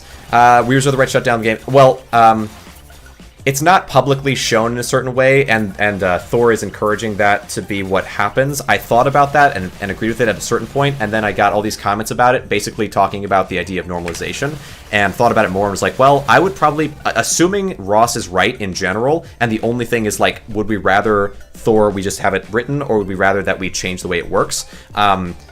I would rather that people can get the games that they pay for. But then it's just an issue. Like it's not even about. No longer we would just be like sidestepping or throwing out the whole like, is it prohibitively expensive thing? Because that part I think is important to allow us to even have a door open for a conversation about whether or not this should be enacted. I think assuming it's not prohibitively expensive, it's completely unacceptable for it to still be for this not to pass, right? But if it isn't, like if it is prohibitively expensive, then it's like, is it okay for like, is the cost so high to producers that consumers should take on the basically cost of not getting the things they pay for, or having that as a risk? Trying to keep up with chat. True. I don't spend always online or MMOs. Let's see. Gaia Trek is playable though. Oh yeah, not Gaia Trek necessarily. I don't know what's happening with Gaia Trek, but even with these things, the risk of them suddenly disappearing, I think, is spooky. I don't know much about Gaia Trek. I think Bioprototype and Space Will, the developer through their own volition put the game out for other people. Let's see. So. Tried making BMW cars require subscription to access features. That didn't go well. And I don't know, in terms of the game, like the right to a play game or whatever, I don't know, because it doesn't give you the right to sell the game. You don't have the right to pirate the game. Asmongold made a very careless suggestion that maybe that he wouldn't care if you did have the right to sell the game, which is part of why, and maybe he didn't mean it, but it's what he said. So that's part of why I find it so ridiculous that Thor claims Asmon is the more reasonable between him and Ross, between Asmon and Ross, because that's completely unacceptable thing to say. But maybe he just didn't mean it, and we can just give him the kid gloves, you know, like we've given with Thor all the way to the top. Ross hasn't needed them as much. Anyway. Logitech mouse, guide trace playable, Logitech, subscription-based Logitech mouse is coming, true. Yeah, or not even subscription, just, you have a license to use this, and then once we say you can no longer have this mouse, we'll come and confiscate it or something, right? Or we'll deactivate it. We'll deactivate it. It's like a fancy mouse, and then we just shut it off, so now it will never work again because you only bought the, you didn't know that you were buying the, right? The one that we could just say we don't want you to have anymore. Tried making BMW cars require subscription to access features. That didn't go well. Yeah. And I'm okay, like, with things like that, so far, Vote With Your Wallet works there, but doesn't work in other areas. It isn't just about multiplayer, though. Updates can make a game worse. Let's see. It isn't just about multiplayer, though. Updates can make a game worse, sometimes to a point of unplayability. And I agree, and I brought this up as well. I brought this up in the first one, was like, people seem okay with the fact that an update can totally disrupt or destroy a game. And so, like, do they really believe that they own the game? And I made this point, and some people got mad at me about it a little bit, but I think it's a fine. I agree with your point there. However, there's still a thing that can be playable. But then the question is like, okay, well, it has to be related. It has to be similar to the thing that it was. And if it isn't, whatever. And sometimes they can make it not similar to the thing that it was through updates. Could happen. But then it's like, and again, I agree with you there. I think it's a reasonable position to take, that it's like, okay, well, is it really consistent? Is your belief or morality or your perception of this really consistent across, or arguments across different areas like that? And I agree that that's an area that I think does kind of fall apart. However, does the fact that updates can be really irresponsible or horrible or bad for a game, does that justify stopping the initiative? Would be a good question. So, like, should we make an initiative for games to be left in a playable state after they shut down? Is the answer to that going to be no, or maybe not, based on the fact that updates can be really bad, basically, right? And like, there's a little room there, because if updates can be really bad, then do you really care about the base game? And that, like, it eats into the logic a little bit. I use that in my first reaction kind of stuff to it. Was my instinct on it as well, though, and I think it's reasonable, a reasonable point to make. So, Megaloot in the debate on Stop Killing Games stream, true. Let's see, Lapadav, you mean Helldivers? Yeah, that is a tragedy. I played Megaloot so hard, I started Stop Killing Games discussion again, true. Let's see, the guy in the YouTube comments is giving Let Me Speak with the Manager vibes. We enter into it, yes! The remade phone, Twitch, and TikTok. Let's rebuild the wheel and make it a triangle. Alright, sell. Make a spiky road for triangle wheels. What is going on? What is the cap? What is the cap of floors? I figure I'm gonna go up to 200. And then if no one has ever beaten much past that, maybe I'll continue the trek sometime on Thursday. But if they have, I mean, I really could spend all day Thursday if I needed to, trying to get to the highest floor ever. But if it's really high or like doesn't feel super worth it, I'd be interested in playing other characters. I don't want to get too locked in. I feel like getting to floor 200 is going to cement me as one of the best YouTube people on it. I guess I'm already maybe there, but like, I feel like Two Beers, I figure he's probably gotten there now. I'm sure he has. But like, outside of that guy, is there anybody else who's even reached floor 200? I don't think XUC has.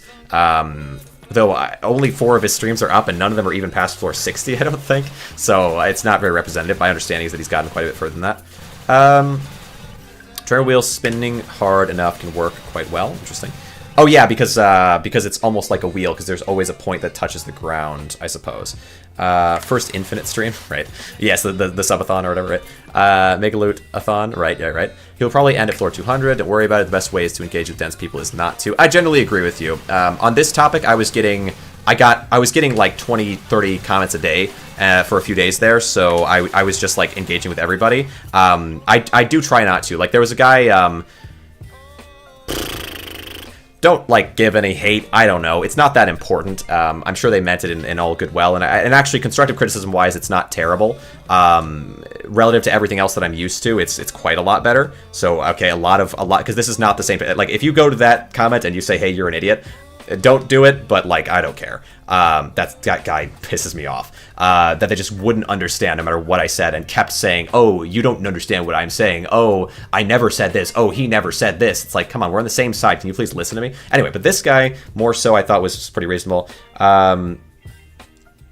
Let's see. If only you didn't talk so much, like the way it comes across is kind of mean, but I know I'm recognizing that they're probably not terrible. But we're on the trend of talking about comments for a second. This is the last one, but I got it today, so okay, I'm a little bit. They say, if only you didn't talk so much. Some silence every once in a while, especially in a game like this, would be nice. But dang man, you just don't stop. Not a single moment of silence. Guarantee if you talk less, especially while playing strategy games, you get more subs. This is why earlier on today I was thinking of like, gosh, people just want to be like, oh, just do this one simple thing and everything will be easy. And it's like, dude, you know that I'm having the biggest growth of my channel's history and I've been doing this for 3.5 years right now? Like, I don't need a random YouTube comment to tell me how I can do what I do better, okay? I'm getting better. I will improve.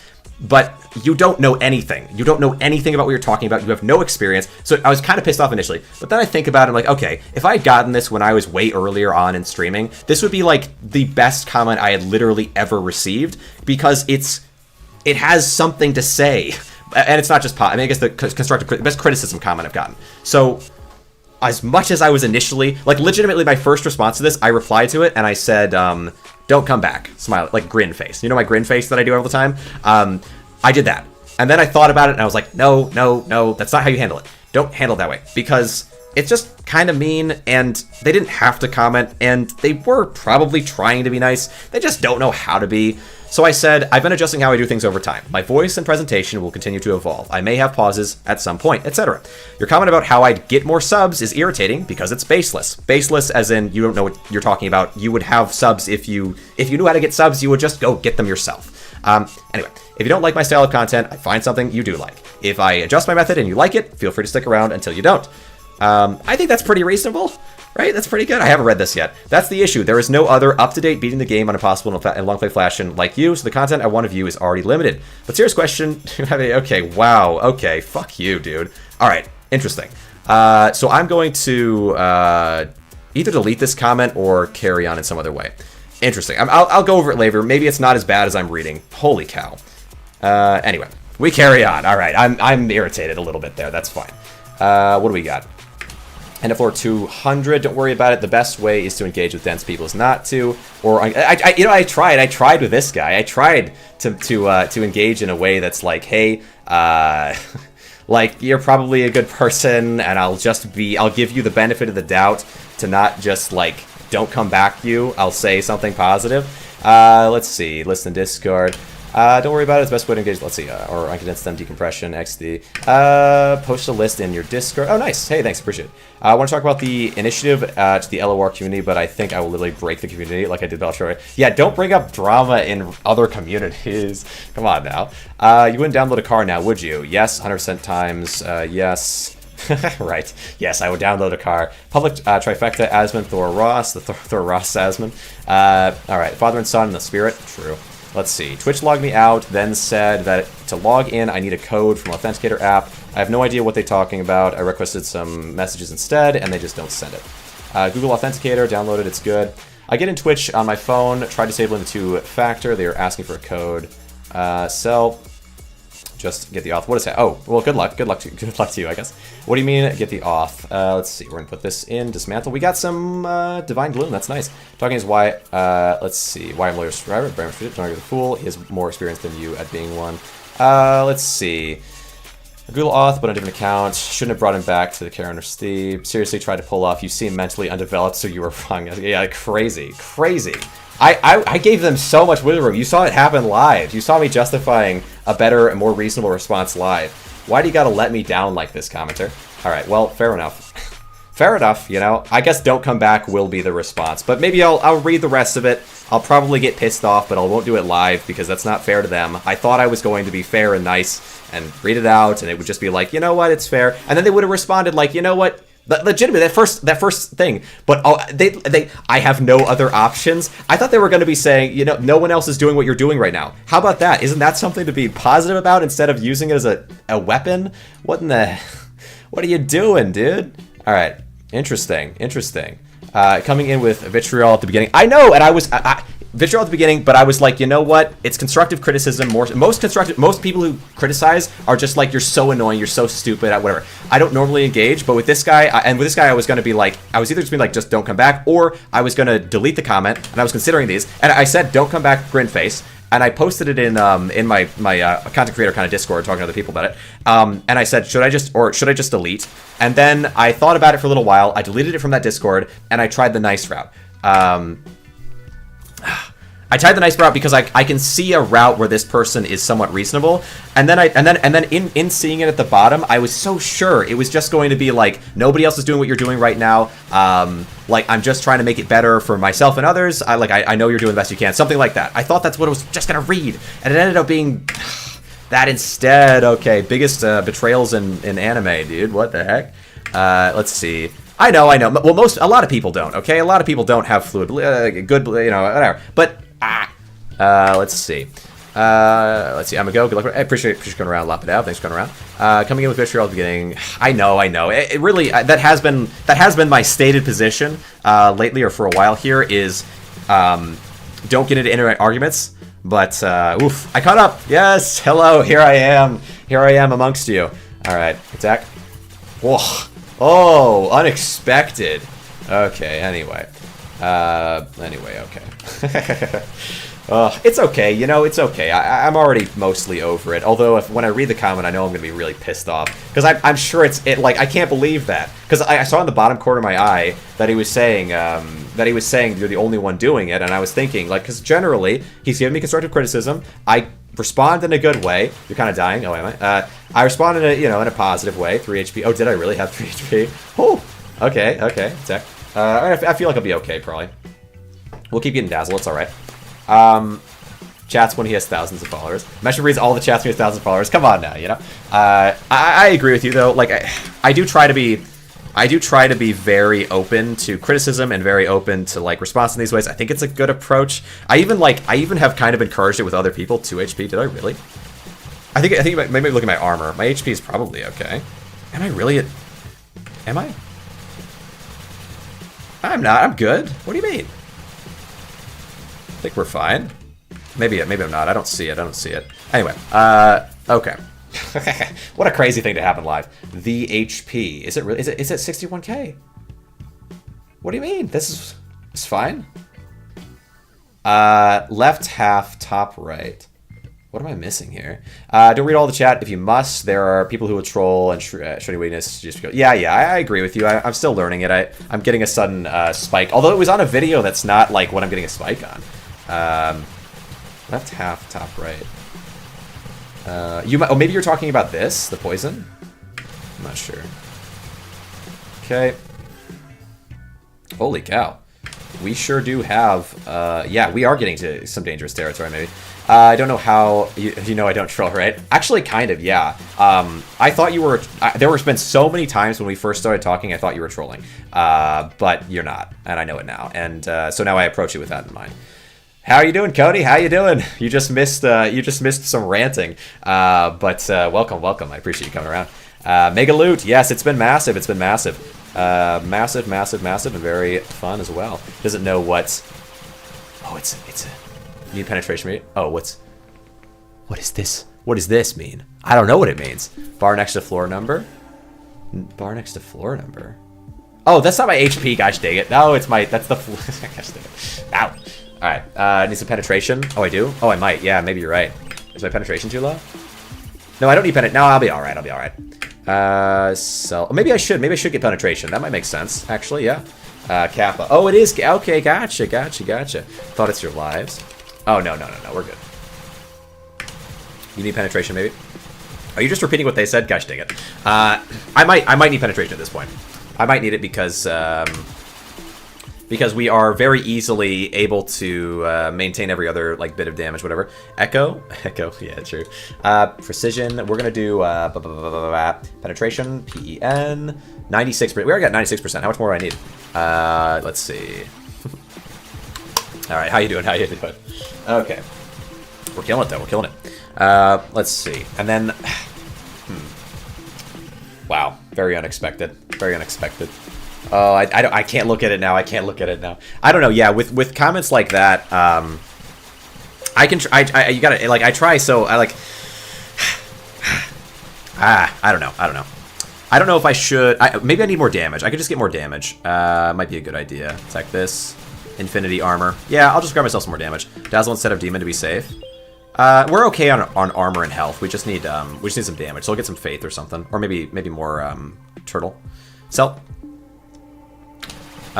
feel like you literally revived if you lost all red HP. It just continued, and the floor never just decreases if you revive live. No, it's I clear all the poison each time, so I think it's fine. Turtle could work. Yeah. Some extra damage might fix me here. Has this run been the whole 3 hours? Yes. Well, it pains me to admit, actually, as a matter of fact, but this run has been quite a lot more than the whole 3 hours. Let me hold on. So, the first 2 hours and 20 minutes of this run, today's part of this run, is 2 hours and 22 minutes, and then my internet went out, and then I had to like remove and plug back in, and then yesterday's run of it, the same thing happened, but I fixed it this time fully instead of it like partially, like a crappy fix. So yesterday's part of this full run was 4, 5, 6, 7.5. 8, 9, so 10, 13, yeah, 13. Hey, you're a genius. All right, there you go. Okay, what a boss. Hey, I appreciate you. I appreciate you. Ow! All right, that's not a good start. That's not a good start at all. Oh wait, no, we just spacebar, so we're fine actually. Let's go. First raid ever. How you doing? How are you doing, Cody? All right. Let's see. All right. Let's see. Yeah, it's crazy. It is crazy. Crazily large amount. Crazily large amount of nonsense today. Let's see. Attack. Looks like you have a mega run. I sure do. A mega run and Megaloot. It's very true. And then pop you down. And yeah, we're down. We're at 184. I'm just going for that 200, that coveted 200. It'll feel so amazing when we get there. Yeah, it's more like 1/4 the passionate discussion of hot topic. Yeah, we've bounced around. It's split again. Yeah, it's split, but only because we went full out. So basically, well, I'll pop into it briefly. I'll talk about it. My internet, my upload speed, my download speed was still at 800 megabytes, whatever, per second. But my upload speed was at 4. And I thought yesterday it was because my my Ethernet cable was damaged. And so yesterday the big split happened because I unplugged it because I thought the Ethernet was damaged. That was why it kept like going in and out. And then it was working fine, and I was like, you know what? Maybe it's not the Ethernet, so I replugged the Ethernet in, and then it shut down for a while, my internet, basically, because I don't know what was happening. And so YouTube split it into 2, and Twitch split it into like 20 or something crazy. Highest floor achieved so far by anyone? I think it's in the 200s. Honestly, I'd like to get there, but I think hitting 200 is probably the number that I can hope for. To be in the I mean, in terms of YouTubers, I really don't think any other creator has live gotten to 200. I think I'm going to be the first. Possibly. Potentially, 2 beers maybe has gotten there, but let's see. Stop crypto mining, true. Megaloot and Mega Run and Megaloot in Mega Stream, true. And then, so that cut that one in half. Today's was cut in half. Well, and then my thought was, to fix it, I just had to replug in the Ethernet. So then today I started, and I was like, okay, it seems like it's running fine. 2.5 hours in, it turned out that it was not running fine as it occurred. Let's see. Yes, Golden Amulet. Yes.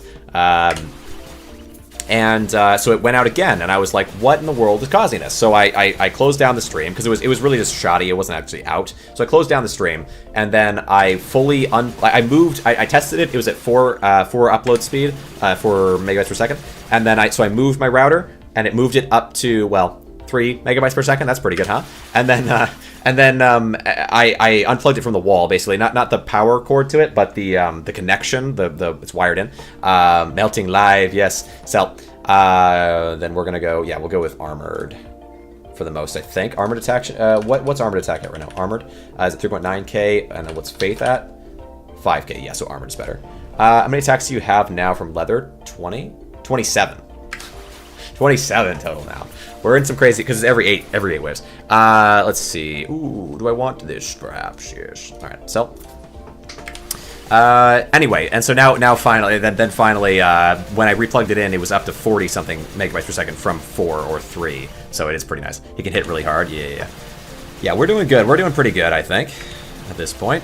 20. Let's see, 20 attacks, and we have Dazzle. We've got 62k Dazzle. I'm pretty sure I'm outperforming Pain, even Pain. I think, in terms of dazzle at least. Sell all. That's pretty good, huh? Not bad, not bad. Okay. I wonder, though, in my other stats, how I'm holding up. Can I hit the trillion here? Big trill. Oh, 958. Oh, there it is. 967. Oof. Even with Demon, though, to be fair. What is a casually multi-hit of 1.2 trillion each? Sal. Okay, let's no, I gotta hit all of you first. When we get some priests in front of us, we're gonna try seeing how much divine is giving me right now. 185. Oof. Floor 185. Crazy. Attack. Alright. Sell. Nice. Here we go. So now swap. What are you gonna get me up to? 1 trillion, 2 trillion, 3, 4, 5, 6, 10, 14, 16. Oh, one more hit. One more hit and I could have gotten higher, guys. Dang it. If there were only more. I need a room of 6. So if I find a room of 6 again, we're going for it. I want to get crazy damage. Let's see. Pop. Ooh. Pop. Game should be balanced or it's fun for it not to be. Balanced. Balanced, there's 2 different ways to get to the top, possibly 3. But balancing is good. Is the game not balanced now? It's balanced somewhat well in some ways. There's just a few types that aren't fully being like I need to have every type get me at least to 460. I mean, I'll test it. We'll test it out. You know, we'll test it out. And those will be I'll be able to do like what 3 or 4 hour runs, 3 or 4 hour runs, and then I'm already at floor 60. Like, that's gonna be fun. Already meeting my per thing roll. Needs to push to make the 1E hit. True. Let's see. Oh yeah, the 1E, we gotta get there too. But I think he was at floor like 250 or something crazy. In general, should games be balanced? Yeah, I think so. Balancing makes games more fun. It's just how it's balanced. Like the term balance there is like it's a subjective, right? Like, does balance mean that everything is equal, or does balance mean that the game functions in a way that's fun? Like I think those are like synonymous. I think if a game is, well, could a game be unbalanced and be fun still? Sure. Okay. You know. Yeah. Just depends on how we mean the word balance. I don't know if there's balancing makes it so that different strategies all work, right? That's kind of the idea, and also makes it, yeah, really that's what it is. So yeah, balancing is better, though. To be fun, I think, is just the wrong word to use, because I think it's fun. It's more fun if it's more balanced because you have fun for a longer span of time. But the first 30 minutes, and I'll maintain this probably for all of my streaming career, because I've played a lot of indie games at this point. I figure I probably know at least a little bit at this point, hopefully. The first 30 minutes to 2 hours are the most important for a game. Everything after that is probably like half or potential, anywhere from half to a tenth of the importance. So the first hour, really half an hour especially, and then 2 hours a lot, and then everything after that very little in terms of the success of a game. It's got to be good, at least that long, and that's what matters. Put this on, dismantle. The reason for that is there's a few different reasons. I've talked about it some before, but Behemoth is pretty OP in Tendril. True, yeah. Tendril has some problems, but I like Tendril, but there's a problem. There's a problem. Helldivers balancing as an example of what not to do, you'd be good, yeah. If a game is good for a couple hours, then reviewers of the game will enjoy it, YouTubers will enjoy it. The only people that won't enjoy it will be late game players who play a ton. Perfecting the end game is really important, of course. Like, getting that down is very nice. But if you have the first hour or two solid, then people will play it, enough people that the game will succeed. Then after that, that's where we say, is the game great? A great game is good after the 2 hour mark. A successful game is good at least that long. That's kind of how I feel about it. At least up to this point. I'm the Lone Star endgame player. Yes, Lone Star has a really good. Lone Star has a especially good end game, and I think a pretty good beginning game. I think Lone Star had it. Lone Star might be a great game. Yeah, I might be willing to go with that, actually. Yeah, I think I'm agreeable with that. Would you play Black Myth Wukong, or is it too AAA for your taste? It's not that it's against my taste. Genuinely, a big part of why I don't play bigger games has to do with cost, because up until like a month ago, I still have never gotten a check from Paycheck or from YouTube, Paycheck from YouTube, but up until a month ago, I wasn't monetized and been playing for like, so demos are really the place that I linger. But also, there's another thing to demos that's really useful, and as the more I've played them, the more I've understood it, is the best way to play, like I've been asked a few different points. What's a free game that's a lot of fun that you recommend? Look at demos. Look at the best demos you can find, and that's what I would go with for my taste. Okay, there are free games out there that are solid, but for the most part, free games suck. For the most part, demos are where it's at, because you can play a demo for free, get access to really high-quality stuff, the latest thing, some really new innovations in indie gaming. You can get easily, because of YouTubers within my sphere of the internet, a ton of different options to choose from and find the one you really like a lot, and then there you go. It's awesome. Shading for moderation, yeah, it should be today. Hey, nice. Well, that's good. Today, nice. That's awesome. So, in regards to Black with Wukong, I've heard that it's really well liked, but I don't know much about it. I don't know if it would do super well on the channel, and I really am like a YouTuber guy a little bit at this point, but I'm open to it. It looks interesting. It looks like good quality, you know. But I'd probably be more inclined if I was going to play something that I don't know if it's going to work on the channel or not, and that I think a lot of probably bigger people are already playing or whatever. There's a game. Let's see. We'll fight you. YouTube. There's a creator on YouTube called Beals that I think makes fantastic thumbnails. But specifically when it comes to Beals and my appreciation, Beals did a series of videos a while back on a game that I found extremely interesting and sort of in the vein or the visual style like Black Myth Wukong, where it's very fancy but with some interesting characters. I would probably lean towards playing first. This one, Clash, Artifacts of Chaos. It is so cool. So let's see, Clash, hold on, Clash, Artifacts, Artifacts of Chaos, thank you. Let's see, my brain is not strong enough for typing right now. Pause, let me, pause this, and play here. Look at this. Look at this. So look at the animation, or the art, whatever. It's cool. Look at the weirdness of this character. I think this matters. Yes, and I'm gonna wipe the floor with you. So it's got this interesting kind of combat style like this. You get, like, I'm pretty sure it's like you can change or get new ways of fighting, like styles of combat you can switch to, like martial arts options. Crazy, spooky, weird enemies. Look at that, like it's like a spear punch or something.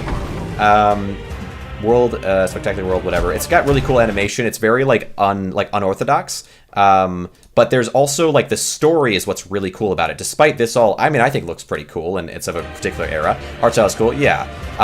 But there's an aspect to the game that I think is the most awesome, cool thing ever that like makes me just want to play it pretty badly, which is before you fight anybody, the duel is initiated with this game of almost like dice, kind of, where like dice or something like that is rolled onto a mat, and there's this circle, and you can put down a knife, like so you slam down a knife, and the knife like cuts this section out, and then it cuts this section out, and somehow based on the way that the cuts happen, determines who has advantage or disadvantage within the fight. So it actually changes your character's, not like stats, or but it's like it changes it gives them like a poison effect, or it makes them like stunned for a certain span of time, or something like that.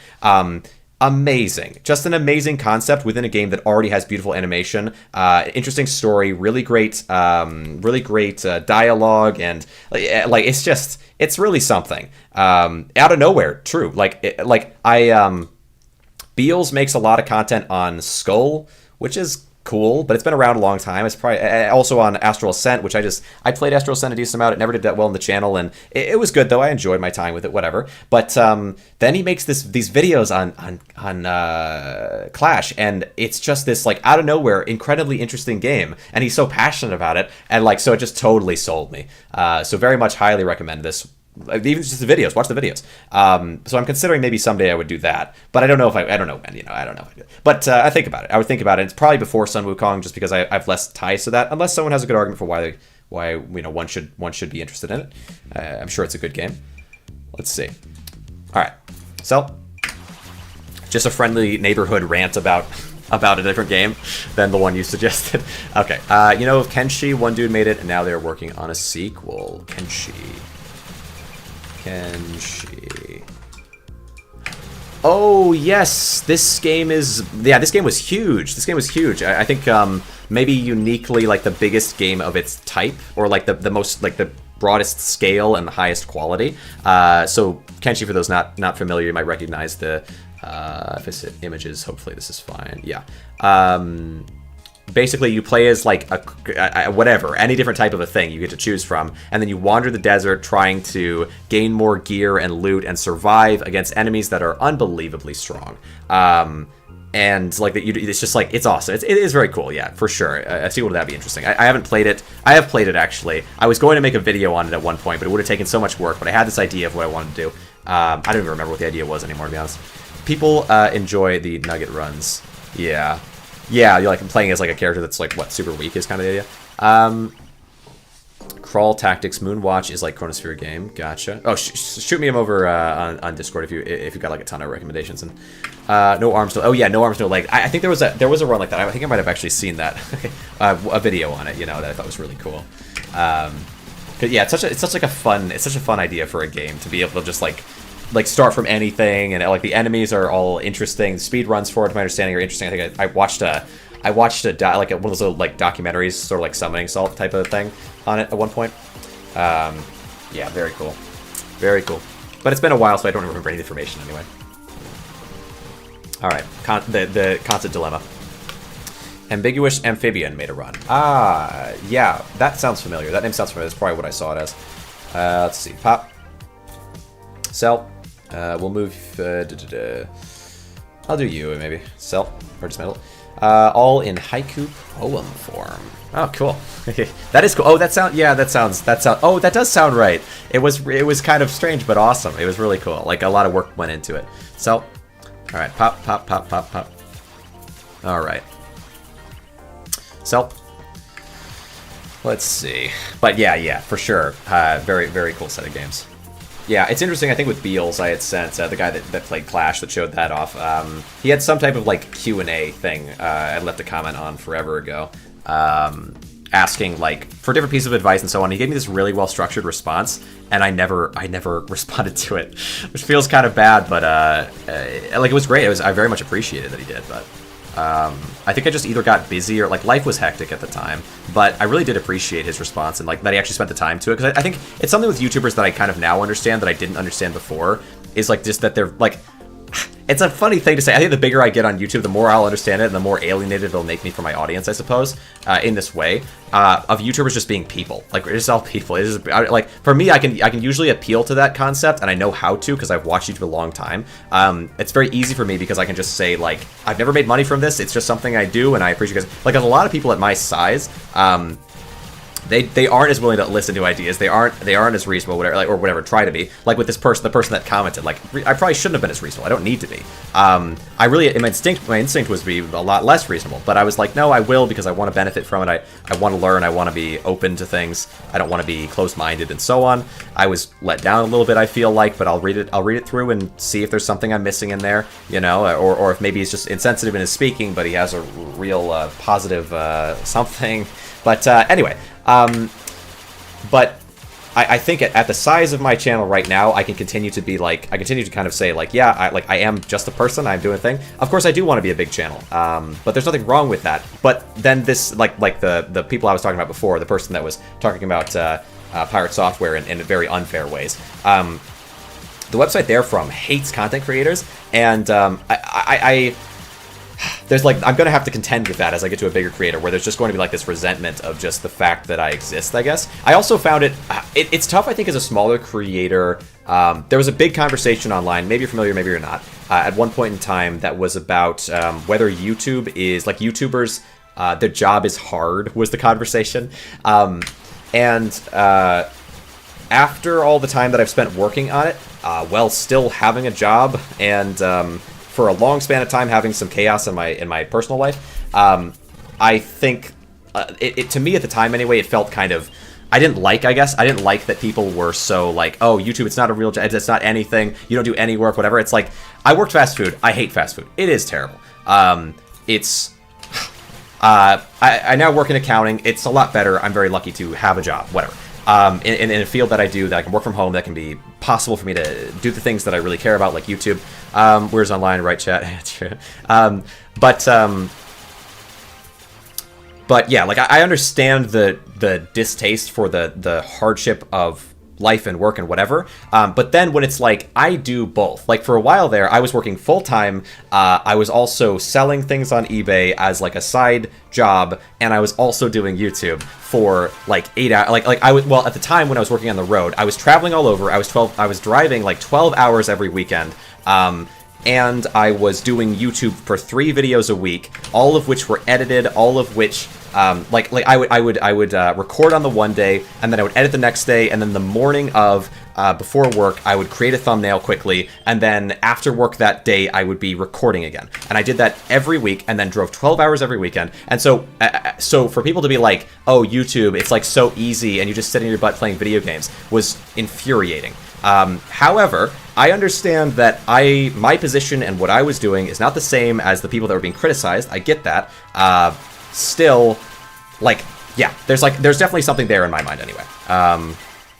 Where, yeah, like, again, I can respect that the people that they were talking about as being, like, entitled and so on really maybe in some ways are, but I don't know what they took to get there. Like, I know what it took me to get here, and if someone when I get to the top, if people are like, you know, like you have it so easy, whatever, like I'll acknowledge YouTube is like, I'm lucky compared to a certain set of people. Like I don't have cancer, right? Like I don't have like, and maybe I'll, you know, who knows, right? Like you never know. But as far as I'm aware, I don't have anything that's going to fully prevent me, and so I feel lucky in that I don't have those things. But like to be like, oh, it's like it's so easy. It's just ugh.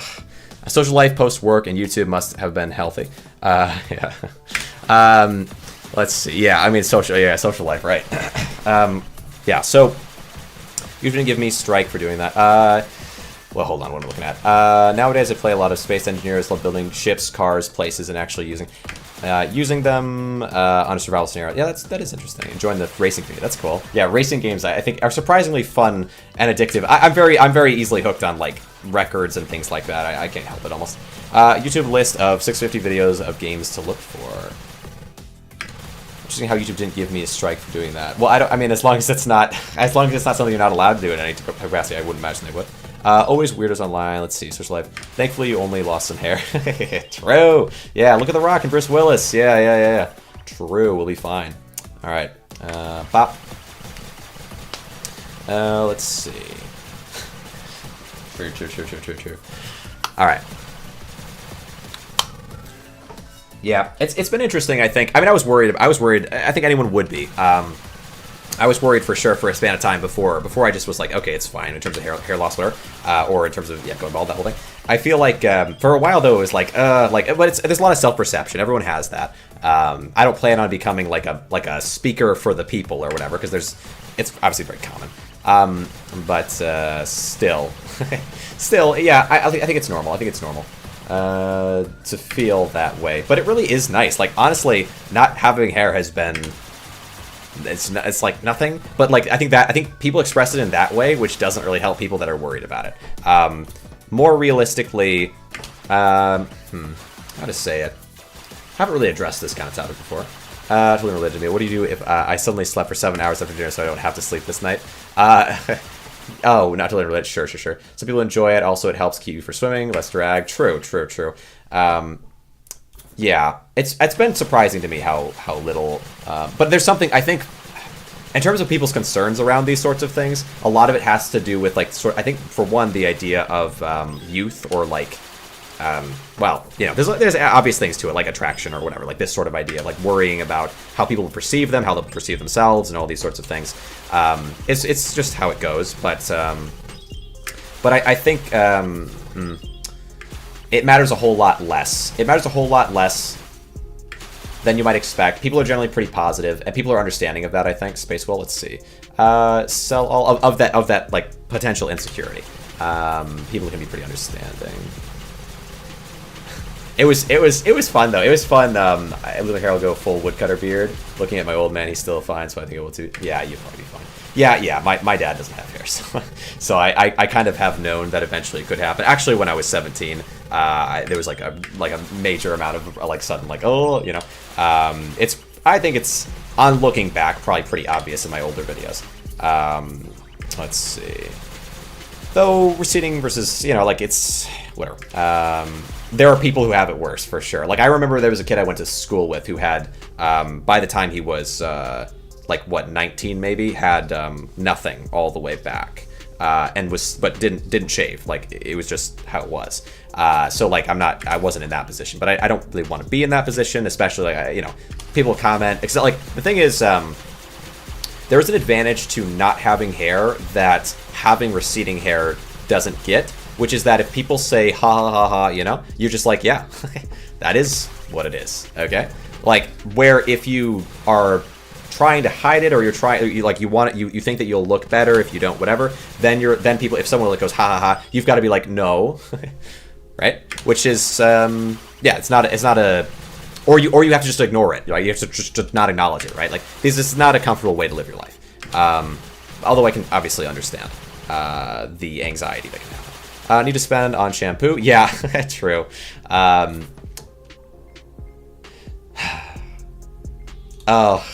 If I imagine getting something I maybe shouldn't know. I don't want to go into. Well, okay. Lost Recon. There is like a certain amount of like I think.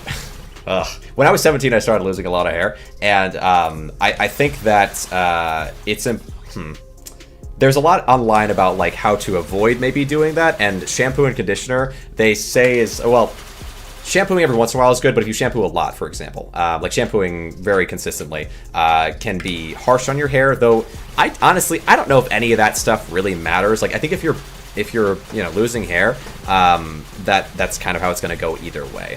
You need to use sunblock more, I guess. Sunblock is good though because it's got lotion in it. I was admittedly looked at some Northern Lion prior to decision making, and it did help me quite a bit actually to come to a conclusion. But yeah, lotion good because then you look young forever. Though I really haven't lately. Well, obviously since starting Megaloot, I've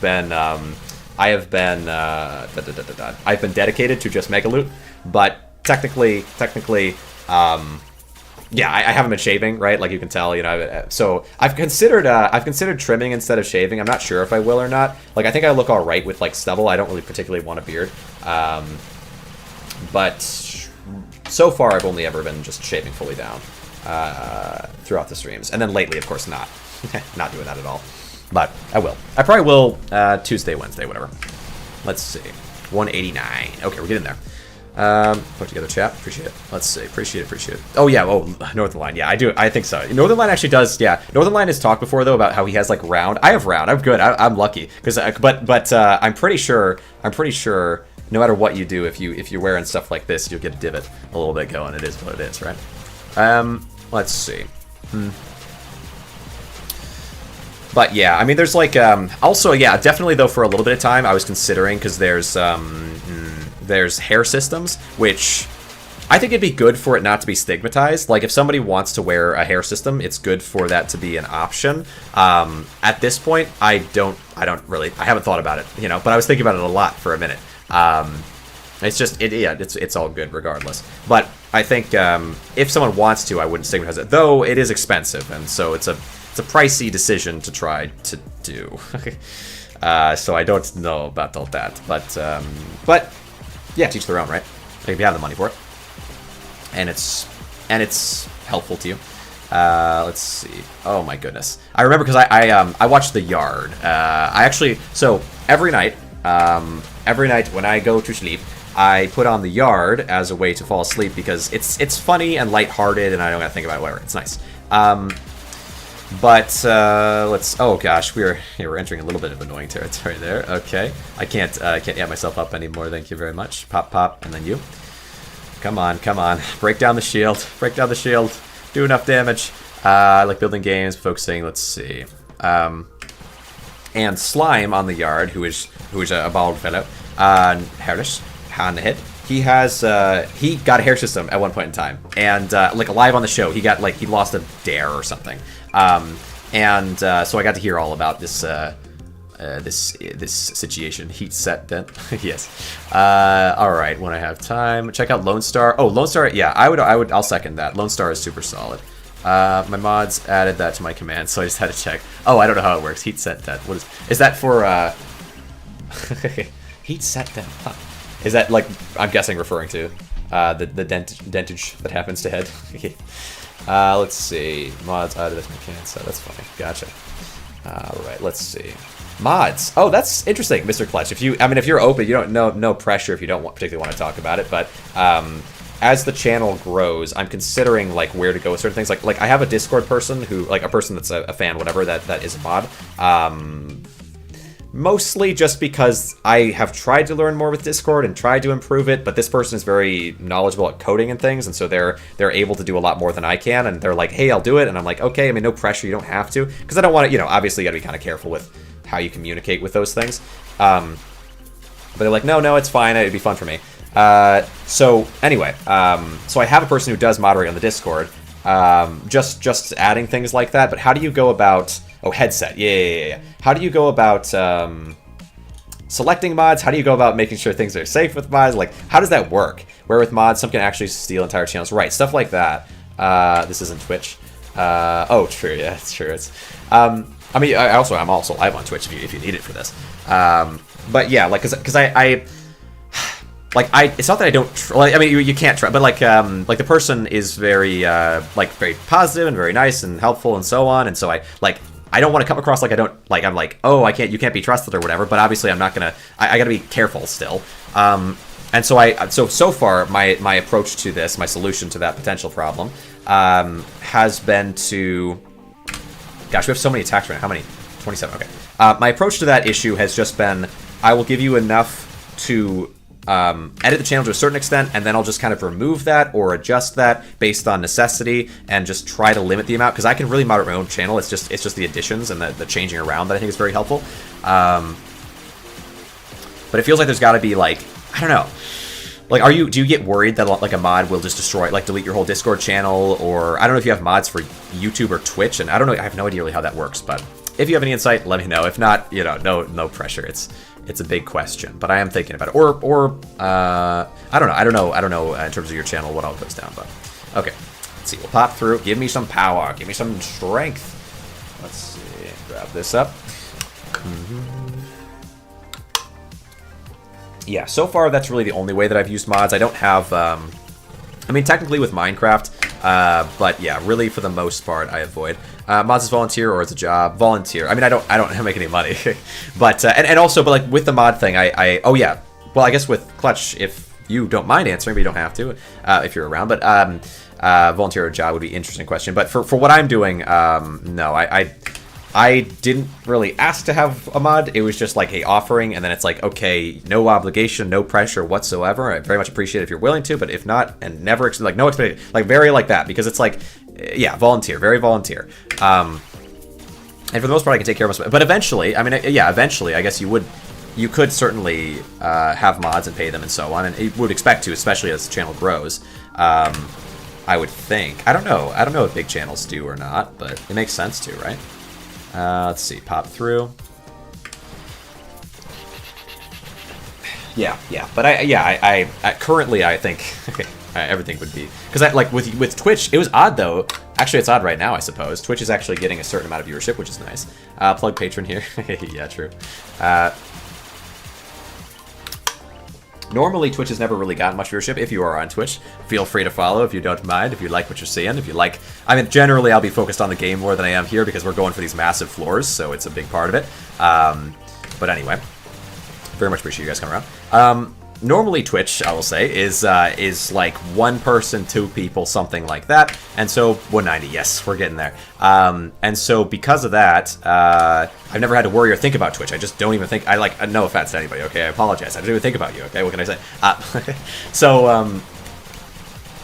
So with YouTube, it's my main focus, and YouTube I really haven't had to moderate much. I'll ban somebody or whatever if they I have had like 1 or 2 people on YouTube, but Twitch has never been big enough for it to matter. And Twitch is usually second last citizens. I apologize. Okay, the times will change. Okay, as needs arise.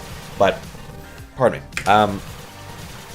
With YouTube, the comments, there's one bot situation ever in my experience with YouTube. With Twitch, it's usually just people saying something like, hey, I really love your content. It's so amazing. You're so awesome. Add me on Discord. It's usually like that. And that's just like 1 or 2 people, you know, maybe 3 during a stream, so who cares, right? Like, I just don't care. But, like, if it became a problem, I suppose. Learn thy place, baby, and YouTube. Oh my gosh. Let's see. Mod to the original people who always come into the stream as a reward for being part of the... Okay, that makes sense. That's interesting. Don't really ask for anything from them. Gotcha. Okay, okay. So only if they want to, they can... And then you're also kind of... Yeah. That's interesting. My theories in my mind that are not appropriate to say necessarily on stream, and yet I will say them anyway, okay? The realist streamer out there. Is there any concern with the people who are your most diehard fans becoming your most hated enemies around? You know what I mean? Like, I feel like, you know, not to... I hope not, I guess, but it does feel to me like... there's this possibility for kind of resentment if you grow to a large size and your priorities change that I think could also be kind of concerning. I think it's fine to talk about this publicly because I'm pretty public about stuff generally. I doubt it's gonna, you know, but like, I don't know if people have that, and then having those mods, right? Like, but I maybe not really. I suppose it would only necessarily happen if it had reason to. Okay, and then sell. Or just someone getting bored because they've been around the community so long that it just doesn't apply to them anymore in the same way. But I guess they're more likely to stick around and not be as bored if you give them moderation power, maybe. Interesting. All right, let's see. Sell. Pop. Deus Vault. Deus Vault. What is this? I don't know how to type paves, yes. All right, let's see. I don't know. I mean, I had thought of it before, though. Because it feels like a potential concern. Small streamer on Twitch, very niche game. Yeah. 8-10 viewers per stream. Well, I mean, hey, listen. on Twitch, I'm used to 1 to 2, so trust me, this is abnormal. But, yeah, 8 to 10. Yeah. I think on YouTube as well, generally speaking, up until Megaloot, so the last few days, up until Megaloot, I would get about... I think the highest it ever gotten was maybe 20-something, maybe low 30s, when I was doing Emperor's Intergrowth at the peak of that's performance. On average, I would say anywhere from like in the 7 area for a long time, then getting up over in the up in the 10s, which was really great. And then yeah, the Emperor's Intergrowth would sometimes hit those bigger highs, and then more just now this for some reason. Just now this is higher, but anyway, let's see. Sell all. What do we got? At the peak of this, which is crazy. This number is crazy to me anyway. At the peak of Mega Stream, 80 people were in the stream, 80 plus at the same time. That was completely insane. But very much appreciated. Wonderful. Choose the type of, let's see, I'm 12 streamer on Twitch, but totally out of the blue. Also, YouTube stats though. So, do you have a reason, Clutch, there for not? Do you stream on Twitch or YouTube? Let's see. Do you think that Twitch is better for streaming than YouTube? And do you repost your streams to YouTube, or how do you go about that? Or do you have a YouTube channel that you like? Well, I guess I could just click, but maybe I don't know if I can on Restream or not. But I'm kind of curious because I've generally found that streaming to both platforms is generally okay, except for right now when suddenly it's very useful. But streaming to YouTube and leaving the VOD up and then it getting a ton of views after the fact has been way stronger than I ever would have predicted. MX Bikes, which is a motocross. Okay, simulation game. Awesome game, don't get me wrong, but I can't exactly play any other games. My viewers are diehard.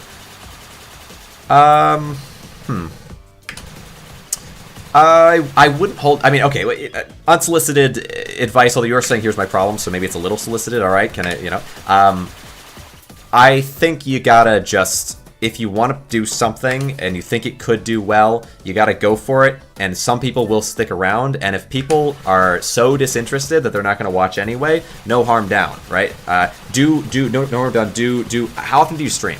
And again, like, I'm not an expert on anything, whatever, so, like, make sense on this question. Don't do that. No. Don't do that. Sell. I can't dabble on YouTube yet at all. Only Twitch so far. Was lucky enough to make affiliate. Oh, download your streams and just upload them to YouTube. Just download, upload, just like that. Because you're missing out. You're missing out on free advertising, free something, right? Make sure your audience is here for the games you play. Isn't here for the games you play, is for you. Decide which audience you want to complete. Oh yeah, I'll read back to that because you were mentioning cultivation, and I think to a certain extent I'm gonna agree. Mixed bag of it. Can choose the type of audience you want. I think like up to a certain extent, but so when we were talking previously about pirate software, Ross, all that whole situation, I'm not gonna get into it again particularly, but at the bottom of every culture, at the bottom of every belief or opinion, there are people that you would hate or disagree with or find to be just abhorrent, basically.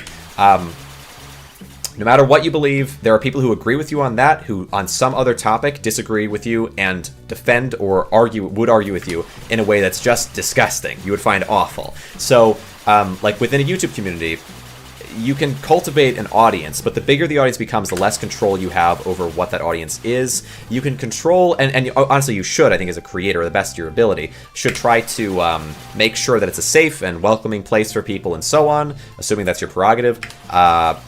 But you can't control everything. 3 days a week, work a lot. I do armed security and immunity. Gotcha. Yeah, sure. Want to do it more? Yeah, then I would say download and just re-upload. Just flat re-upload. Make a thumbnail if you can. Because with YouTube, streaming to both, restreaming, if you can restream, do restream. But you have to pay for it. So it's like $100 a year or something. It's not cheap. Relative to some things with YouTube, like if you want to do, like I have a photo editor that I use that's super cheap. It's like $8 a year. It's amazing. Comparatively, though, so people have options as other options for thumbnails. But anyway, or just don't do thumbnails.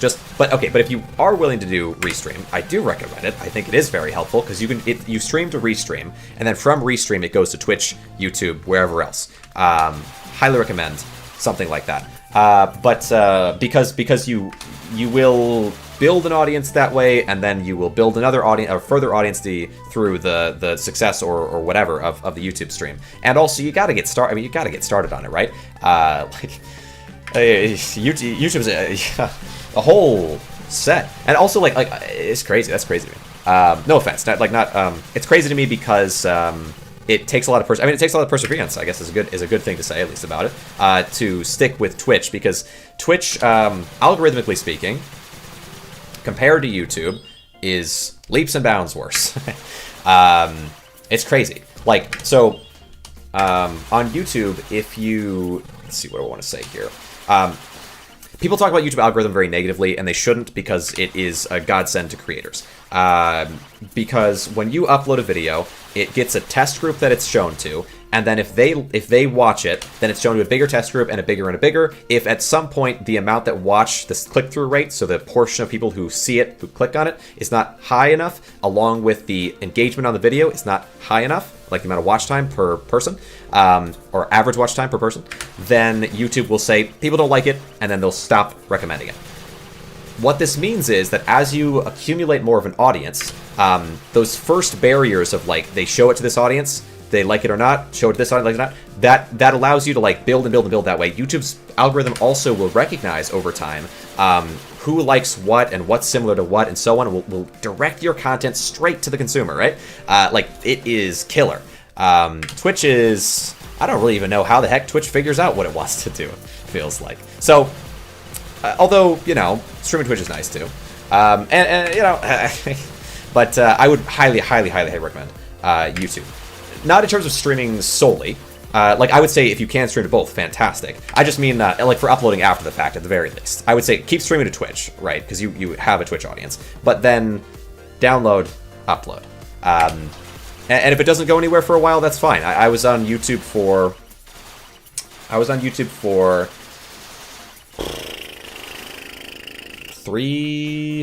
Well, let's see. I was on YouTube for a year before I made a single video that built me an audience, which was Stacklands. It was the first video that built me an audience. I had a couple people before that, but the actual audience building was Stacklands. And then after that, it took a long time to get here. I started streaming several months ago, so 3.5 years overall across, and I've been doing YouTube the whole time. And started Twitch, 7 months ago. I don't know how long it's been, but still, yeah, like several months ago. And it's been fantastic. Twitch and YouTube, like streaming in general, is just a fantastic option. And then after the fact is really good as well. But I honestly, I do think though, it's the videos that are pushing me more than the streams. Like streaming is good because it lets people come in and so on. It allows for this back and forth that's really fun and dynamic. And then that makes for better content potentially, which is also a great thing, of course.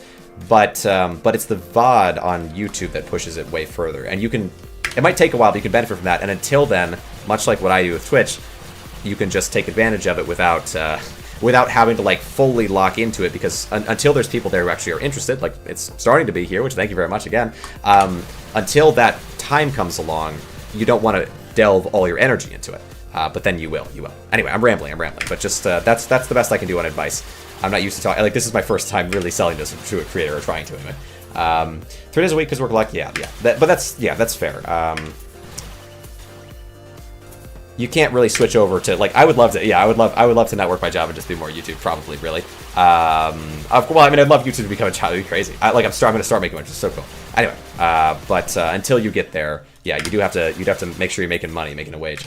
Admirable to do all that all at once.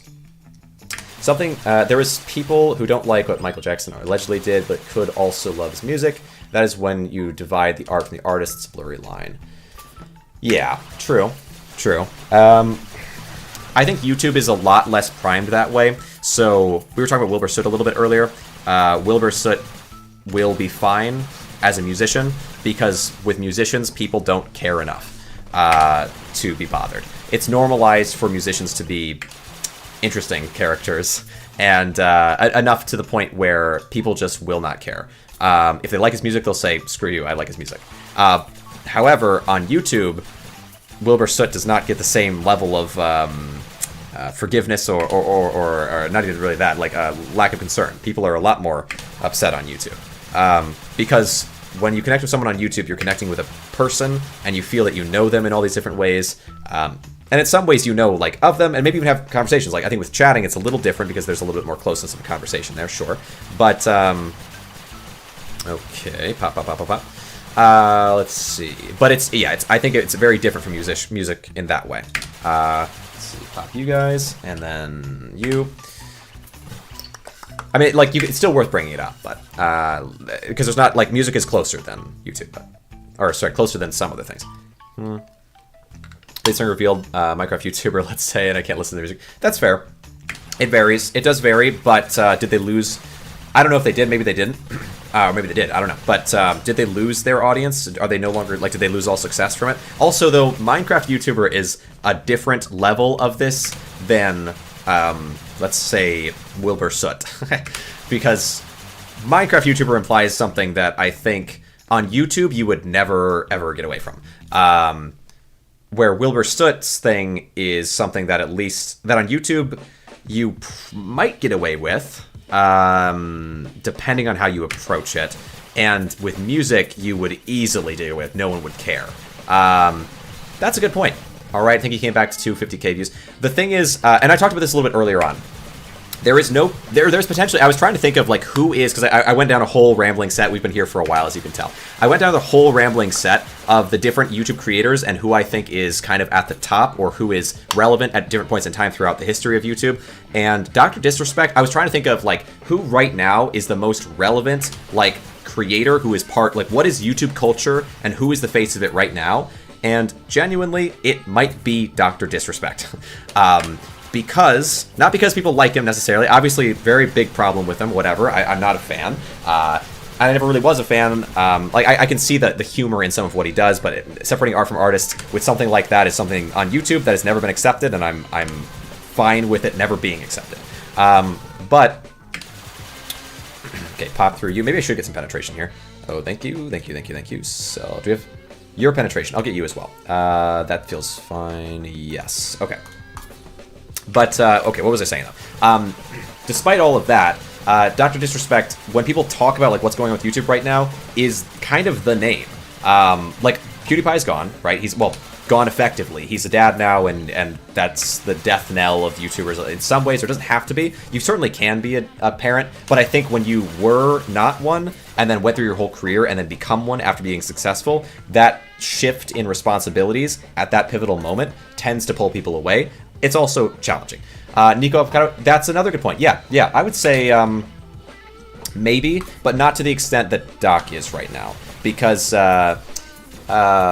Nikocado Avocado was losing relevance. He's there's 2 episodes. He was losing relevance. He did this to gain relevance. He's going to have to do more to maintain it. Where Doc right now doesn't have to do a whole lot. He can simply stream and everyone will talk about it. Because what is he doing on the platform and how is he still able to have a career? Why is YouTube not booting him off? Why is something not happening? And enough people are willing to defend him because of the vagueness of like proof and whatnot. Like is it 100% or is there some wiggle room where we can say, well, maybe he didn't because we don't have whatever. Like it's a like, but it's crazy to think about because it's like, oh, he for sure just was 2 steps ahead of, or like in a way, like in his own ways, he's playing chess when he was playing checkers. He wanted people to think that he was a Minecraft YouTuber, when in fact he isn't. What a genius play and move by the brilliant Dr. Disrespect. Like, what's going on there? So, like, yeah, it feels like everyone should be just like, yeah, he definitely is, like, almost certainly, but nobody has absolute evidence, and his fans think that's not enough, and they listen to him, and so Doc is able to, like, fill this spot of, like, controversial, everyone's talking about, like think about, the adpocalypse, when PewDiePie, because no, yeah, during the adpocalypse with PewDiePie, the bridge incident and so on, PewDiePie was YouTube in that moment. We all recognized it, right? I would say, in some ways. Although everybody, like, there was a huge mixed opinion. There were people like, no, it's totally okay. Other people like, whatever. His own friends and people who are close to him who are just throwing him under the bus. And then those people getting an immense amount of hate. And then some people saying, well, it was wrong, but I still like him as a person. And those people getting an immense amount of hate, right? Like, on every single end. So, like, think about that with PewDiePie. He was the face of YouTube. Everybody was talking about it, and even YouTube, like, themselves had to recognize it because they had to change the system behind which they had to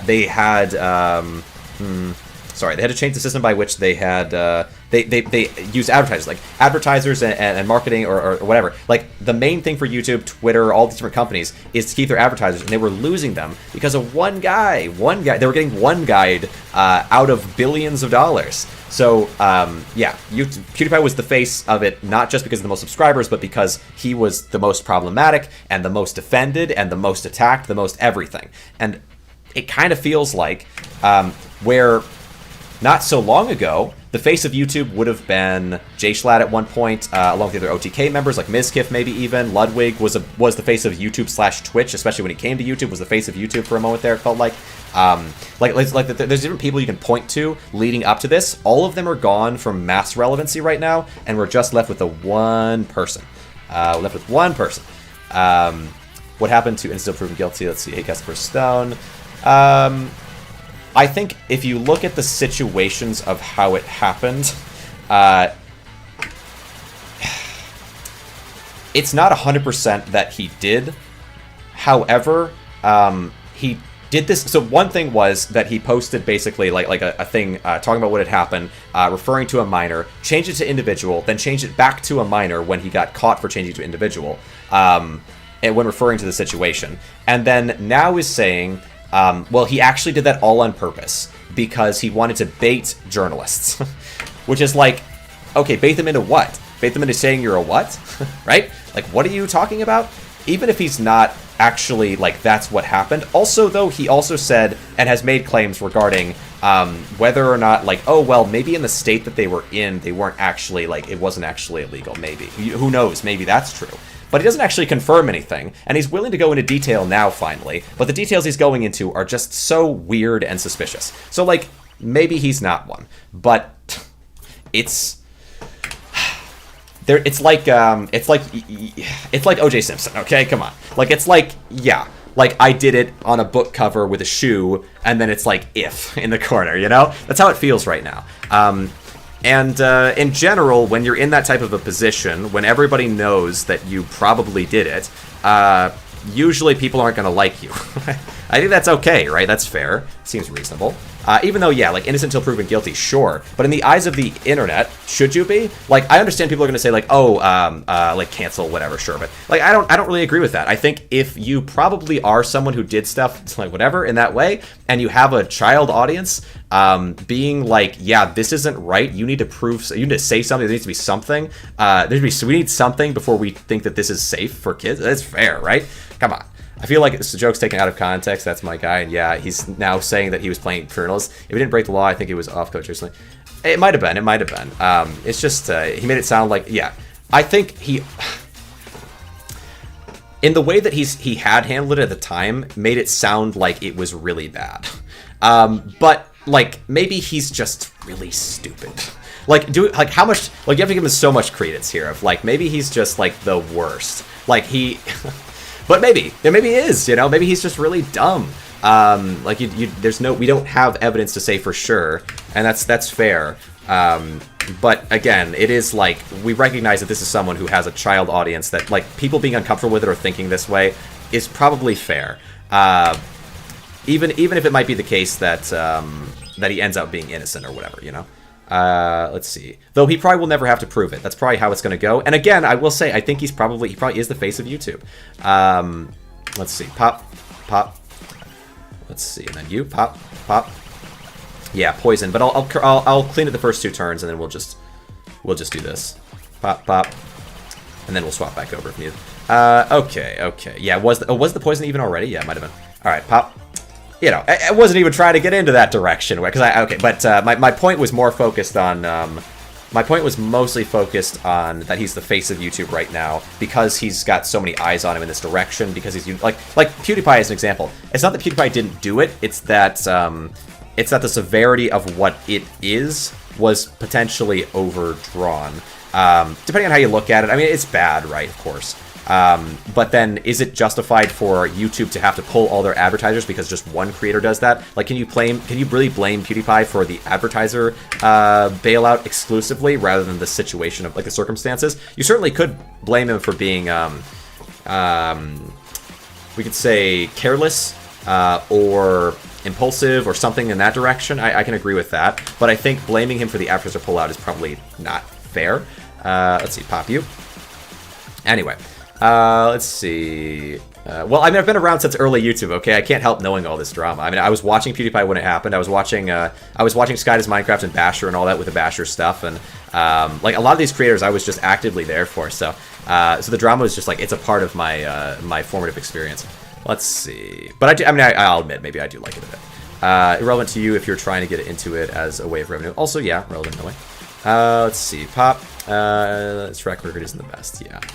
Yeah. But I, like, things like that on YouTube, ooh, that's a good question. Is something like that on YouTube, how seriously is that taken? I think it was taken seriously at the time. I just don't know if it's going to be that big of a problem now. And I think Doc, to my understanding, the Doc has discovered exactly the path he needs to take in order to just get immunity from doing really awful stuff. Because there is a particular segment of the internet that will be just fine with him, even if he did. Or at least as long as there's at least a little bit of wiggle room, even though it's pretty obvious.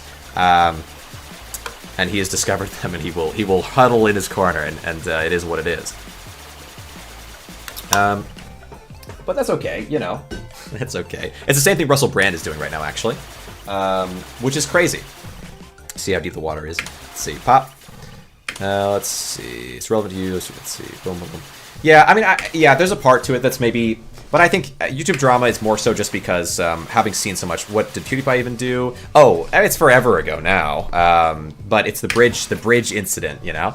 So basically he's in PUBG back when PUBG was big. Fortnite was just coming out. PewDiePie kind of hates Fortnite because he loves PUBG, whatever. So he streams PUBG, and while he's streaming, there's a guy across the bridge. And you know, he raises his rifle, he's shooting at him, whatever. I think he probably gets hit with a stray or something like that, and ends out not either he dies or maybe he's not quite dead yet. But he says the N-word, like hard R, and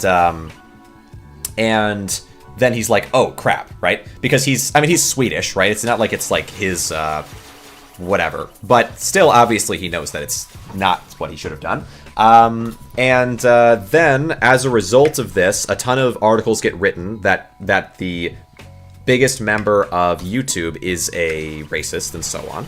And then as a result of that, all of these advertisers pull out. This is kind of the really important thing, because when all these advertisers pull out, it affects YouTube's bottom line. They make major changes to their system, and then every other YouTube from now on is like, YouTube becomes way more restrictive. Ads become way less money, like basically CTR, or no, not the CTR, the revenue, basically revenue, goes way down for YouTubers, and so YouTubers hate him.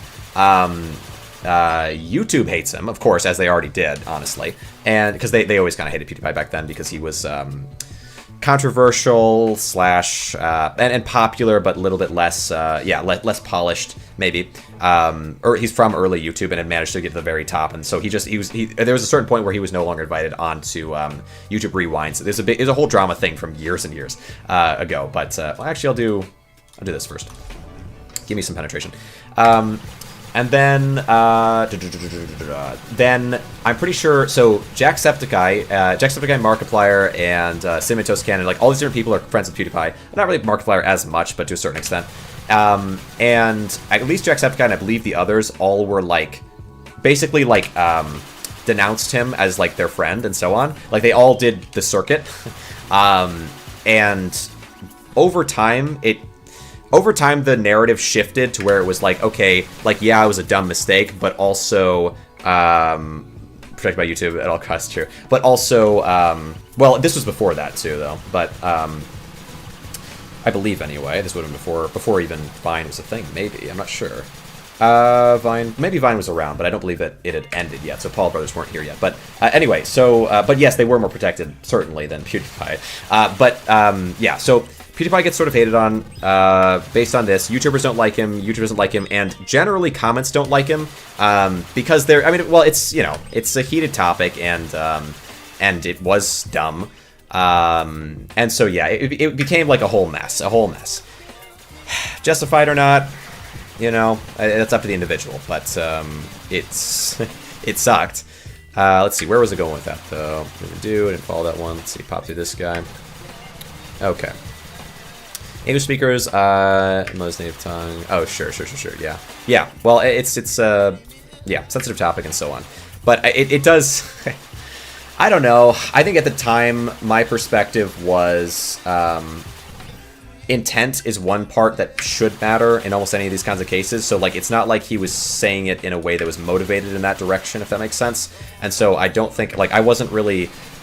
But I was young, you know. If I look at it still... But still looking back, I think of it more as, like, a stupid thing than necessarily something done with intent to cause, like, harm to a group. Right? Because that was what was levied, was that his intent to cause harm, or he's at least allowing harm to be caused to a group, and it's caused by him, or it's whatever. And so he needs to be wiped off the face of the internet, which is a whole, like, it's weird now, too, to think about back then, because the internet was, and the culture of the internet was a lot more open to Filthy Franks before that, the Filthy Franks that inspired PewDiePie, but it might have been a uniquely sensitive time in that area. I don't tend to really believe in, like, the cancel culture end of things, because almost every person who's ever been a part of, like, anyone who's ever been canceled, just about, most of them anyway, just got so much money from it, and just became wealthy, successful, whatever. The only thing they had to say is, like, oh, they're gonna cancel me, and then they would just get $1 bajillion from everybody.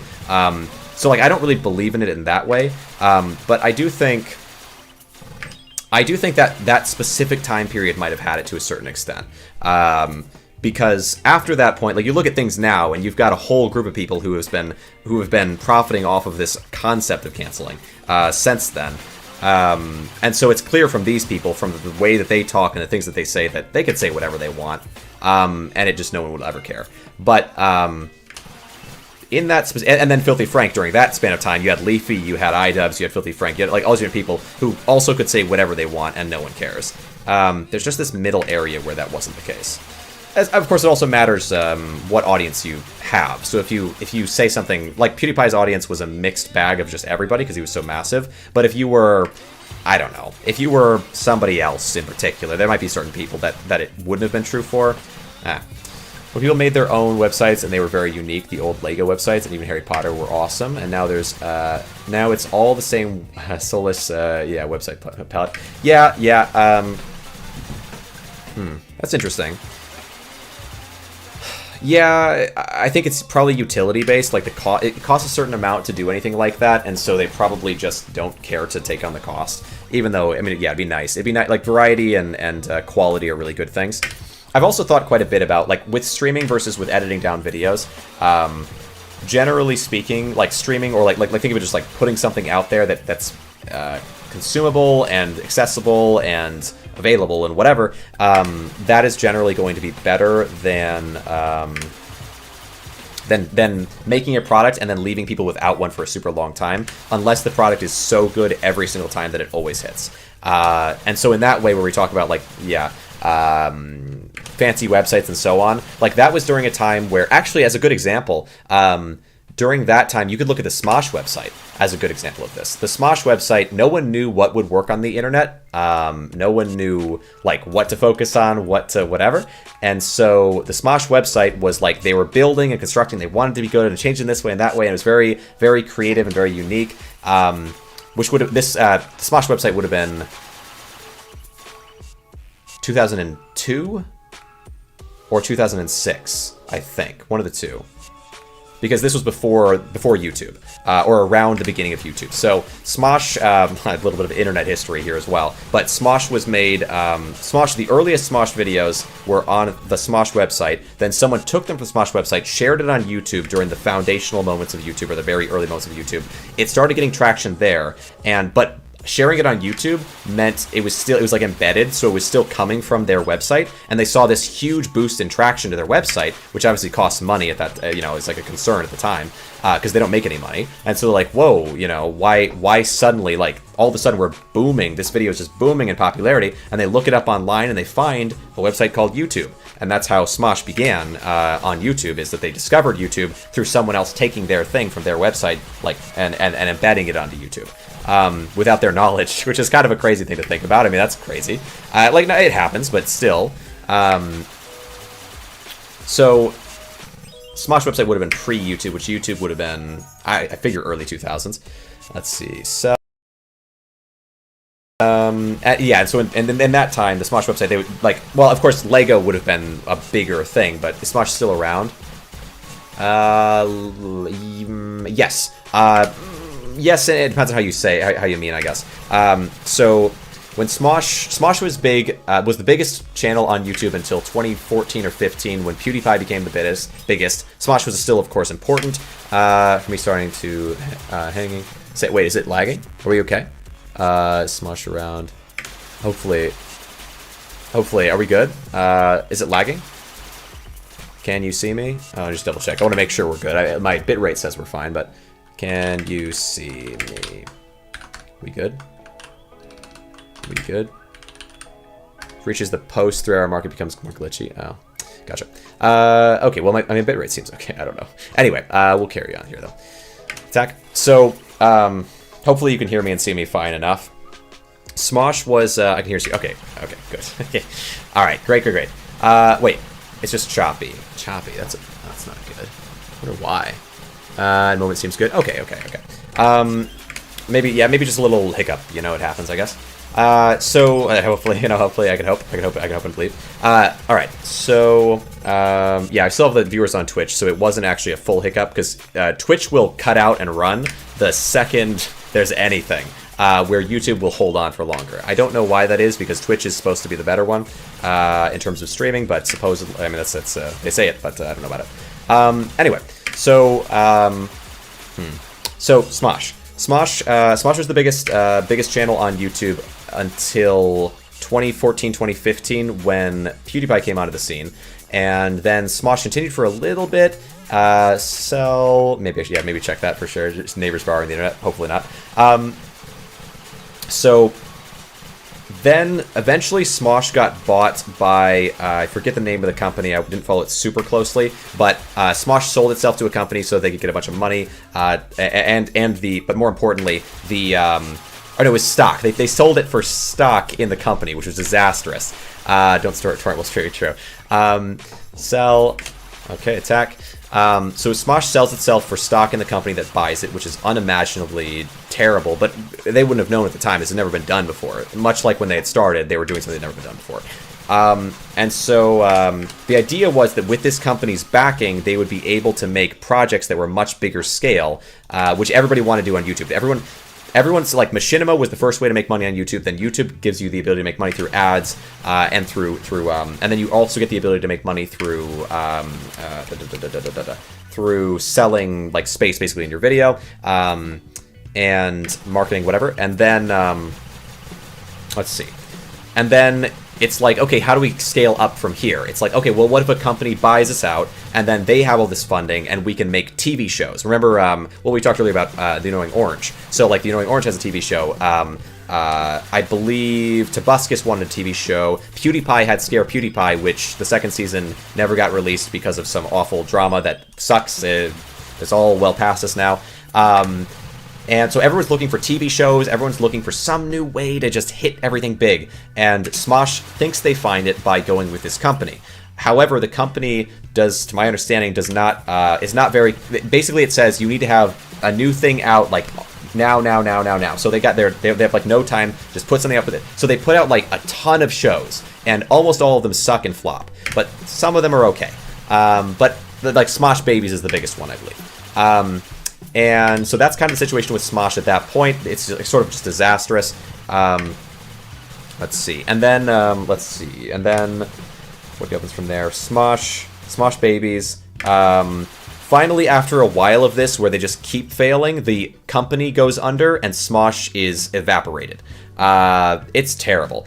Before that even happens, Anthony leaves because Smosh is going so far downhill. They're both always stressed. They kind of resent each other by this point because they had decided together to make this decision that was so harmful, and so each of them blames the other to a certain extent. Ian stays on for a while. Smosh Games, yes, comes around. Smosh Games comes around, which is also made, I believe, through this company potentially, or maybe just after the company falls. And this has a set of people kind of in the style of Game Grumps, I suppose. An office full of people that all play games, and sometimes early on, Ian is a part of it, then Ian leaves, and you just have these people that are Smosh Games, I guess. And they still kind of exist, to be honest. So there still is kind of a Smosh thing that Ian is a part of, right? But not really. He owns parts of it or something like that, or he's involved slightly. And then Anthony Padilla, by comparison, goes off and does his own thing, which eventually becomes like the Anthony Padilla podcast, which does extremely well. And then after years of this going on, where Anthony Padilla is not really talking about Smosh too much, starts talking about it a lot more with different creators. Ian is still very much in the background until finally Anthony and Ian have a conversation. Anthony buys his way back into Smosh in some capacity, and now the two of them are going to run Smosh again. Like a decade, it feels like, after it had gone down, maybe like 7 years after it disappears. It's crazy. So Smosh, yes, does exist now again, but it didn't exist for a very long time. Those Smosh games exist. It's weird. It's a whole thing. So, let's see. The neighborhood bar internet don't torrent when streaming. They went public in a sense, but that's when you start pleasing the stockholders of your audience. Only YouTubers I've seen succeed going to TV have been Oni, NG, and Zach with Smiling Friends cartoons. Oh yeah, I have heard of that, actually. I don't think I've ever looked, but it seems like it probably worked out well enough considering I've at least heard of it. I think Epic Rap Battles got bought out by Disney. I think, I would guess that even Annoying Orange's TV show was at least semi-successful. I mean, it got all the way up to like Cartoon Network or whatever it was, but not compared to shows on there, maybe. Outside of that, also, the TV shows that came out for Smosh, there was Smosh Babies, the rest of them were only released on YouTube, I believe. So I don't believe they actually got like time on TV. The issue was more so that they had to please their let's see, kill you. Maybe I need even more penetration at this point. Smosh had to please their gosh, it is hard to kill through these guys are tough. Maybe I'll put you in. Sal, let's see, we're at 198 though, we're getting very near there. The company that they were working with, whatever that company's name was, which I forget now, but let's see. Pop. Good stuff. We'll still be okay because we can always swap to Dazzle if we absolutely need to. Did they really get bought out by Disney, Epic Rap Battles? That's crazy. What happened to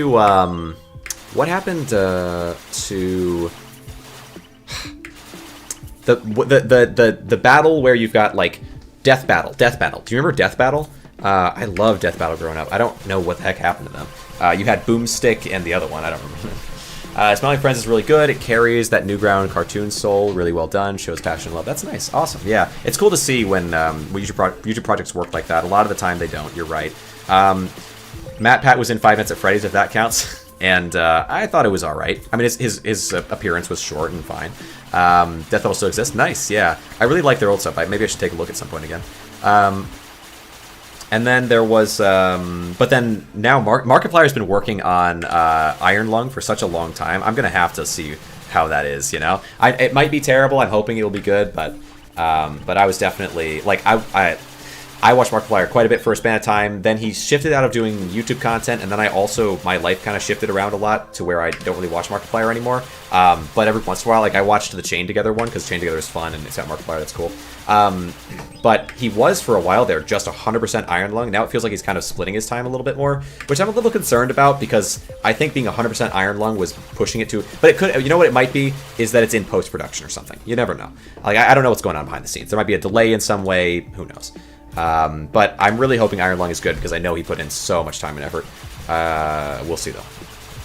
Plus Iron Lung, the game was pretty cool. I don't know how the heck you would make a whole movie out of it, but we'll see. Let's see. Really good. Carries New Grounds. Pop U. Bought by Disney. Smiling Friends is really good. It carries Death Battle still exists. Death Battle is still going, but they've slowed down a bit. Fair enough. I mean, you know, I feel like that's justified after this much time. I like their Omni-Man versus Homelander. Oh yeah, you know what? I did see that. I didn't even remember that I'd seen that, but it was big. It was a big one. Yeah. I watched the second season of Invincible a week or two ago. Very, very nice. I know it's been out for a little bit, but I just didn't get to it. I've been YouTube and everything else, right? Like it just is what it is. But okay, Pop you. Oh, gotta get you down as well, and then you. Focus on animation now. Gotcha. Let's see. Oh, focus more on animation with Death Battle. Gotcha. Okay, we'll grab. Blah, blah, blah, blah. I'm gonna say we maybe need some more penetration. It feels like I'm really kind of struggling to get through armor here. 199. Oh, we're on 199. More polish. Nice. That's cool. Hey, I can appreciate that. Okay, swap, sell, attack. Yeah, it's been a while since I was as focused on that. On Death Battle, but I really enjoyed the old ones. Did you ever watch DBZ Abridged? Another thing that I kind of grew up on. I watched DBZ Dragon Ball Z before I had ever seen it, like anime at all. Anime's a little weird a lot of the time, but it can still be good. Let's pop. I gotta finish this guy off for sure. Okay, and then you guys. But yeah, Dragon Ball Z was probably my first anime, and then DBZ Abridged I was primed for sure. Loved it. By Team 4 Star, they're still going. Yeah, a lot of the members from Team 4 Star, what are they? They're not going with that show anymore though, right? Like, I mean, I know they made like spin-off little things. Did they start Super or no? I don't think they did. That'd be awesome though. SAO Abridged, yeah, I did. I don't know if I've seen all of what exists of it, but I quite liked it. And really, I guess the downfalls of SAO, the problems with it are resolved super well in Abridged. Like the weird character relations and interactions and the likability of the main character, or at least interest in the main character. Yeah, fantastically done. SAO Abridged is really solid. Honestly, yeah, it's tough like to say, like I'd like to say you should just watch SAO Abridged and just not watch SAO if you're interested in it, but SAO Abridged is a lot funnier if you've seen the show, so probably both is still better. So I kind of feel the same way about Dragon Ball Z. Like, it's better if you've seen Dragon Ball Z, but also Dragon Ball Z Abridged it's real nice. It's real nice. Because that's the thing is, like, most people aren't going to have the patience to sit and watch. Like, Dragon Ball Z is pacing. Like, so SAO is really not that old. SAO was what brought anime to the West, or whatever you want to say.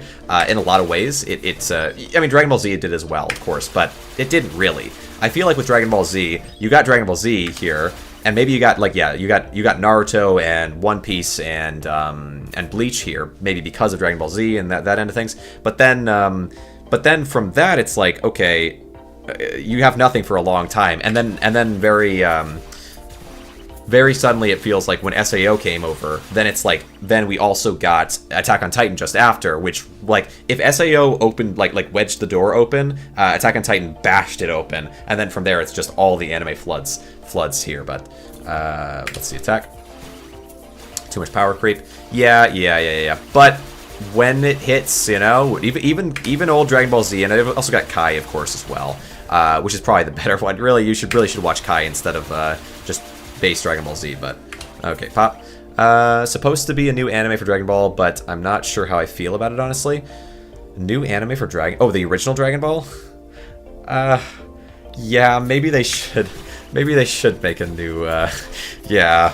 If people want to go back to the roots of Dragon Ball, it's a little different these days. Yeah, I do feel like Dragon Ball in the discussion of anime does not necessarily has not actually aged well. A lot of the old stuff. Dragon Ball totally fits into that. It's definitely pretty weird. But I mean, you still got Mushoku Tensei now. It's not like things have changed that much. Huge in the Latino community. Watch Dragon Ball's OG, Z, and GT back in the day as it aired. Gotcha. Okay, pop. Gonna be new anime for Dragon Ball. I'd be open to it. I'd definitely be open to a new Dragon Ball anime.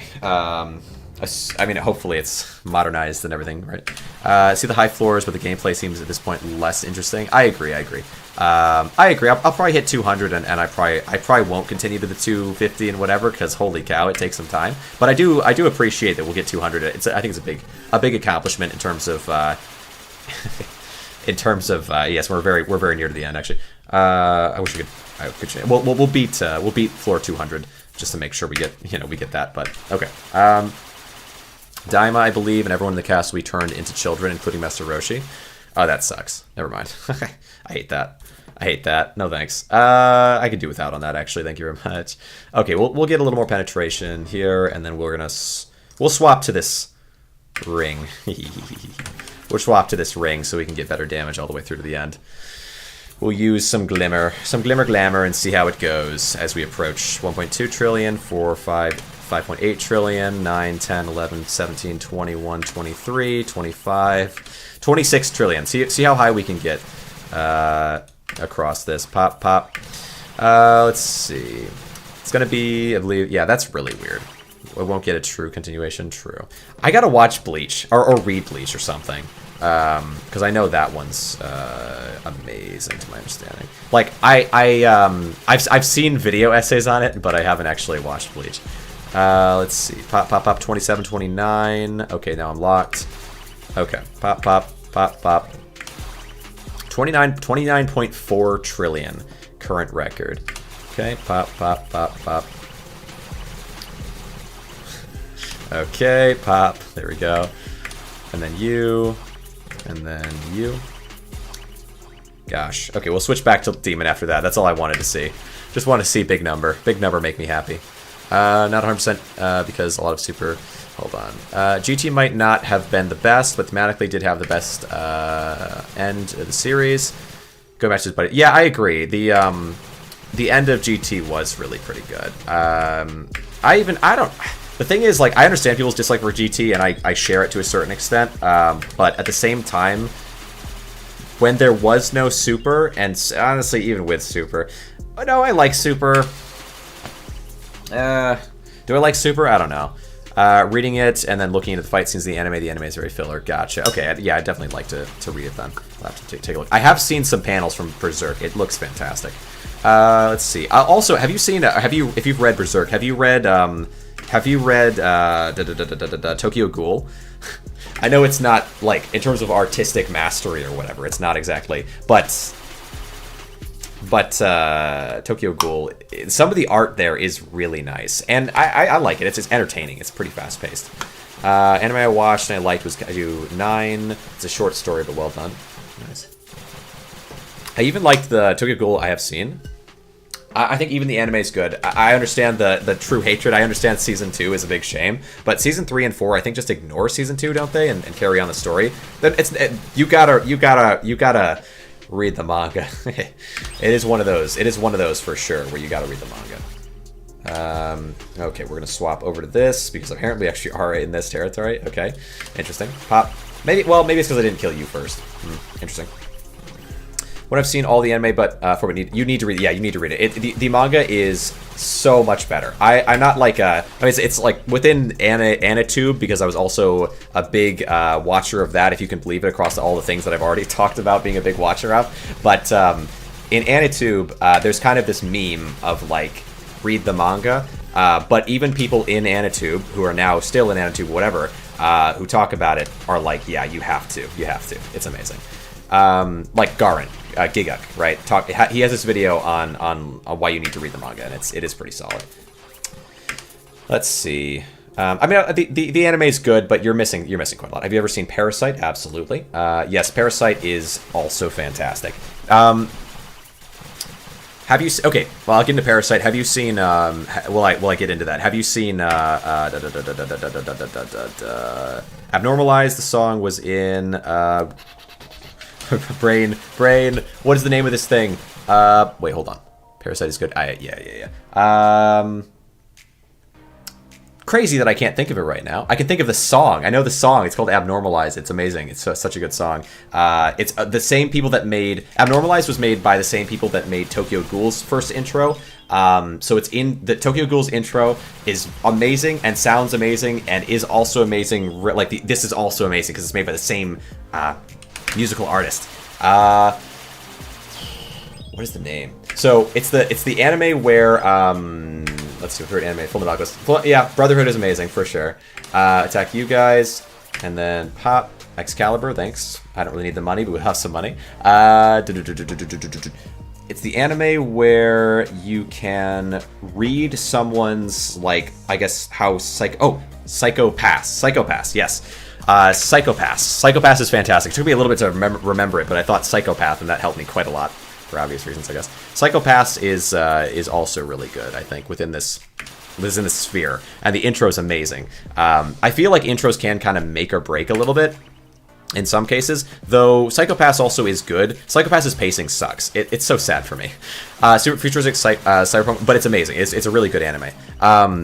Yes. The idea behind it is you can, I believe they have guns, like the police, but if they aim it at somebody, the gun will only unlock if that person has psychopathic tendencies to such an extent that they're, that it's justifiable to end them, is the idea. And so the whole society is monitored. So that second season, the second season's not. I didn't see second season. I saw the first episode and was like, no thanks. Psychopath's first season is fantastic. Good, but it's hard to get into. No, I wouldn't. I would just stick to the first season because the first season's fantastic. However, on rewatch with another person to try to show it to them, I did find Psychopaths to be lacking a little in pacing. It's really slow, but it's a cool anime. It's fantastic anime in general, especially from its time, because every anime from back then kind of sucks in terms of pacing. Also, I was really surprised to find that I really liked Evangelion a lot more than I expected. Like, people always say it's so good, whatever, and then some people are like, oh, it's really not that good, it's overrated. And then I watch it and I'm like, oh my gosh, this is awesome. And I watch the other source material. Anyway, okay, we'll prefer Ghost in the Shell, fair. Like both the original Full Metal Alchemist and Brotherhood. I agree, I watched them so many times. I've watched Full Metal and Brotherhood so many times back, like one then the other, and the differences are really interesting. Then again, trying to show it to someone as well, Full Metal Alchemist, the original, has horrible pacing. Recommend Robotech. I grew up on that a little bit too. I remember watching I would watch the like I had DVDs or something, or maybe it might have been VHS. I'm not sure. Evangelion's classic, yes, very much. Cost of refresh now is 5.2 E. We are in the E territory, and I suppose we will leave this one over. We've beaten over 200 floors, or we've beaten past 200 floors in Megaloot. I very much appreciate everyone coming around. All of the chats have been super interesting, and hope you guys enjoyed chatting with me and hanging out here. If you'd like to see more content on this game and other games and have more of these fun conversations, be sure to subscribe, follow all the good stuff, because I very much do appreciate it, would appreciate it, and look forward to seeing you in the next one. All right, let's come around Lost Recon. Let's see, Grasping Insanity. We had so many people in today. It's a very fantastic though. Let's see. Each say, I believe it is. Let's see. I know Vetras was in here for a span of time. We also had Cody pop in for a little bit, and Let's see. Mr. Clutch. Yeah, Clutch was the one I was trying to think of the name of. Yeah. Thanks so much for all of you guys popping in. I think he was the ones left at this point, most likely. Payne also was popping in his spare time. Yeah, we had a whole ton of people. Very much appreciate it. And I'll see you in the next one. All right. Later now. Later. Bye now.